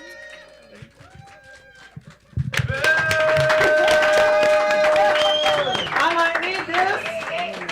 I might need this. Beth, welcome to the show. Thank you. Thank you. We hope you're having a good time. I'm having a great time. Fuck yeah. How are you doing? Good. What day is it? I'm sorry. Sunday. Hug a brother. We call it Hug a Brother Day. Oh, I just call it Saturday. That's how I roll. Yeah. It's just a Saturday to me. Oh, it's not Sunday yet? Not yet. I thought for sure it was Sunday. I mean, you're right. You made it this far. I'm proud of you, bro. Hey, I'm a professional. So, hey, so what got you into comedy? Well, that's a story. It really is. Silence, you fiend. It's a serious story. Sometimes I get serious. I'll just keep the jacket on, though. I think I can get through with that. Sure. Story time. Chilly. So I had a whole life of being a manager in IT and having a house and a husband and a son. I still have a son. He's cool. As long as he doesn't take too many L's. The husband is doing his thing. He's a good dad. Helps me out a lot. So no shade on that guy because he definitely does a lot of driving to Pizza Hut and back for both of us anyway. But so I had that life set up, and then things go like they do, and personal life went pew, and I thought, well, I got this. I'm on my own. I'm out. And then I didn't have the job anymore either, and that went pew. So then I meet somebody new and pursue that, and almost 2 years of relationship, and then that didn't end well. So did you just discard the husband? I set all that aside and did my best not to drink myself into oblivion every time I had my son. Right on. Because I started getting depressed. And then my new guy, I have a joke about it. You want to hear it? Sure. It's a good one. It's a proof of healing, right? Comics, when we get through the trauma and then we make the jokes. So I dated this blind guy once. Oh! He wasn't totally blind. Like, he had no vision in this eye and, like, just enough to look at other chicks, right? But, like, that really turned into a problem to the point that he ended up cheating on me. Oh. When I found out, I was like, you know, what the worst thing about this is that neither of us saw this coming. That guy. Fuck that guy. Fuck that guy. Sorry. Right. I don't tell that joke on stage a lot, but that is what put me into comedy because I got so fucking depressed that I was about over everything. And I had a friend who was like, go to an open mic, dude. Just watch some comedy. Is it not I was like, why not? It's therapeutic. And I went from wanting to literally give up on everything, almost everything, to watching an open mic. But you thought, did I could turn do it that. around. I You could did- try that. Yeah. And then I did try that. I didn't get booed off. I didn't do great because I was mad about being old because everybody else is 20 and cute and drinking LaCroix and I can barely say that. And it was a whole experience of the host being like, well, you can come back and do that anytime. And I'm like, oh, I can, huh? Watch me. And I didn't even have the jacket yet. But comedy saved my life, and I always will really put that out there. So I make that and Volkswagen's ABS brakes also saved my life. But genuinely, that's where it started from, was just being at the lowest, and now I feel pretty good day to day. Well, a lot of times it takes, like, actually hitting bottom sometimes where you actually decide to change your life and do something different and make fun of what you've been through. Right. Because a lot of times you have to have the ability to laugh at what you've been through before you can actually move on. Right. It's great healing. Like music and comedy is too good. Again, it's the Being same able to relate monster. on that. Nobody has to have dated that guy who had that thing happen to them, and then they went and did the thing I did. But that tapping into that pain or what's unsettling and whatever. Not pushing people away talking about it, but bringing them in and being like, this is messed up, right? Like, we're going to laugh at that. Everyone needs to laugh. Everyone needs to laugh. And it doesn't matter, like, where you come from or what you've done, how you've done it. It's the fact that we can all come together and be in a room together and share some laughter together and share some experience together. That's right. Well said. You should drink this much more often. That's where he gets his wisdom. Keep those fingers rolling away. That was, Once a fucking week. That's there you it. go. Yeah. Like I've already puked so hard outside. Like it's. Bucket is. The bucket isn't going to be used. The bucket's just for show. It's outside while the exactly. If there was a camera set up outside, it'd be amazing. I just thought it was the dudes going to pee because they didn't want to walk all the way to the house. I definitely That too. hung some penis got you. outside. Like I said, boy, mommy. Anyway. But yeah, this Do you have any upcoming shows? I do have some upcoming shows. I host a weekly open mic in Knoxville Wednesdays at Scruffy City Hall. It's an open mic. This in comedy. Knoxville? Yep, in Knoxville. It's in downtown Knoxville, like where the big Sun Sphere is, right? You ever see that where it looks like a gold golf ball on top of a stick? And it was on The Simpsons. Anybody seen that episode? That was the World Fair. Where's a wig shop? Right? So I host comedy near that. Come check it out. And then Simpsons did it. I have an awesome show coming up next month. I have Lace Larrabee. She was on America's Got Talent as a semifinalist. Got to be like on the roast and everything. So she's gonna headline a show, and I've got Amber Ritchie from Atlanta. Have you on done a that. roast before? I've done. You know what roast I've done? I did 2 of them. Roast of Thrones, where I dressed up as a dragon. Shout out to my man in the beanie over here, GOT. Look, I hosted where we had comedians dressed as different characters, and they got up and roasted each other.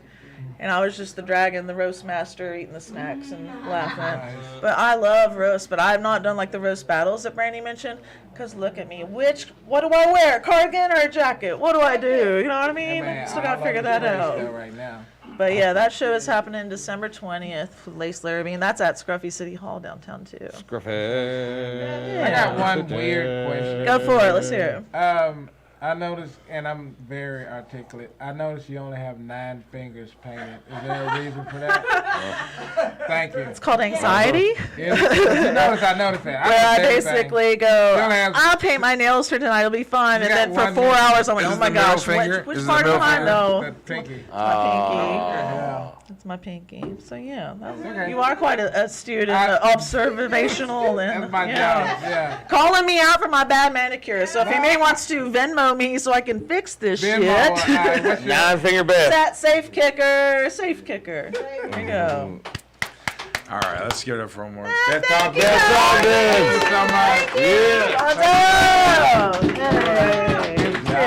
Thank you. Can I get a bump? Hey, that's the right way. All right, so who's coming out? Chase Mote. Give it up. This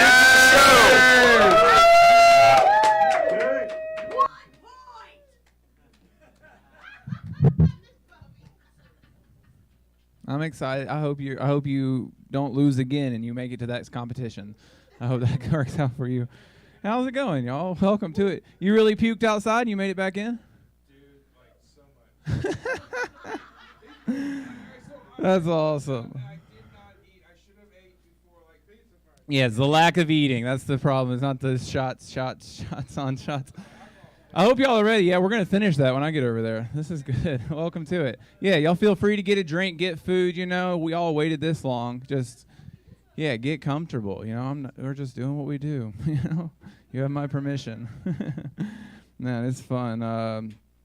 Coming up here to Nashville, that's a good thing, you know. I paid my homeless tax when I came through, like you do. With every good city, you know, every city you go to. I gotta say, the homeless tax here is higher than it is in Birmingham. I gotta say, y'all got some bougie homeless people here.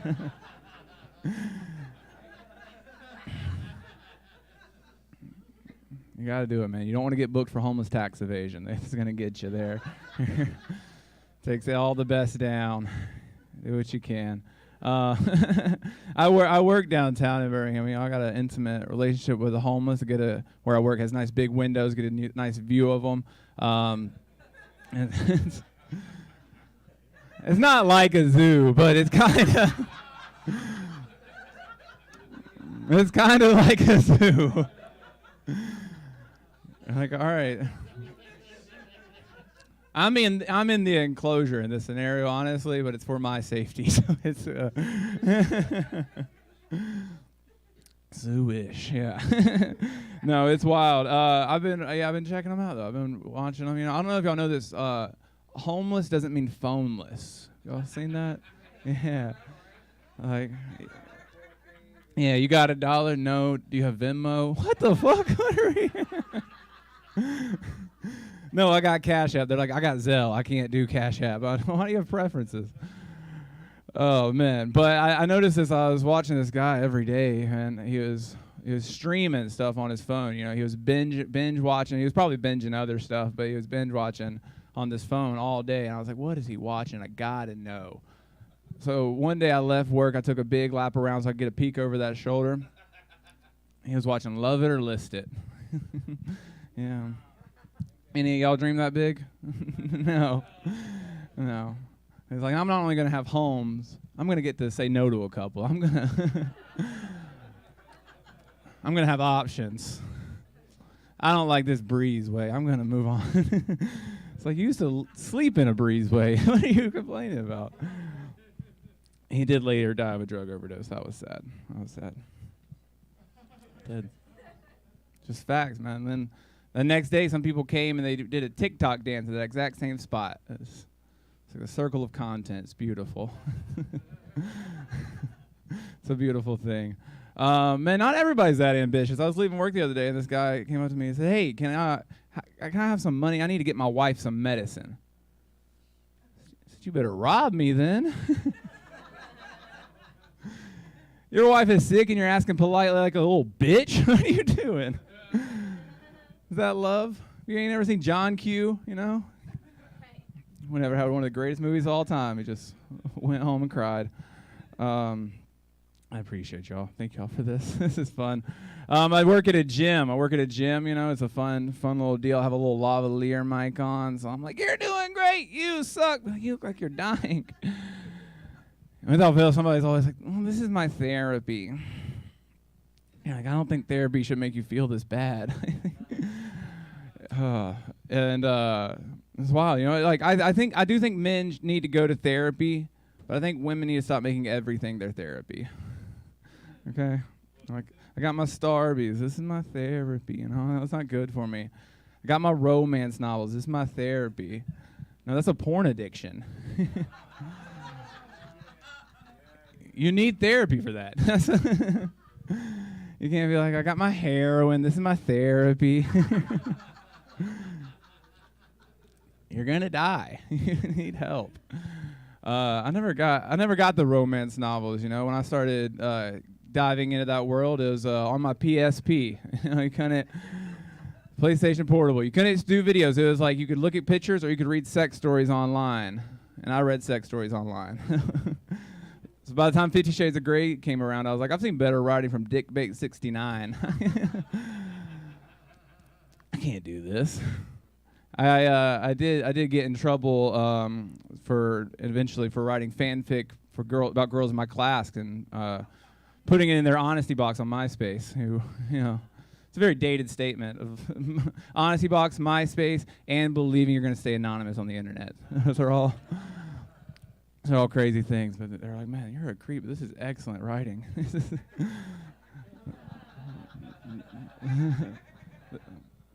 That started the romance novel addiction right there. You know, I was a key player in that. Cool. I'll do a little bit more. You know, it's always weird when an asshole dies and everybody acts sad. Yeah. You're like, oh, really? Are we? You know. Y'all ever know an asshole that died? Everybody? Okay, a few of them. Yeah, there was this one guy in high school for me, and I guess he wasn't really an asshole. He just had cancer and got all the attention. I did not like that. You know?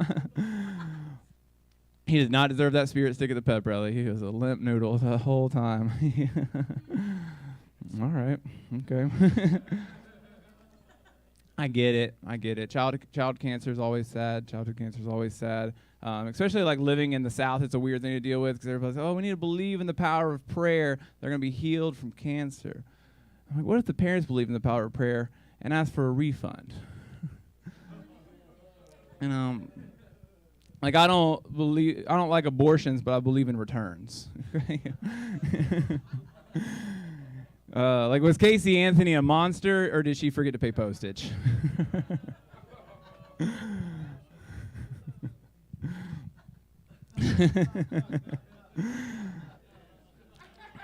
It's almost midnight, everybody. Let's do it. I need y'all with this. I am coming up in life. I recently bought a home from a racist. Yeah. There we go. Yeah, homeowner. It's fun, man. It's wild when you meet somebody who like says crazy things like that. You know, I kind of like it sometimes because you're like, it's like seeing a old car you haven't seen in a while. You're like, is that the original racism there? Man, you got the misogyny dash and everything. Look at you. Good job, man. Well, yeah, man. We were looking for. We were looking for some homes, trying to find some things in our price range. He showed us some homes in some neighborhoods with some tarps on the roofs and a lot of chargers in the driveways. Y'all avoid those neighborhoods too. Okay, that's fine. Okay, all right. Some things I feel bad for saying. Thank y'all. No, but we were looking there, and it was fun. She was like, I don't. She knew my wife was a runner. She was like, I don't think this is the kind of place I would let my wife run alone at night. And she really came out with it. She was like, I don't think this is a fair place to raise your child. I was like, this bitch wrote the Racist Realtor Handbook. She is a published author. And I was like, I know this is not a good question to ask, but like, can I see the pen where you drew the red line?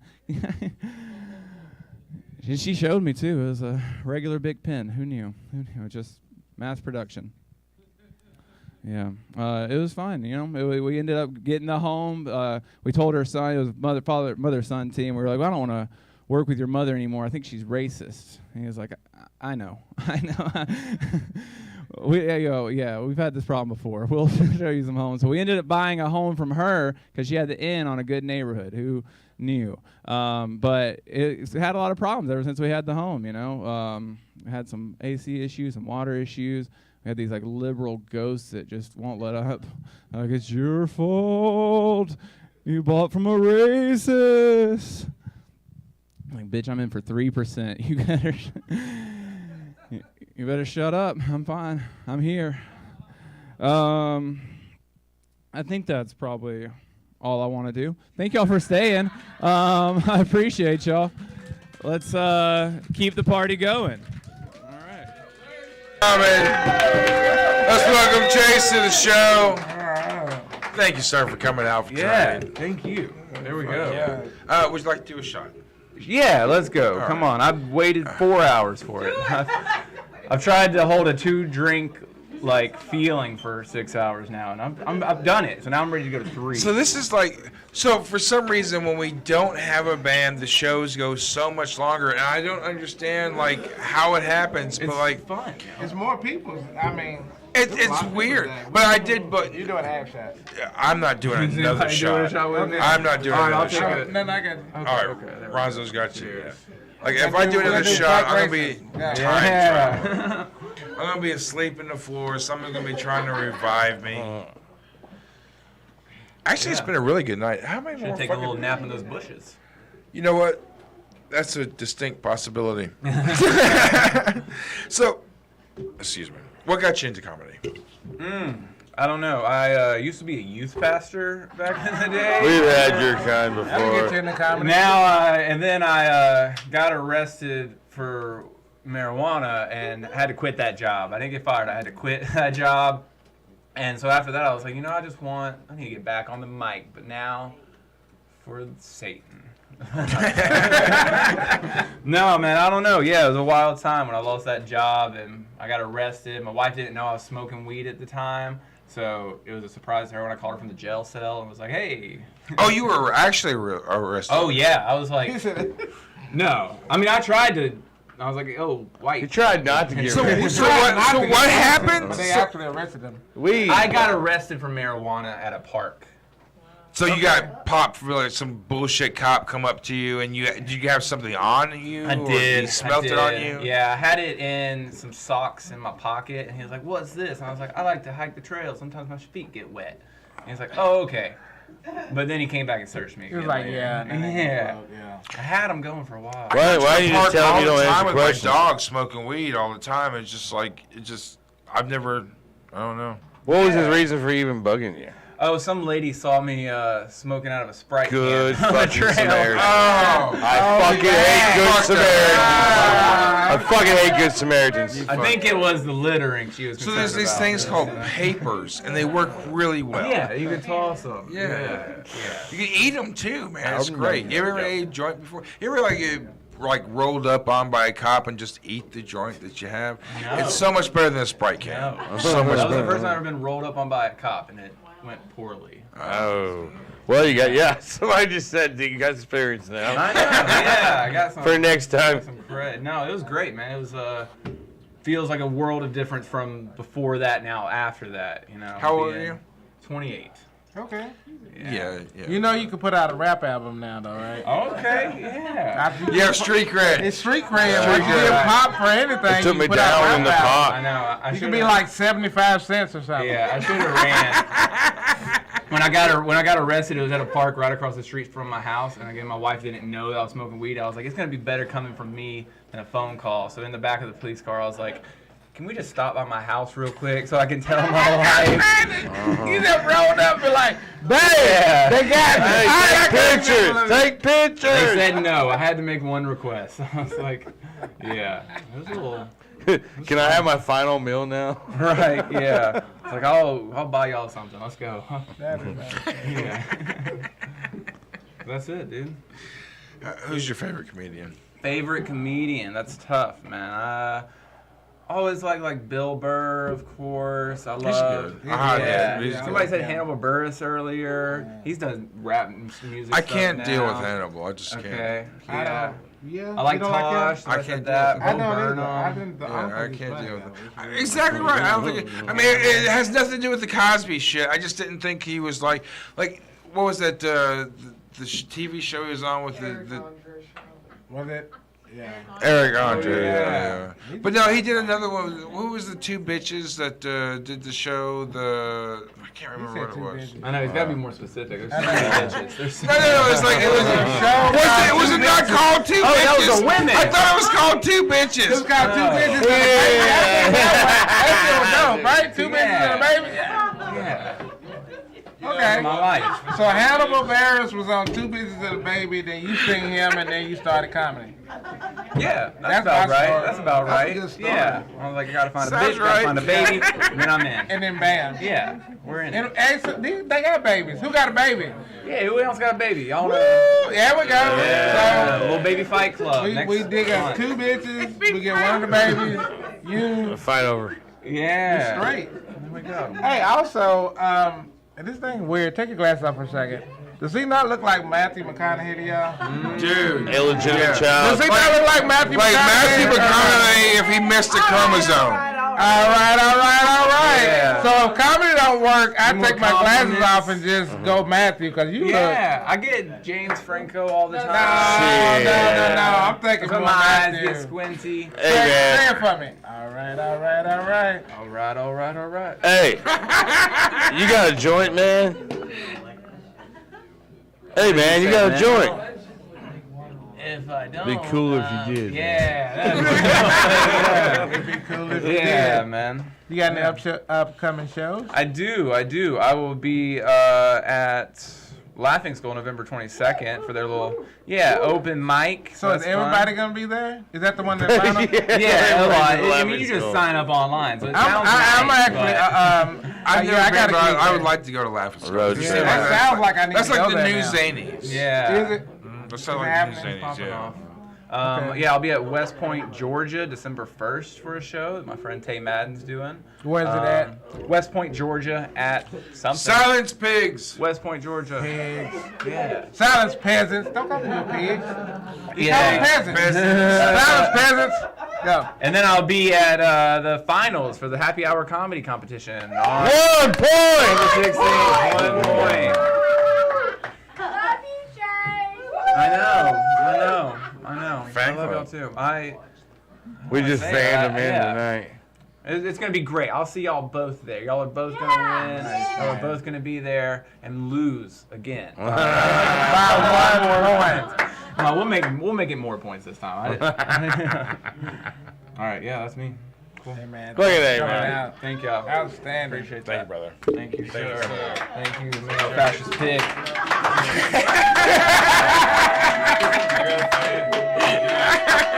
This took a while. About 5 years. My man MFP over here. You need to get some acronyms. You know what I'm saying? MFP. Yeah, I know. Yeah, We're just short for pig. Ladies and gentlemen, who else? Oh, shit. Oh shit. Ladies and gentlemen, oh shit. Give it up for Mack.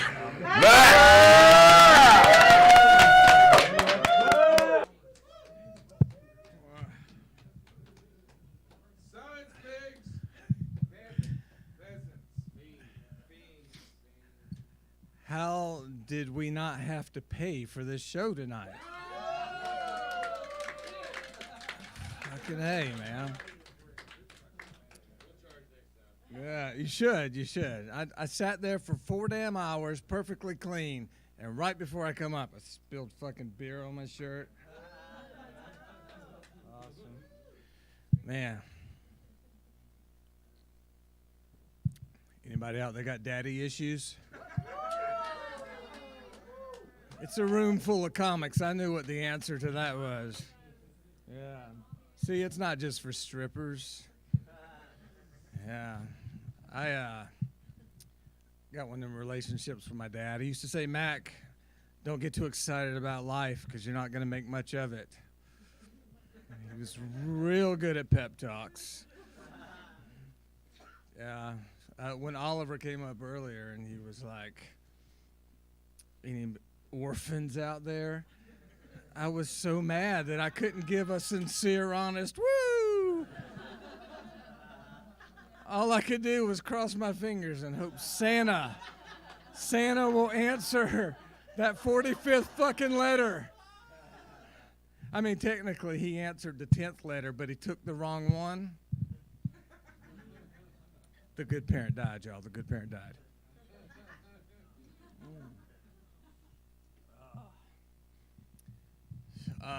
My mom was a lot more inspirational. She said, Mack, you got to find something you love and give your life to it. And she was awesome at baking desserts. She was the absolute best. And she said, and that's what people will remember you for. And it's absolutely true, because everyone knows that my mom died of diabetes.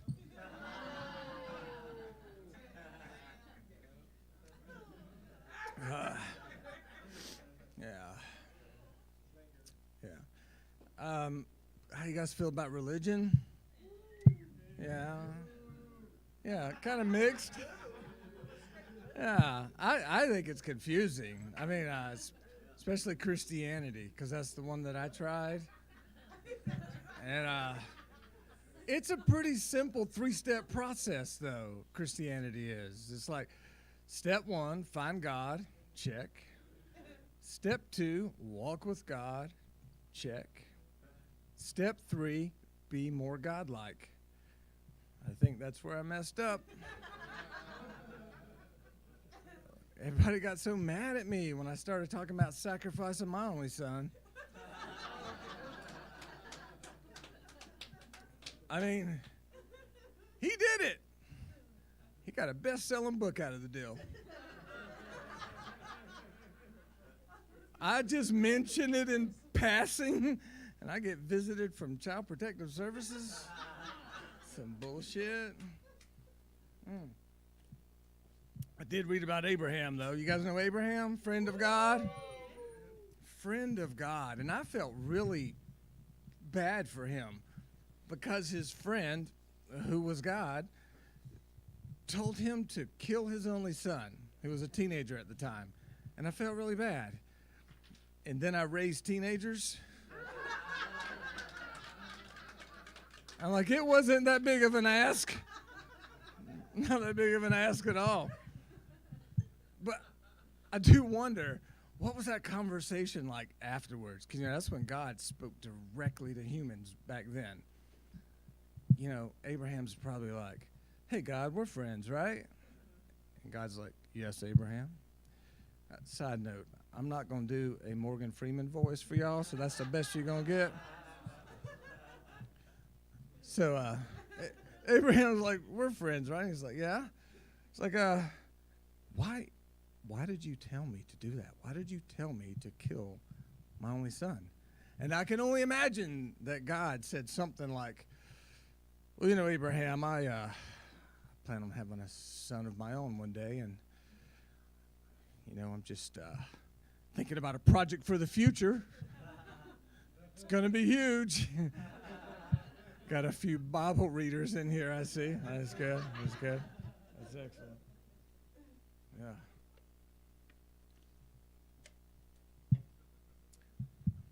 Anybody think that the guy who coined the phrase smoother than a baby's bottom was a pervert at best? So, here's the thing. We all know that saying, right? The scary thing is, what did he say that we didn't accept? I mean, is he just hanging out at work going,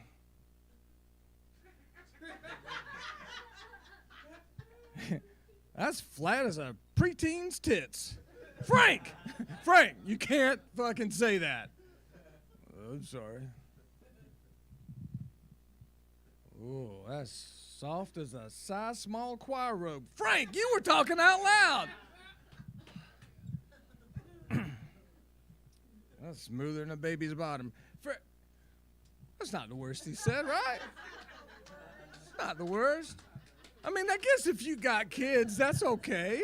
That's okay. Frank, you got kids? No, but my brother does. We all got an Uncle Frank, don't even. You know. Don't puss out on me now. Woo. So my kids are grown now. I haven't had any little kids in my house for quite a while, but I do babysit my 2-year-old nephew. And as an empty nester, you know, I ain't gonna change my life just because he's hanging around, you know. So I'm out running errands with him, and I forget how fucking 2-year-olds just fucking touch everything. They pick it up, man. They put it on their face, they put it in their mouth, and now, because this little bastard, I can't go back to intimate treasures. Shit. Yeah. Kids tough, man. Nothing will age you like kids. Nothing. I mean, maybe meth. Maybe. Maybe meth. But, yeah. But I'm just saying, if you ever met anybody that's got like 4 kids and they look way younger than they're supposed to be and they're always in a good mood, it's because at one time they had 5.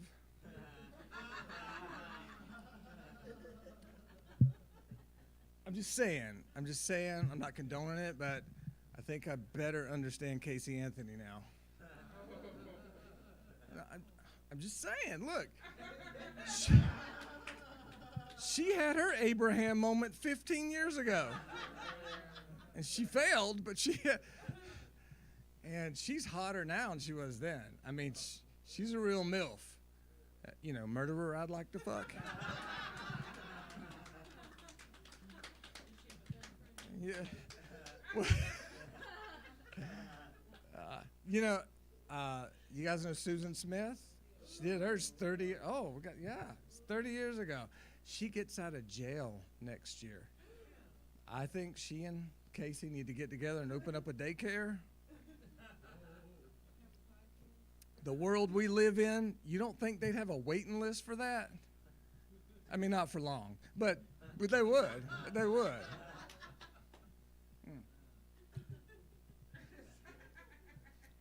So I used to have this neighbor. Fucking hated that guy. He was an older guy. He was a draft dodger. And I only know that because he bragged about it all the time. And I'm a veteran. And I hated that. Oh, thank you. And I didn't like that at all. And fucker never cleaned his yard up. So I'm out one day raking my leaves for the burn pile. And he wants to come over and talk to me. And he goes, "Hey, man, I just thought you should know why I don't rake my leaves up. I used to do like you every year." Like, whatever. And he says, "Well, I had a grandson who used to come over and hide in the leaf piles to jump out and scare people. And I went out there one day and set it on fire, and I didn't know he was in there." I'm like, whoa, shit. You mean to tell me he didn't jump out of there? Because no, he was very dedicated to his pranks. And I'm like, well, shit. At least he was willing to die for something.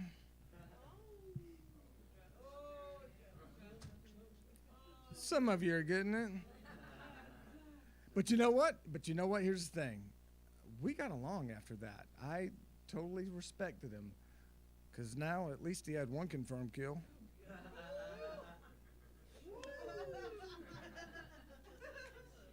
I'm losing you, but I'm gonna tell this last one anyway. I used to be a teacher. It's actually my training. I was a teacher, and when I went to the classroom, I was kind of surprised that kids are still passing notes, back and forth. So I came up with a rule for that. If I catch you passing notes, I'm gonna take the to and who it's to and from, and you're gonna have to come up here and you gotta act that note out in front of the class. So I intercepted a suicide note.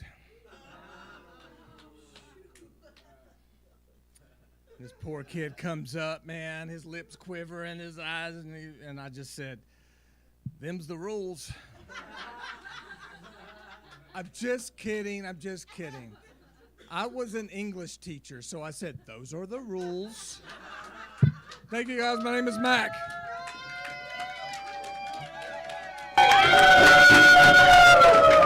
Welcome to the fucking show. No.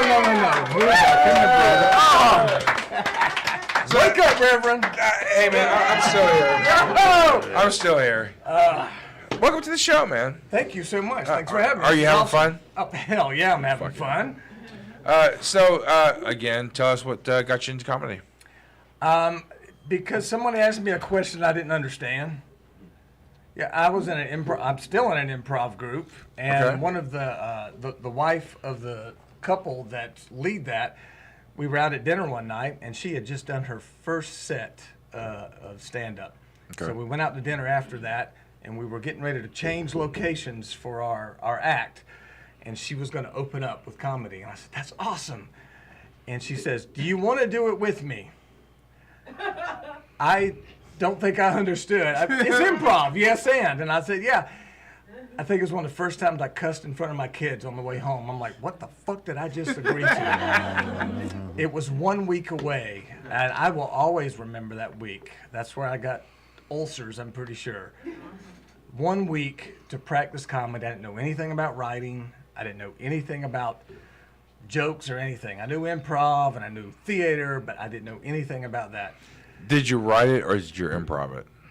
No, I wrote it. I was so freaking nervous. I didn't know my audience because it was a new place. At the time, it was Caitlyn. I said, I'll go topical. So it was Caitlyn Jenner. It was gay Green Lantern. Ben Affleck had just been Batman. Chick-fil-A was being boycotted. It was all this stuff. And so that's what I made my set around. And then I stood up in front of the very conservative Greenville audience. And, well, I didn't get stoned. And I figured that. That's a win right I figured there. that was A a win win. is a win, yeah. Matter of fact, when I did my bit about the gay Green Lantern, this guy came up to me and he goes, I knew it! I knew it! Fucking Green Lantern! I knew it! I was like, yeah. So and after that, I was like, all right. So I did it again. And about the third time I did it and didn't get booed off, I was like, I caught the bug. Right. So I did that, and then the pandemic hit, and I didn't do shit for 3 years. So I really just started back up this year. Did you write during that time, though? No. Right. Just took off. So that's what we hear from a lot of people. A lot of people just took that time off. Yeah. Well, my career changed. Like the end of 19, I kind of stopped really doing much, and then things were changing in my job, and then it really changed because then we had to go everything virtual. And I didn't do as well with that working from home thing as a lot of people are doing. It's kind of on and off for people. But I don't know how you figure it out. Some people figure it out. I never was. I mean, I did figure it out, but not at first. You know why it didn't work for you? Because you're not an introvert. Like being musicians and being comedians, we draw our energy from getting Other from people. So if you can find, like my wife, she works 4 years since the pandemic. If I'm home one day, I'm sick because I haven't talked to anybody all day. Haven't made nobody laugh or smile or anything. Right. You draw that energy from people, and that's what charges you. So that's why that work from home. Well, it's people also don't easier work to for us. jerk off when you work from home. They frown on that at work. In Do the they? office. In the office, yeah. So you just don't know where to hide. Yeah. You don't jerk off in the bathroom. Everybody's doing that, dude. You gotta get, you know what I'm saying? Yeah, I'll tell you. Find a broom closet or some shit. I don't remember seeing it in the rule book. I don't remember seeing that. Is that frowned upon? That's It's discretion. It's discretion. Don't tell anybody. Don't tell anybody. Broom closets, though. Who's your favorite comedian? Oh man, it revolves. Right now, I think it's Mark Norman. I think Mark Norman because he's a comics comic. He's a joke writer. He writes. He uses a good structure, and so I think him, but oh man, I could just go on for so many. I like David Tell is one of my favorites. Oh, yeah. David Tell, Insomniac, yeah. All right, so you remember that. Like, Carlin's great, too. But, like, Insomniac is one of those, like, it was a travel show, but it was also one of those shows that, like, you can really, like, get behind Dave and doing all the stuff that he was doing and, like, making fun of the people that, and having fun. It wasn't the fact that he was making fun, but that he was having fun with the people that he was hanging out with. Yeah. I'm going to throw a name at you if you know that one. You know Emo Phillips? Yes! So that's going back old school. How old are you? I am 51. Okay, so then you were correct to say Emo Phillips, because if only someone who is like at least hit, I hit 50. You look like you still passed your 40, man. Oh, well, thank you. I'll take that. Where's all the grades? There's a couple on there. Hey, here's what But they the don't fact tell that he you. said emo, like no one that is in their 20s or 30s are going to say emo ever. But if you're if you're Gen X, you're going to say emo. Yeah. We love you, Emo. So I do have a lot of gray. Here's what they don't tell you in science class. You get all your gray below the belt first. That's right.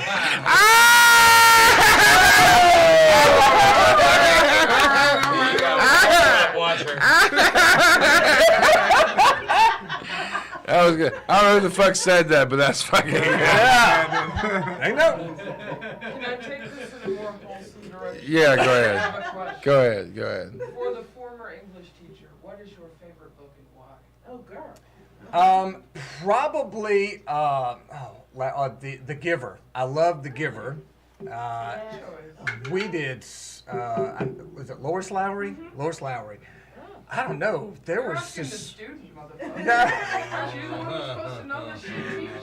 Hey, look, I was gotta science teach and you social studies. I got pushed into that.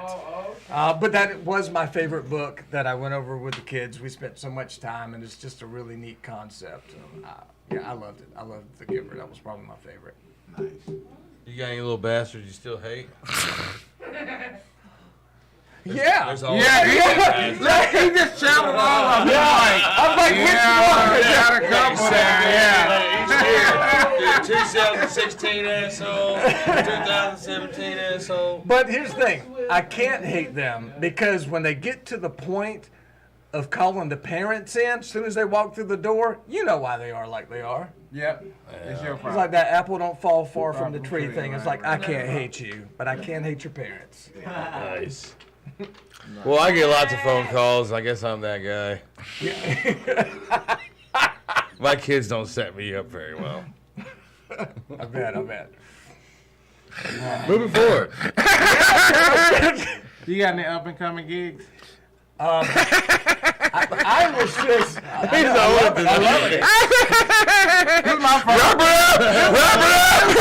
This is my first outing too. I'm like, somebody's got to drive this train. It's like out of control. Like, grab the wheel, Jesus. But go ahead. I have just come off of being very busy and kind of taking it a little bit slower now for the holiday break. It's time to wrap it up. Yeah. But what I will do is promote Blue Ridge Comedy Club. My next big thing is their comedy festival. They've got December 11th through the 16th. Where I'm at? going to be part of that in Bristol, Tennessee. Bristol, Tennessee, all right. Bristol, Tennessee. Okay. The tip. Yeah.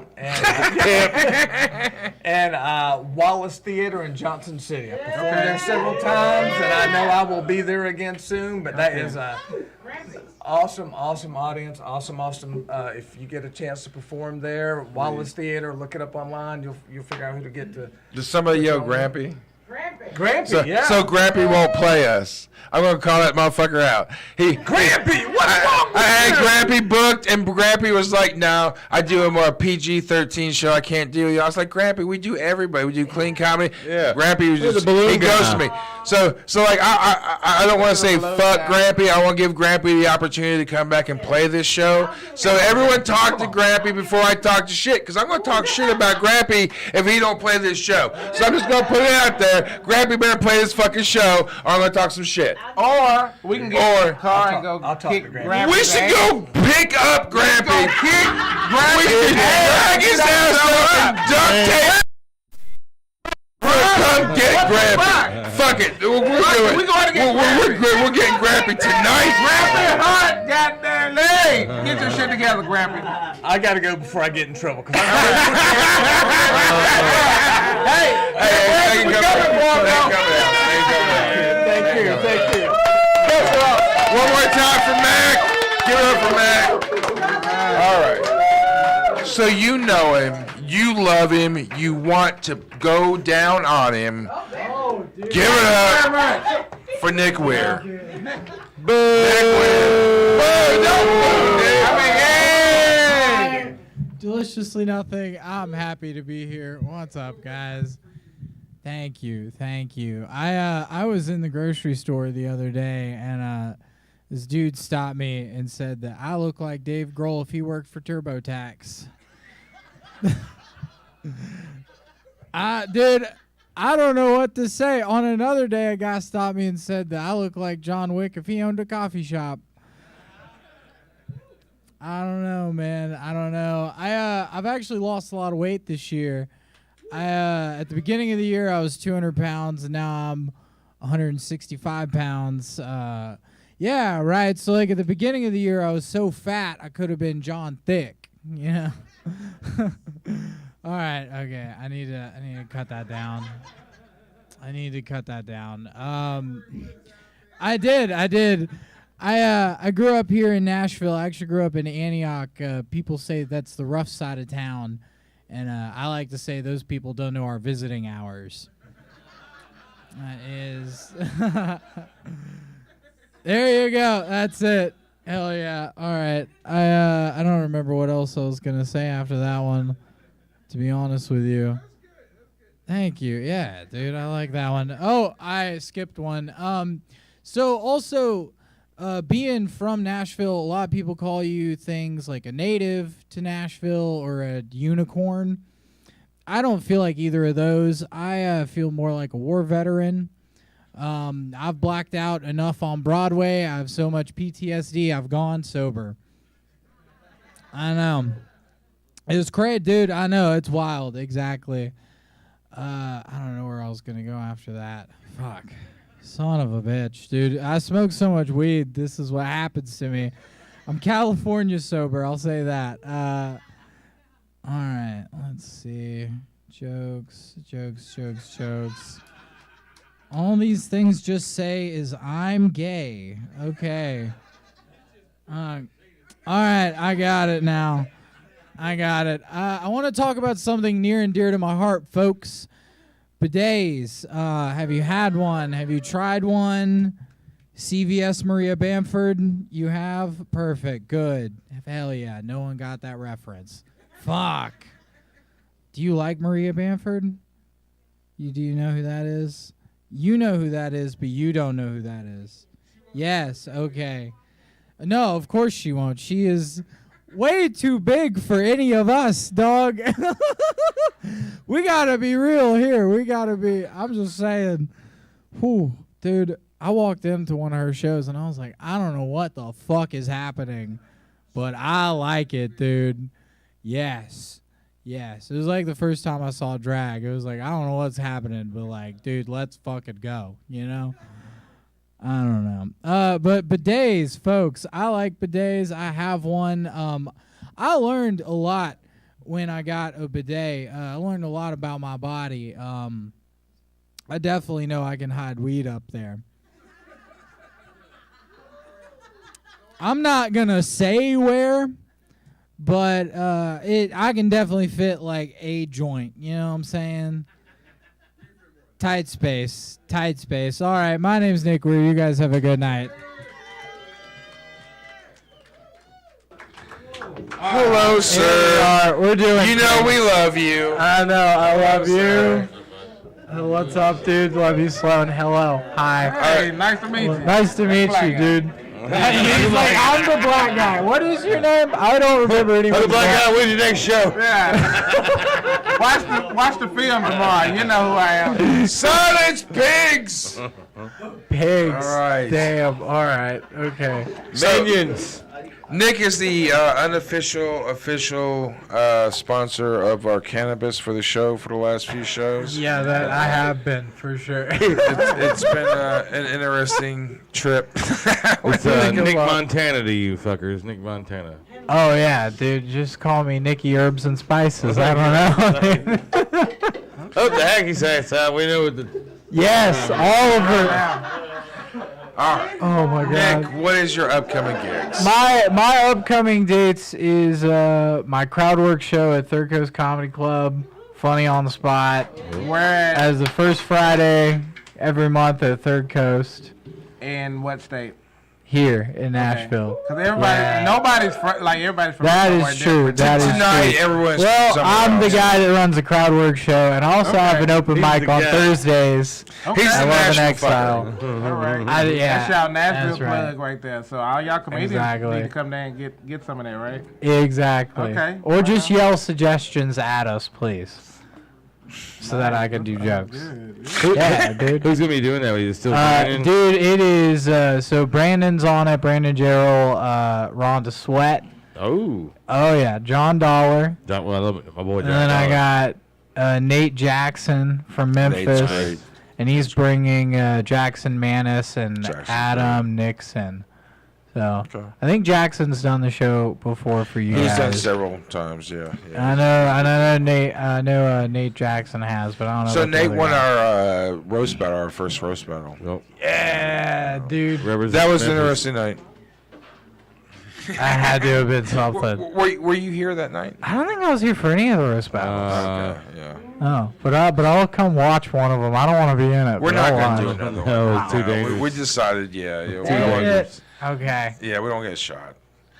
There's Fair. so many fucking, like, we had, like, on Halloween, we had, like, a Kurdish gang fight down at the end of the valley here. Like, you hear all this fucking gunshots going off, and it's What? like, then, like, one of them tried to run the other one off the road into a fucking house.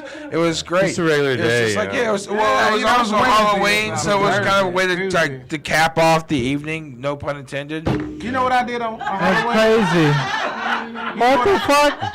You know what I did on Halloween? What'd you do? We actually played in a tunnel. Y'all know where Yeah. the wave pool is? Yeah. You know where the skate park Oh, is? I heard there was a rave down there, dude. Now, well, we Are you part of the cult that's doing the raves down by the park? I'm just saying. Dog! No, we Dog, I was talking to someone about this today. But they had a rock concert down there. I'm in Stone Deep. That's my band right now. And Deep. we did a concert down there. It was 6 bands. They ran it was in a tunnel, and the guy ran the whole thing with a Ryobi. Oh, dude, I have a lawnmower from Ryobi. Their lawnmowers They are ran great. for 7 hours. A band came from Wisconsin, and they didn't have gas money, so they started a grill and sold hot dogs to get back. $3 hot dogs. That That's shit the way was to do it. They're making That's hot, what we do. dude. That tunnel, sir. I walk my The dog tunnel down. was My legit. dog takes shits down there, dude. I seen it. I seen it. Dude, did it look like a human shit? Because that would be my dog. It was curled up with the. Oh yeah, dude. Okay. My dog You want eats me to get blueberries that and mangoes. No, You gotta just let it. You feed this dog mangoes? I do. I feed her. Dog's mangoes though. I do. I feed her. I feed her kibble, but I also feed her a little bit of blueberries and mangoes in there. And maybe a raw Healthy egg. dog got a healthy coat, you know. Oh Healthy yeah, shiny. dude. I want my dog to live as long as she can. Right. You know what I mean? Well, she's still young, right? How old is she? She's 3. Yeah, She got a long it's a time. baby. My dog's She 14. does. She's got at least a Oh, good 2 or 3 shit. years left. 2, 3, dude. We have hiked like probably 20 miles this week. I think. Oh. Like me and the dog. He's ready to Pokemon Go. No, dude, I've been out on real trails, like out in the woods. Watch out for Bigfoot. Yeah. All right. Is this Big our fucking last Bigfoot, answer dude. tonight? John we Dollar have, stuff. We got one more. We have one more person. Let's bring him up. Let's bring him We're up. done with Nick. Be gone. Be gone. Be gone. They're coming out. We like a broom. I have no idea what time it is, but it is that It's time. tomorrow, dude. We're compressed It for is 5 tomorrow. hours. It is Yeah. tomorrow. Okay. So, ladies and gentlemen, we appreciate you for hanging out for our second to the last show of the evening. And we are now going to bring out our headliner for the evening. You're on time. All right. Ladies and gentlemen, this is the moment that we have all been waiting for. Let's give it up.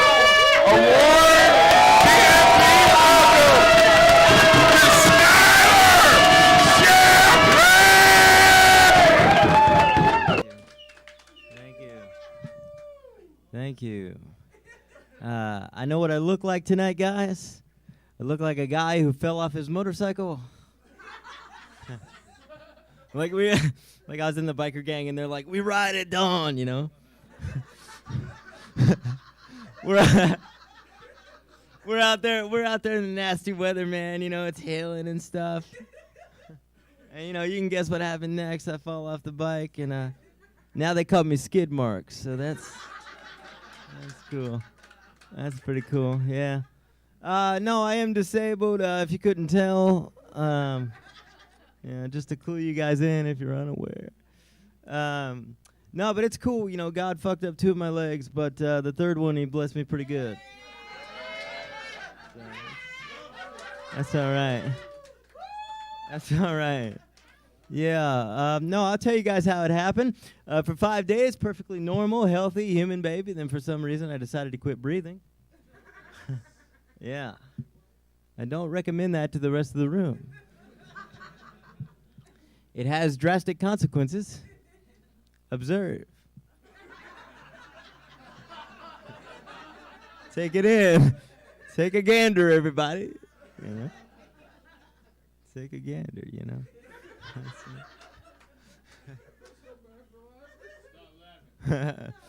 Yeah, that's my job right now. I'm doing it pretty good. That's okay. Yeah, no, but I had depression for a time, as you might imagine, as a baby who died and came back. There's a lot of trauma there to unpack, you know. A lot of trauma there to unpack. Yeah, so I had depression for a little while, and it was really hard, man.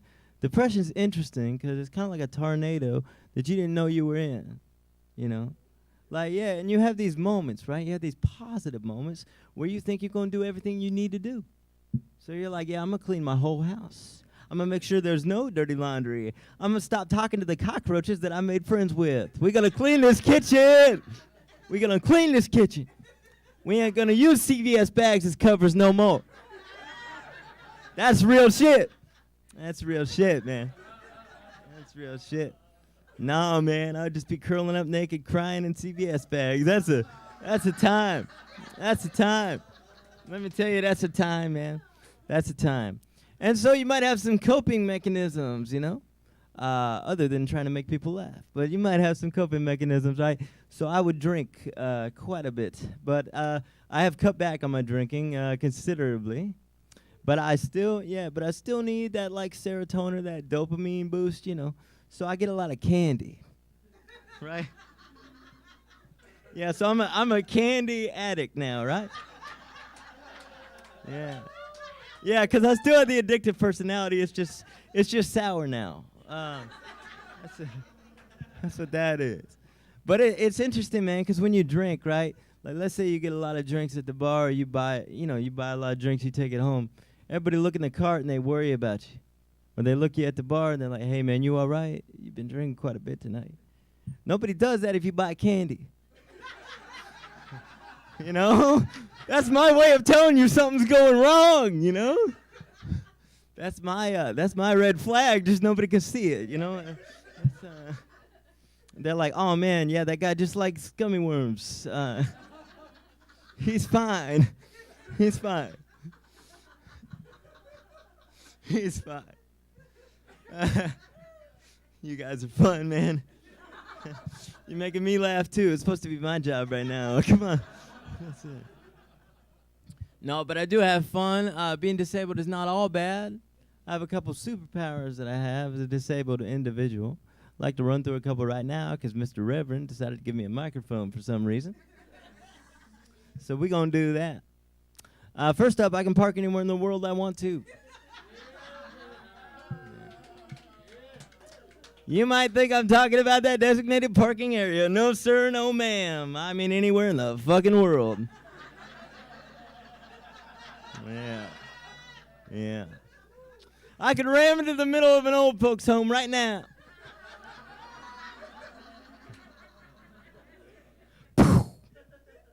Half the old people die of a heart attack. What the fuck's going on? You know? I'd play backgammon with whoever's left. Yeah.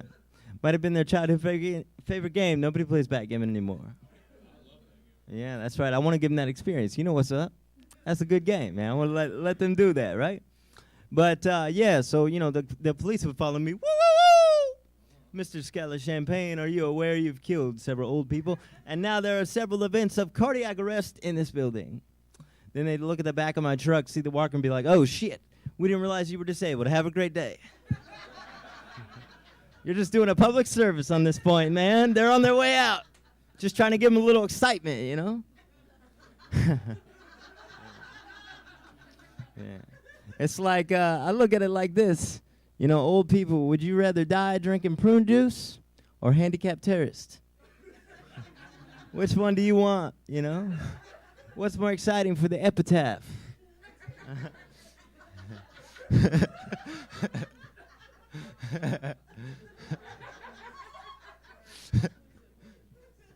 The other superpower I have, I could kill anybody I wanted to. No problem, man. I could be a serial killer easy. Now, y'all are at a disadvantage right now, because I'm one of the only sober motherfuckers left in this building. Right, so my reflexes, although I am disabled, they are strong. They are strong. I could catch you. I could catch you. Don't worry, though. I'm pretty tired. I'm probably not going to act up right now. Stay vigilant, though, y'all. You know. Stay vigilant. You never know. I might get a crazy idea. No, but here's the thing, man. Here's the thing. I could easily be a serial killer. All I got to do is stab you guys 75 times in the face with a knife. As long as I throw away the tool quick enough. The cops are going to be like, oh, shit. There's a mass murder on the loose. We want to make sure the handicapped kid gets home safe. That's true, man. That's true. You know, we want him tucked up in his bedroom in a bonus tonight, y'all. It's a different kind of thing. I do enjoy my life quite a bit, man. People call me the disabled version of Matthew McConaughey. All right, all right. Now, y'all might be wondering where that third all right might have got up and went. It's disabled. We're trying to find it. If y'all find it, we'll pick it up on the way out. It'd be great. You know? Yeah, but I am a philosophical guy, man. I try to be really in touch with my feelings, my emotions. You know, I'm a guru. You know, that's what I was made for, man. I'm a good Southern boy.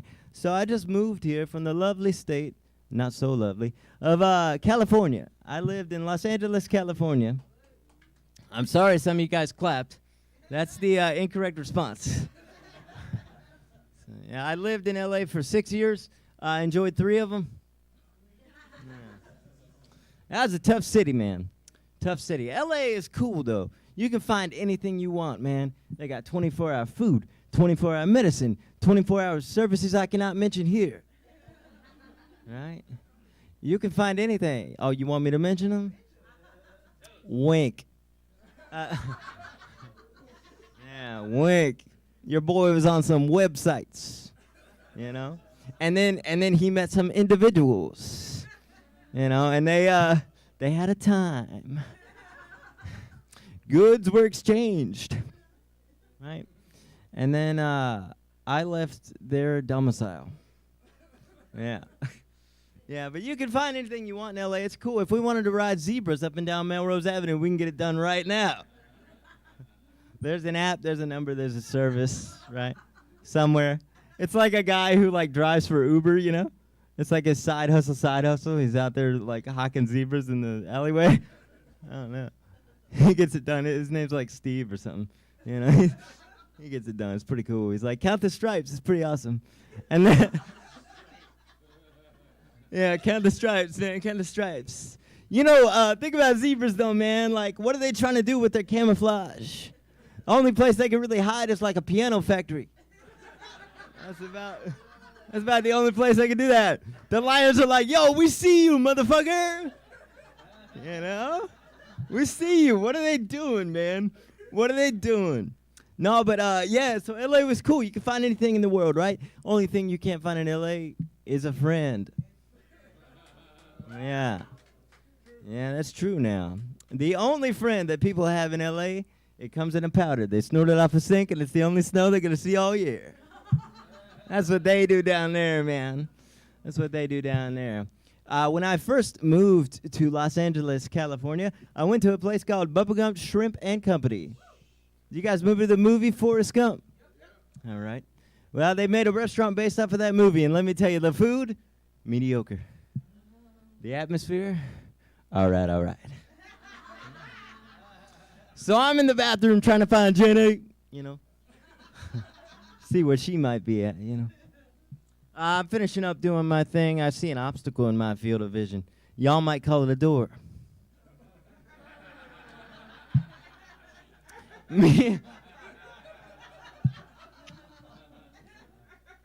Me, I call it a challenge.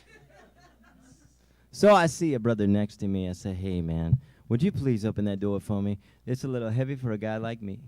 He looks me dead in my eyes, dead in my soul. This 100% true story. And he goes, no. And slams it in my face. Welcome to LA, Skylar. It's going to be grand. You're going to have a grand old time. You're really going to find yourself here. You know? Really going to find yourself here. But as I mentioned previously, I ended up crying in CVS bags. So it didn't go quite the way that people told me it might go, man. Yeah, because I'm a laid-back surfer guy, man. That's what I figured everybody would be like over there, you know. We could just be chilling on the beach, and maybe I try to sell you a book or something. I'm a guru, after all. I told you, you know. I told you guys. Told you, man. No, you know, but it wasn't all bad because now that I've moved here to Tennessee, when people help me in the bathroom now, it's like the Hunger Games of chivalry. Yeah. It's crazy, man. It is. It's nuts. God bless every single one of you, man. They're crawling over mud and blood and teeth. You know, people are elbowing people just to try to help me out. That's pretty cool, man. And when the guy finally climbs up past the rest of the bodies, stands on top of them and opens the door for me, you know, he says, hey, man, I'd really like to be friends. And I say, okay, that's weird. Given our current location, that's a weird situation to find myself in, brother, but okay, let's go, because I am lonely. I am lonely, and I am now on medication. I'm feeling pretty good. Yeah, I found a beautiful happy pill called Wellbutrin. Yeah, Wellbutrin gang, represent. That's what it is, man. It was cool. But yeah, so, you know, now I can make friends easy, because all of a sudden that guy that opens the door for me, we start commiserating about his dying dog. Passed about a month ago, you know. Then all of a sudden I'm getting invited to their wedding next summer. It's a different kind of thing over here, guys. It's a different kind of thing over here. That would not happen in Los Angeles, California. You know, it was like trying to survive a cage match in Los Angeles, California in a bathroom, because you were just waiting for somebody to fight with somebody else. That's pretty much how it was all the time. And unless they had that nose candy, they were pretty aggressive folks. So yeah, that was my experience. But yeah, I actually met some of my best friends here in Tennessee at the DMV. Yeah, the Department of Motor Vehicles. Now, most people don't enjoy the DMV, myself included. But I met some of my really good friends down there, Mark and Grace. They were really cool. But let me tell you, that would not have happened in California. I would have get hit by a car leaving the DMV in Los Angeles, California. That's more likely to occur. That's more likely to occur. As I said, I'm sort of a guru type individual. I try to diversify myself, try to be ready for a lot of different things. I think the world's on fire. Do you guys agree? Yeah, I got a couple guys out there. All right. You got any battle plans for the apocalypse? You guys feel ready? Make them laugh. That's good. That's good. I'm going to try to do that. I'm going to keep trying to do that. No, but I'm going to become a cult leader. That's what I'm going to do. Yeah. All right, right on. Yeah. I got a magnetic personality and a tragic backstory. Y'all got to join up. There's strength in numbers, y'all. There's strength in numbers, y'all. You know? No, but think about it, guys. In every apocalyptic situation, there's always a zombie or a creature or a crazy guy, you know, using a machete, right? You guys think I can run away from any of those things? It's okay to answer in your head. The answer is no. Yeah. No. So I have to be the crazy guy wielding the machete, you guys. Yeah. Then I need y'all to carry me like a king. That's the way this has to work, man. When we're down.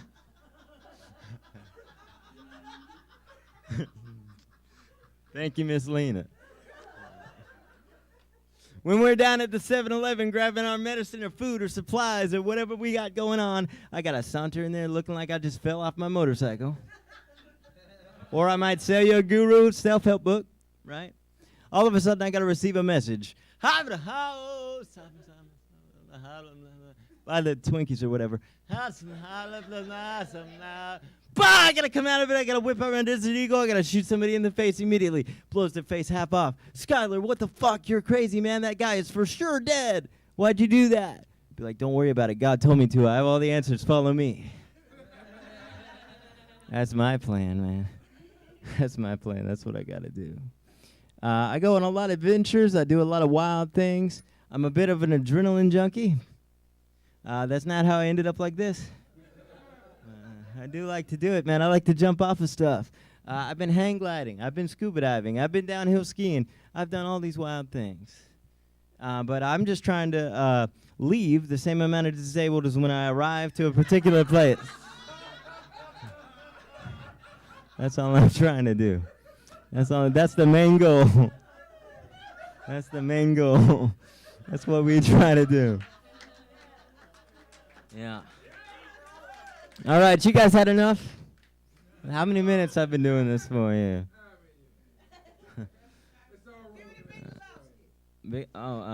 It really ties the room together. I'm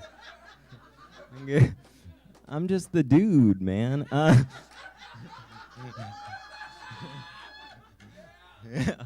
You know, I love comedy because you guys are free spirits and cool like myself. I enjoy that a lot. Yeah. Clap it up for yourselves. Yeah. We stayed out here all night, man. You guys are real supportive. I love comedy because part of my job is to dispense weird thoughts on you guys that I have all the time. And it's great because I have a microphone. So now whatever I've said, it's out in the universe. It's here now. We cannot take it back. We are now in the present. It is a gift, right? So yeah, I've been feeling pretty bad for Tony the Tiger. Tony the Tiger, man. He's the only animated tiger in the Serengeti or the desert or the jungle or wherever tigers fucking live. Right? It's got to be hard for him, man. Because think about it, man. When he's with his tiger buddies, they're going to circle up at the end of the day and talk tiger shop. You know? One tiger's going to be like, yeah, man, I pounced on this poacher. I tore his nipples clean off. I love being a tiger. It's awesome. Majestic, right? I ate his belly button for dessert. Yeah, man. Fuck poachers, right? Yeah, fuck them. Next tiger's going to be like, yeah, man, I know what you mean. I went after this beautiful, amazing, majestic gazelle. Killed that bitch. Went straight for the jugular and presto, you know? Popped like a water balloon. It was beautiful. Right? So Tony's been feeling the pressure the entire time.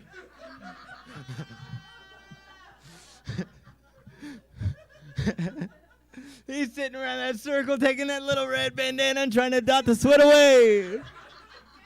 Woo! Woo! Well, I did something pretty important too, guys. I told kids to get their iron. Got them some good cereal. I told them they're great, you know. Yeah, you know. And then Tony has to run away and join my cult so he can stay alive. Thank you guys so very much. My name is Skylar Champagne. Enjoy yourselves. You all earned your stripes as far as I'm concerned. Enjoy, y'all. Thank you so much. You've been great.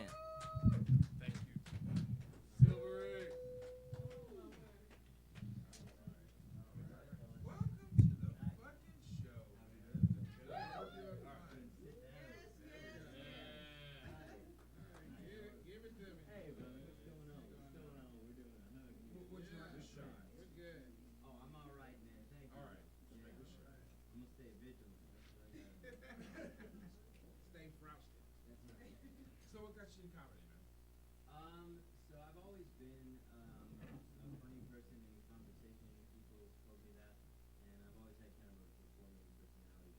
But one day, you have a naturalism too. Thank you very much.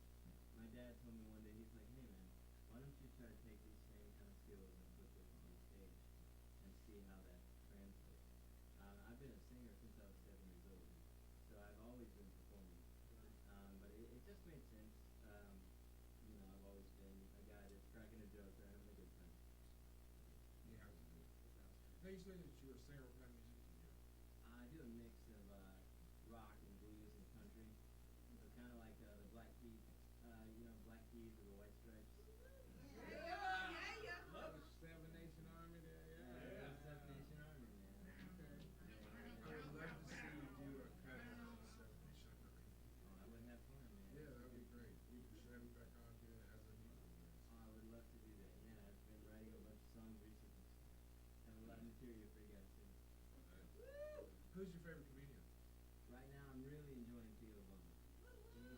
He's a big inspiration for me. So I'm hearing Theo as far as people like mentioning him and everything. It's like I'm kind of torn on Theo because I still see Theo as just like being a dumbass, and I don't mean it in a derogatory way, but it's just like he plays that part. Yeah. And it's kind of hard to see like who is the real Theo because it's like I see so much stuff where he's obviously playing the part, but then I watched something the other day. We watched it the other day where he was like so eloquent. It was just like, well, this isn't the motherfucker I know. It's just like he was talking about something that was fucking for real as far as like the way that we are in the world. And it was just like, well, this doesn't come from the same dude that I fucking know of. I mean, it's just like as far as I know, Theo is just he's out there just trying to be just like a fucking dumbass. But then when you hear him actually say something eloquent, you're like, well, fuck, man. But is that more like the Jerry Lewis kind of bit? To a point, it's kind of hard to tell where anyone comes from anymore because everybody wants to get tied up into some bullshit, and so it's when you hear someone talking realism, it takes you off guard, especially for someone who deals in bullshit. For a lot of it, when you actually hear them in their own voice saying something real, you're like, well, fuck. Yeah. I think one of the things that I'm attracted to him or I like him for is he kind of has his brain on shuffle, and so do I. But I will say he's got this real humanity to him and spirit to him. So like you said, he can talk about serious things, and I think I really value the fact that he wants to connect with people. That's the main reason I'm doing everything I'm doing. If we can connect together, that's the ultimate goal. We make everything better when we do. 'Cause, right now we're in a situation where people don't connect, and they connect artificially through their cell phone or through an app or some bullshit, and no one is actually really connecting. Like when I was back in the day, like we didn't have that type of information, so we were all at shows. We were all part of the community. Like we were all present, and now it's like even when someone goes to a show, they've got their phone. They're watching everything through their phone. They're not present, even though they're there. They may have bought a ticket. They may have walked into the venue. but they're not present. They're not there. There's a interesting thing with control about that in my opinion. Because if you record a show on your phone, it's almost like you feel like later when you have a copy of it, you're in control of what you do.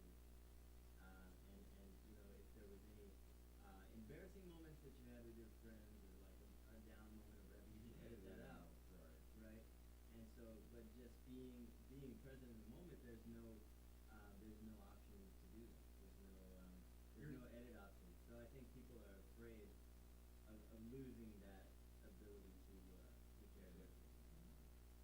Yeah, it is unfortunate, but I mean, it is one of those things where like, if you can control yourself to the point where you can not take that phone out and go to a show, it's so hard for people now to go to a show and not take that phone out. They want that, either they justify it as it's a souvenir, but either way, they're still looking through it through a third party instead of like looking through their first party. You know, it's just one of those things where it's just something gets lost when you look at people and they're at a show and they're supposed to be enjoying the show, but they're looking at it through like a third person perspective. And that's really, they're not experiencing it. It is different, and I think for sure if you have the phone away, the experience is going to be multitudes more than if you have your phone. It would be more of a connection because they're actually there. There's nothing there getting in the way of them making that connection with that artist, whether it's comedy or music or anything. Or, you know, I think that's one of the things that's so powerful when it comes to like some fuck face like Trump. Those motherfuckers are in the moment. They don't have their cell phones out trying to. They're in that fucking moment, and that's how he can kind of like compel us to that point. And I think that some people get so preoccupied by wanting to make that memory last that they're not actually putting the memory here. They're putting their memory here. Right, and that can be destroyed. Yeah. We carry our brains with us till we're gone, so that's To the where very you last should put moment, it. yeah. And but you know, I think also you're losing a lot of opportunities because you know a lot of people back in the day, really with any interaction, but like let's take a show for example, because we're talking about that. You know, people have met their spouses at shows. People have met their best friends at shows. People have had an opportunity to create a band with somebody at a show. You know, create a band, play with somebody, play with really talented It's the musicians. And if you have anything that hinders that or distracts that, you might miss. Actually, you're probably going to miss. Well, you're missing out on life, basically. A lot of those opportunities. So you miss out. Every shot, you know. That's right. Nobody shooting anymore. Nobody shooting anymore. Ain't nobody shooting a shot. Well, people are trying to make that viral video. People are trying to do something that has nothing to do with. Like, if you go to the show and you're expecting something to happen at that show and you're trying to film it, you're missing out on the show. Like what you actually paid for, the experience that you actually paid for. You're missing out on that because you want to try to make yourself a viral video and try to get famous off of someone else's content originally is what it is. But I mean, it's just one of those things like you're not doing what you should be doing as far as like being in that fucking moment. And I think that's what matters. I mean, like right now we're all in the moment right now. We're all in that point where we're all enjoying each other. Yeah. Everybody in this room tonight, it's been really cool. I've met people I hadn't known before, and I've seen old friends that I do know. So you just hit it right on the head. That's what it's all about. It's about is making those connections, and people aren't making those connections. You know, people aren't taking anything with them at the end of the night. They're taking home their cell phone video. Who fucking cares about that? You know? And the thing about viral video as well, chasing the viral sensation, is you're not really relying on your talent anymore. If you're creative, you're just looking for the lottery. You're looking for the lottery. But the thing is, like, other people can have those viral hits and those viral sensations from time to time. You don't need to have any worries about it because if you have talent, you have a voice, you have a vision. You know nobody can copy you. Nobody can do what you can do. But if you're trying to copy everybody else, well, it's not gonna help you very much. What are you up to, guys? I really appreciate you guys having me on, man. Thank you very much, brother. You guys are doing. I am gonna be part of the Blue Ridge Comedy Festival. That's actually really big. That's big. Yeah, Mack mentioned it as well. It's December 11th to the 16th. Blue Ridge Comedy in Bristol. owned by Sean Carter. Great guy. And so we're really excited about that. Me and Mack both our preliminary rounds are the 11th. So if any of you guys want to come through, cast your vote and help us try to win $2,000. Is there a website for that? Yeah, it's blueridgecomedy.com. They get their own .com. Yeah, they do. Dude, we so fucking appreciate you. Everybody fucking killed. It's probably been one of my most favorite night as far as like being a part of. The gauntlet. It really, it's been a gauntlet. It's been endurance chest. And I really thank everybody who like stuck through it, because I mean, this is gonna be something you're gonna remember tomorrow. Holy shit! So we're gonna go ahead and cut this because everyone has to work in the fucking morning. Let's give it up for KRASH, our audio engineer. Give it up for KRASH. She's worked her ass off. Let's give it up to all our comedians tonight. Let's give it up to Ronzo. Ronzo. Give it up to Sloan. He's got to drive back to Columbia. From all of us to all of you, thank you for hanging out with us. One more time.